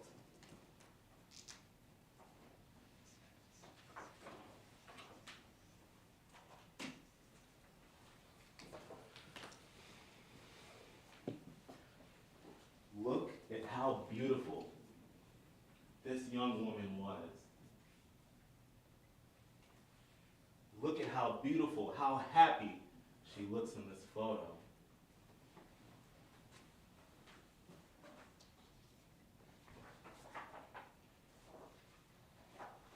And look at what this cancer reduced her to on the morning of May 10th, 2023. He didn't care that it was a school morning, that there were children around, that there were bystanders. None of that meant anything to him in that moment when he shot her dead and left her to bleed out on a gas station concrete pavement like an animal. And he ran away like a coward, no care in the world. This is what he reduced this beautiful mother of 3 with a 2-year-old child that she was presently taking care of. This is what he left her. This is how he left her.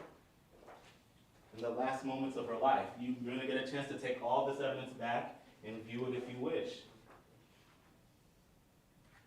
He had her telling her friends, I don't feel strong at all. He had her friends telling her, this guy doesn't value you as a woman. Here she is telling her friends, because of this cancer, I've lost my kids. Think back to what Nelda Simpson said when she saw this defendant placing her in a headlock before she went back to her apartment to get the phone to call police. She told you what the victim, Gabby, said as she asked, are you okay? Gabby's response, I just want my babies. I just want my babies. This woman was in hell before this defendant took her life. This woman was in hell. She had lost everything. I just want my babies. Think back to what Miss Nelda Simpson said. She saw the defendant several times place the victim in a headlock. And then go back. You're going to want to watch that surveillance footage again. Go back and watch it. When they enter that gas station parking lot, what's the first thing this defendant does? Grabs her in that headlock. Grabs her in that chokehold. She pushes him away. They walk a little further. The defendant looks behind him to see if he's got space to run. He pulls out his gun. 1 shot to the head, and as she's falling to the floor, watch the recoil 2 more times. Once on the side, and I guess the other bullet missed. Why did he need to do that? This woman, Gabriela Gonzalez, she did not deserve that. She did not deserve what he put her through. She did not deserve to die the way that she died. 2 more minutes, Counsel. Thank you, Your Honor. This cancer took everything from me. Took absolutely everything. But we have a chance now to get some measure of justice for Gabby. The evidence is clear. Only one person was behind this murder, and it was Harold Levance Thompson III, AKA Trey. He was behind all of the assaults. He was behind the torment.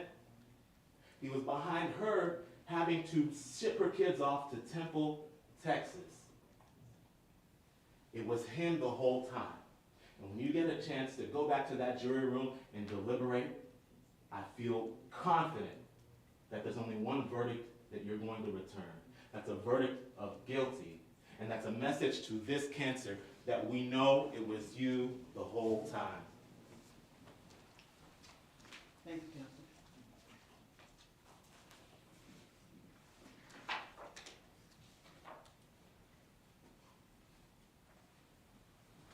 Defense, May it please the court, I approach the jury. you may.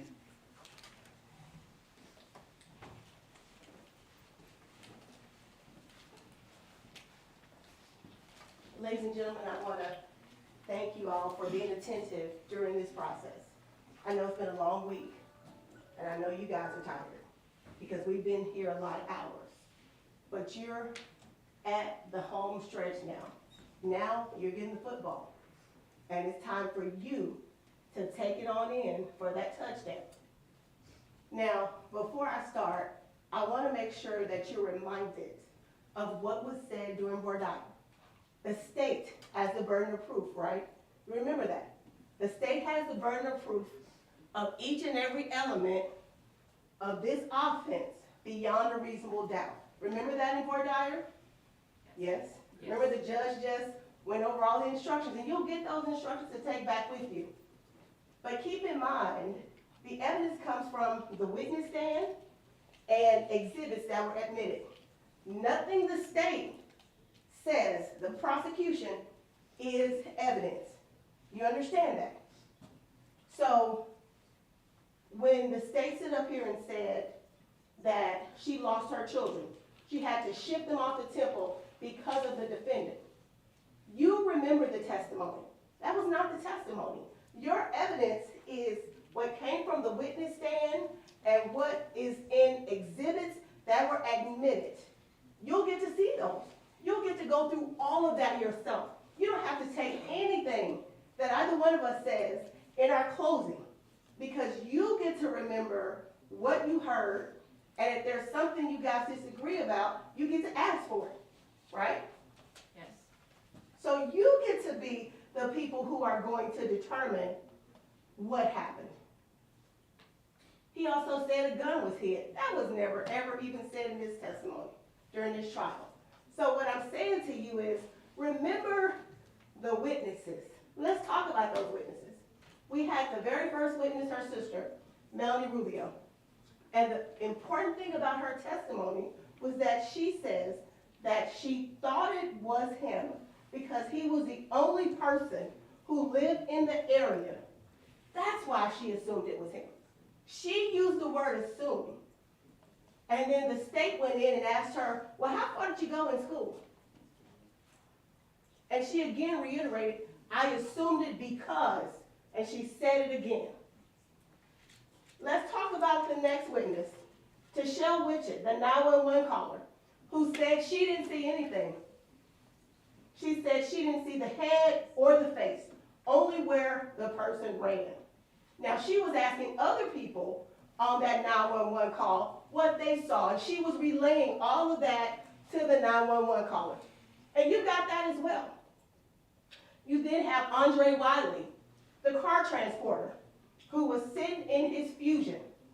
He said, looked like a normal couple. They weren't fighting, they weren't arguing. And you get to see the video that the DA's office individual who did the pictures for you actually got into evidence. You get to see the walking. You get to see that for yourself. You don't have to take anybody else's word for it. We then have Rasherica Martinez. And this is the one where the judge had to instruct you to disregard something she said, right? Now, she couldn't identify the shooter. She couldn't do anything. We then have the person that they relied on her testimony. We have Nelda Simpson. Now, you can watch and remember from that testimony what Nelda said. And I want you to pay close attention to, think about it. Every time the prosecution asked her a question, she was all in tears. But whenever the defense asked her a question, she was so uncooperative, almost combative. They were going back and forth. Remember that. Don't you want to be the witness who comes up here and is impartial, and you're just going to tell what you saw, right? That's what the purpose of this is, right? That's what this is supposed to be about. We have Evelyn Maldonado, the lady with her master's degree, who worked with autistic kids. And she told him he was wearing a hoodie so she couldn't see anything. Now, there were over 25 witnesses. It's been a long trial. We then had the DPD analyst who took the photos, who told you there were no spent cartridges at the scene. And she saw none being picked up off the ground. You have Officer Anderson, who went to the mom's house, who went to see if the suspect was there. No suspect was found. Now, you got Frank Serra, who retrieved the surveillance video at the Shell, and then he was the last witness on the stand, and we're going to come back to him. We're going to spend some time on him. You have Diana Rojas, who was asked to provide the video but didn't know how to do it, so she just gave DPD access to it.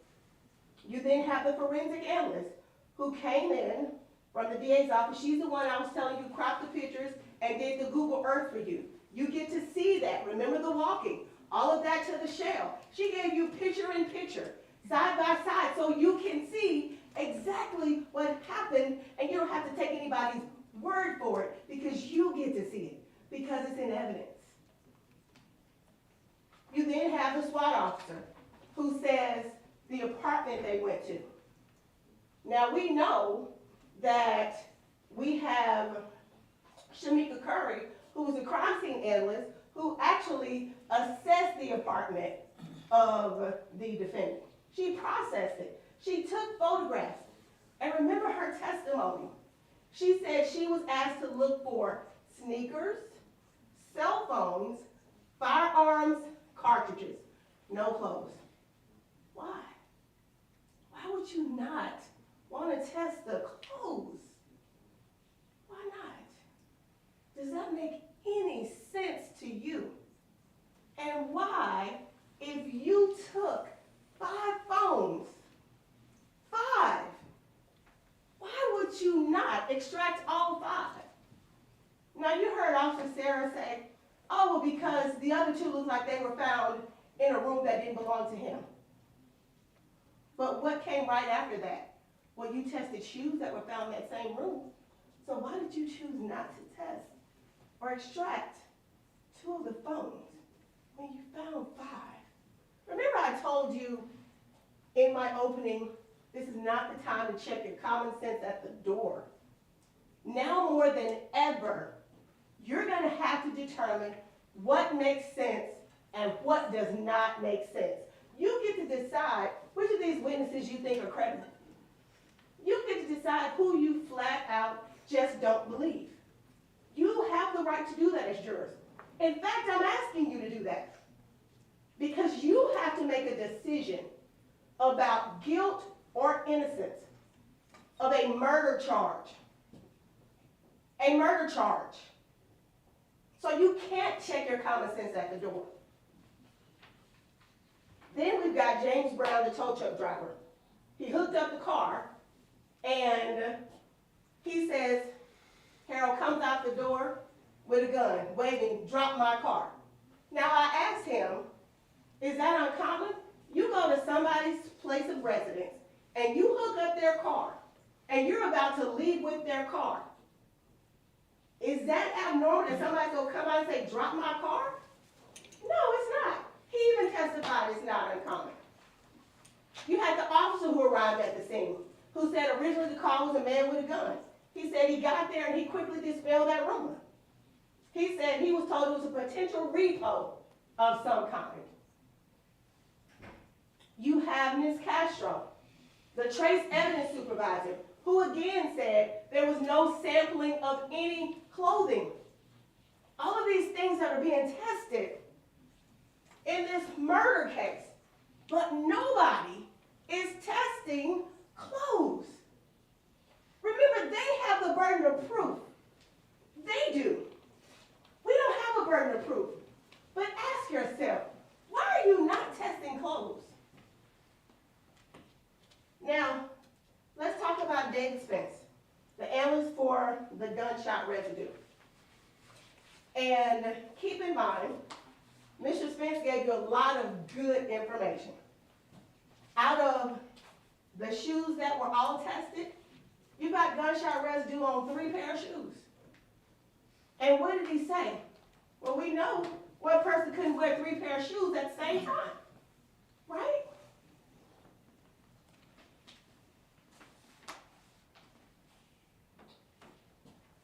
You then have the phone dump. Mr. Neely, who talked about that's his job for DPD, to do the phone dump. But then everything that was admitted was burned on the disc by the assistant DA who was asking questions. And then we have Officer Sarah, who had lots and lots of opinions when I would ask him questions. Lots and lots of opinions. And what did I say to him? It's not what you know, it's what you can prove. He kept saying, but I believe, but I believe, but I believe. This is not what you believe. This is a court of law, and this is what you can prove beyond a reasonable doubt. And keep in mind when we go back to Ms. Curry, she talked about all the things that she found in the apartment when she took the photographs of it. Nobody ever mentioned those cartridges other than her. And when I asked Officer Sarah about it, what happened to those cartridges that were tested? Oh, they were inconclusive. So you just gonna let that slide, right? Not say anything about it. Think about it. All the videos that were being shown, all months, March, April, May, January, no clothes tested. They made that decision to not test the clothes. they made that decision not to test the phones that were all collected. And that's something you get to consider as a jury. And ask yourself why. Does that make sense? You go collect it, but you're not gonna do anything with it. Who does that, right?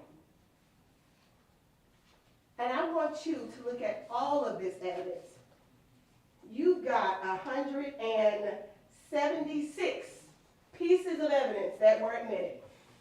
You've got a lot of evidence to review. And you get to review all of it. Because this is a serious matter. The district attorney said that this is about finding some measure of justice. This whole case is about justice. Not just for Gabby, but also for Harold Thompson, because he is the one that they have chosen to bring to trial. So he is the one that they have to prove each and every element of the offense to you beyond a reasonable doubt. That's their burden. And I'm asking you, when you took that oath and sat in this jury box, that you would hold them to that burden. I want you to hold them to that burden now. Don't forget about that oath. Because like I told you, you have the ball now. We're in the Super Bowl. It's up to you now to bring it home.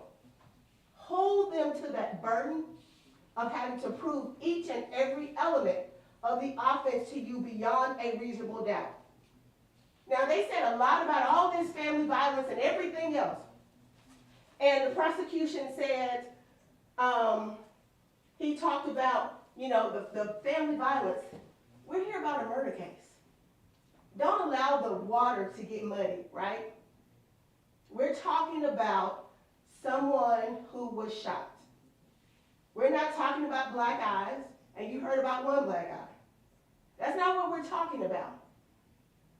We're talking about whether or not on May the 10th, 2023, in Dallas County, Texas, did Harold Thompson unlawfully, then and there, intentionally and knowingly, cause the death of Gabriela Gonzalez, an individual hereinafter called deceased, by shooting deceased with a firearm, a deadly weapon. Those are the elements of the offense. Those are the elements of the offense. And we submit to you that if you hold the state to the burden that you took an oath to hold them to, that you will find him not guilty. Thank you for your time. Thank you, counsel.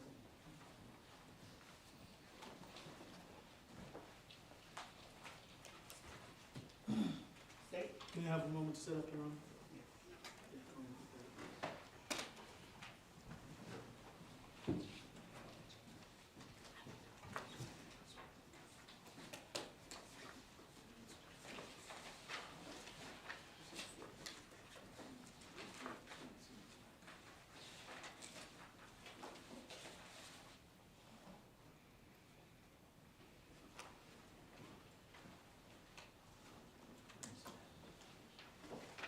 Thank you, Your Honor.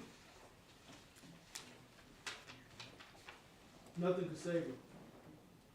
Nothing could stop what was gonna happen to her by Trey. I know during the course of this trial, you've heard Harold Thompson so many times, but I know by the time we finish, you know Harold Thompson is Trey. I hope no one's back there in the jury room talking about Harold, because we know Harold is Trey.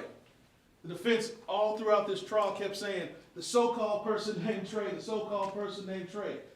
It's him. He goes by it in his own phone. His family calls him Trey and Bubba. So don't waste 1 second talking about that. Harold Thompson is Trey.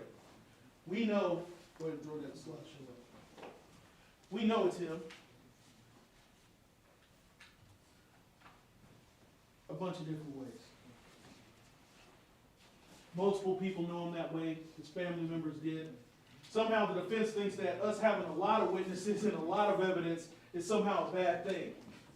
How many people got out there and said, yes, I knew her boyfriend was Trey. Her co-workers, her sister, who drove feet away from them moments before the shooting, knew, hey, that's Trey. I've seen her with him. When I pick up my niece, he's either right outside the house or he came outside one time. It's him at the towing incident. That's why that's important. Not just to say, well, he's a bad guy because he had a gun and he ran out because his car was getting towed. It is about identity. You know, when we started, you saw a person in a mask, shoot Gabby. And you might have thought, well, how do we know it was him? That helps show it was him because that's what he wears all the time. I'm sure you probably got bored by the time we got through all those videos on the phone, showing him wearing a mask, wearing the same red pants and the white shoes. Think about how many times he was wearing that outfit. He was wearing it all day, the day before and the night leading up to the shooting. Now when we go to his house, 8 hours after the shooting is over, you can't find those red pants in that apartment. The defense says, why didn't you test, quote unquote, the clothes? You don't go into a house and just test every piece of clothing that's in there. You test the clothes that are responsive to what you're looking for. They saw on video a person with a black hoodie, black mask, and red pants and white shoes shoot Gabby in the head on video.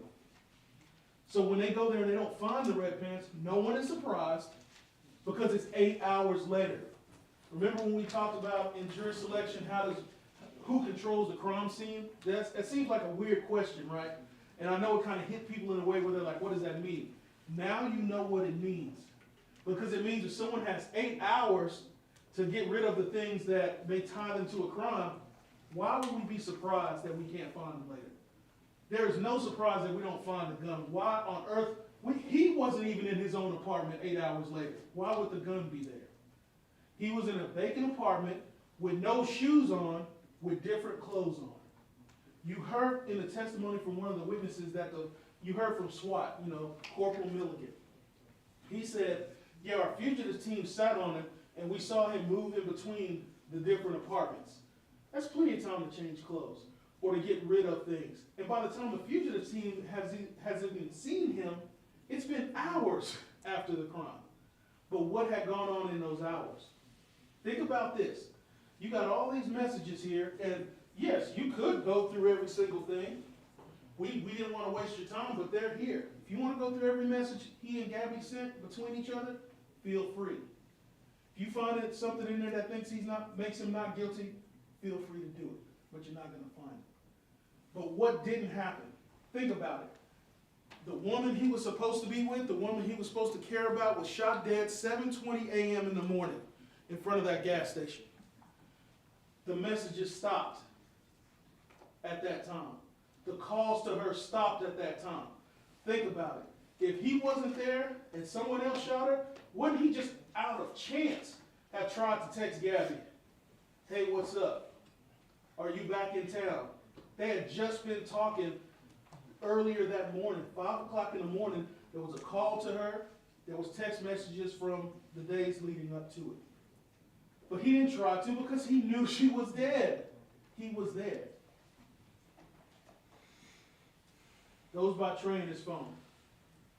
How do we know Trey shot Gabby?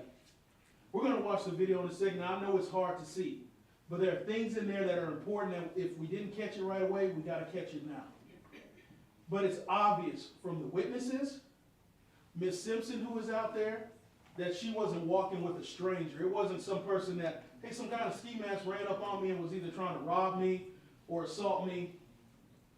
She knew it was a couple and a woman in distress. And the defense says, why wouldn't you want to come up here and just tell her how it is? Did you see Miss Simpson and all the other witnesses that are civilians and not used to seeing this kind of thing? Do you think anyone wanted to be here?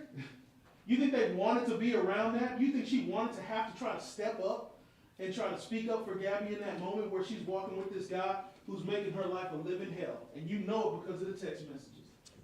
Now, we're not saying Gabby is perfect. We're not saying that he's responsible for every single thing in her life. But at the same time, we know because of the messages and the witnesses that this was a violent, domestic violence relationship. The testimony from Ms. Guerrero tells you what kind of relationship that can be and the outward signs that are there, and this is a classic case. It was like Gabby was texting from a textbook, that she felt powerless. She couldn't get away. She felt embarrassed. She didn't want to go to work because of the way she looked. and it was all because of Trey. Miss Simpson didn't want to be there. She didn't want to be here. But she knows that to tell the truth, she had to come in and say what she saw. And the fact that, well, she wasn't super cooperative. You think she likes looking at him? Those eyes? You could tell in that moment, she went right back there on that street, looking into those eyes. And that's where the emotion came from. Those eyes we see in every picture, those dead, cold, staring eyes that wants control and power, was looking at her. The last person that Gabby saw was him. And Nelda has to deal with that now because of him. Watch him look around before the shooting. Who controls the scene? Who decides where something happens? Who is so brazen that it's fine for this to happen in broad daylight? Trey. The shooter didn't steal from her. This isn't someone that said, think about it. She was laying there for Emmy, the police, her friends. There's no phone on her. There's no cash on her. You're going to see right before, it looks like she was forced to give up what she had on her to Trey. We're going to watch in a second, watch close. The physical evidence. The defense says, why didn't you test this? Why didn't you test that? We already showed you pictures of Miguel Ortiz being on the prescriptions in this room. Right? We already know that. And that, well, if you didn't test every piece of clothing, every phone in there, why did you test these shoes? These shoes are white. They're looking for white shoes. So why, of course, why didn't they test those white shoes? They did. They tested all of them. But the ones that came back with gunshot residue were sitting right outside the door. 1 particle on each shoe here, 5 particles on the right shoe, and 2 on the left. The shooter standing there with his right arm out. 5 particles on the right shoe, 2 on the left. 2 more minutes, please. Thank you, Ron. We saw his phone. I'm not going to belabor that. I think y'all were already done with him by that time. You already knew he did it. But we have a job to do, just like the defense said. So we're making sure you have everything you need to see.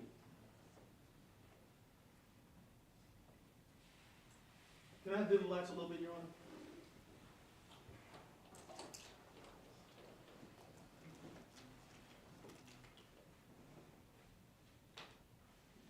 She's talking to someone she knows.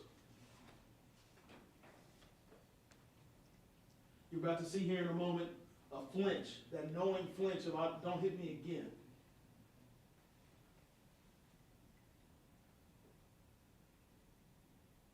Right there.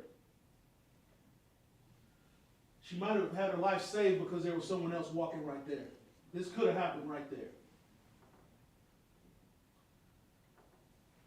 See that plane?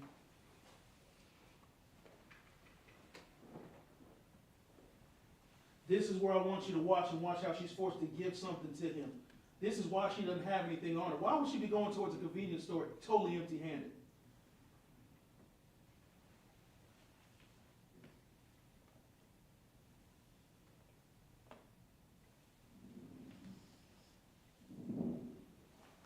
Right there. See her left hand come out, right hand come up and hand him some stuff?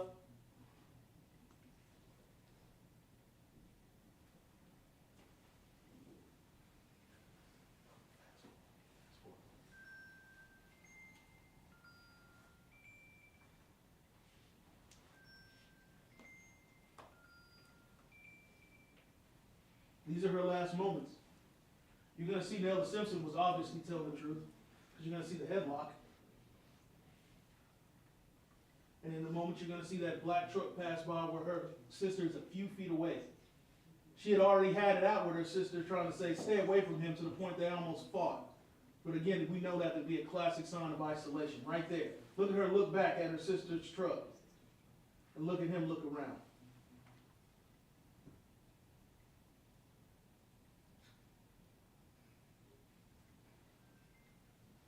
Left like roadkill. That's the person he's supposed to care about. That in those pictures he was hugging 3 or 4 days earlier. We ask that you make a quick verdict. I know you're going to do your job. You're going to want to look at things. This is State's Exhibit 16. It's a PowerPoint if you want to watch that last slide. But I submit to you, you see what you needed to 4 times over. go back there, say that he is guilty of murder, that Trey, you can't hurt Gabby anymore, and that we know that this domestic violence relationship ended with you taking her life.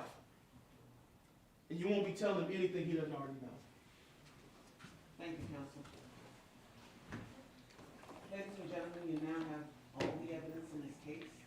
You have the argument of counsel, and you have the court's trial.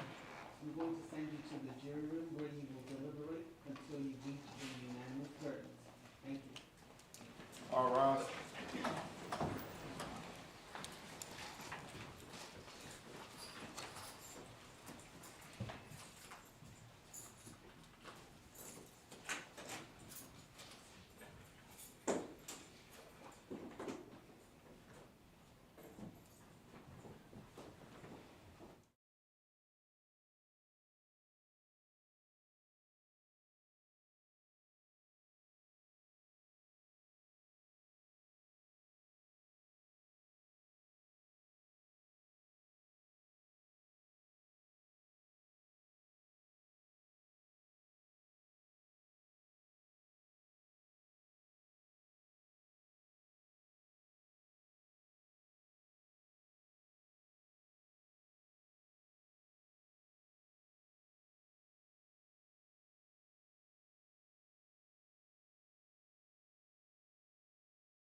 Number 7 needs to go and, pick up her children, and I appreciate the fact that you, stayed beyond 3 o'clock, so that we could get in, closing arguments on both sides, okay?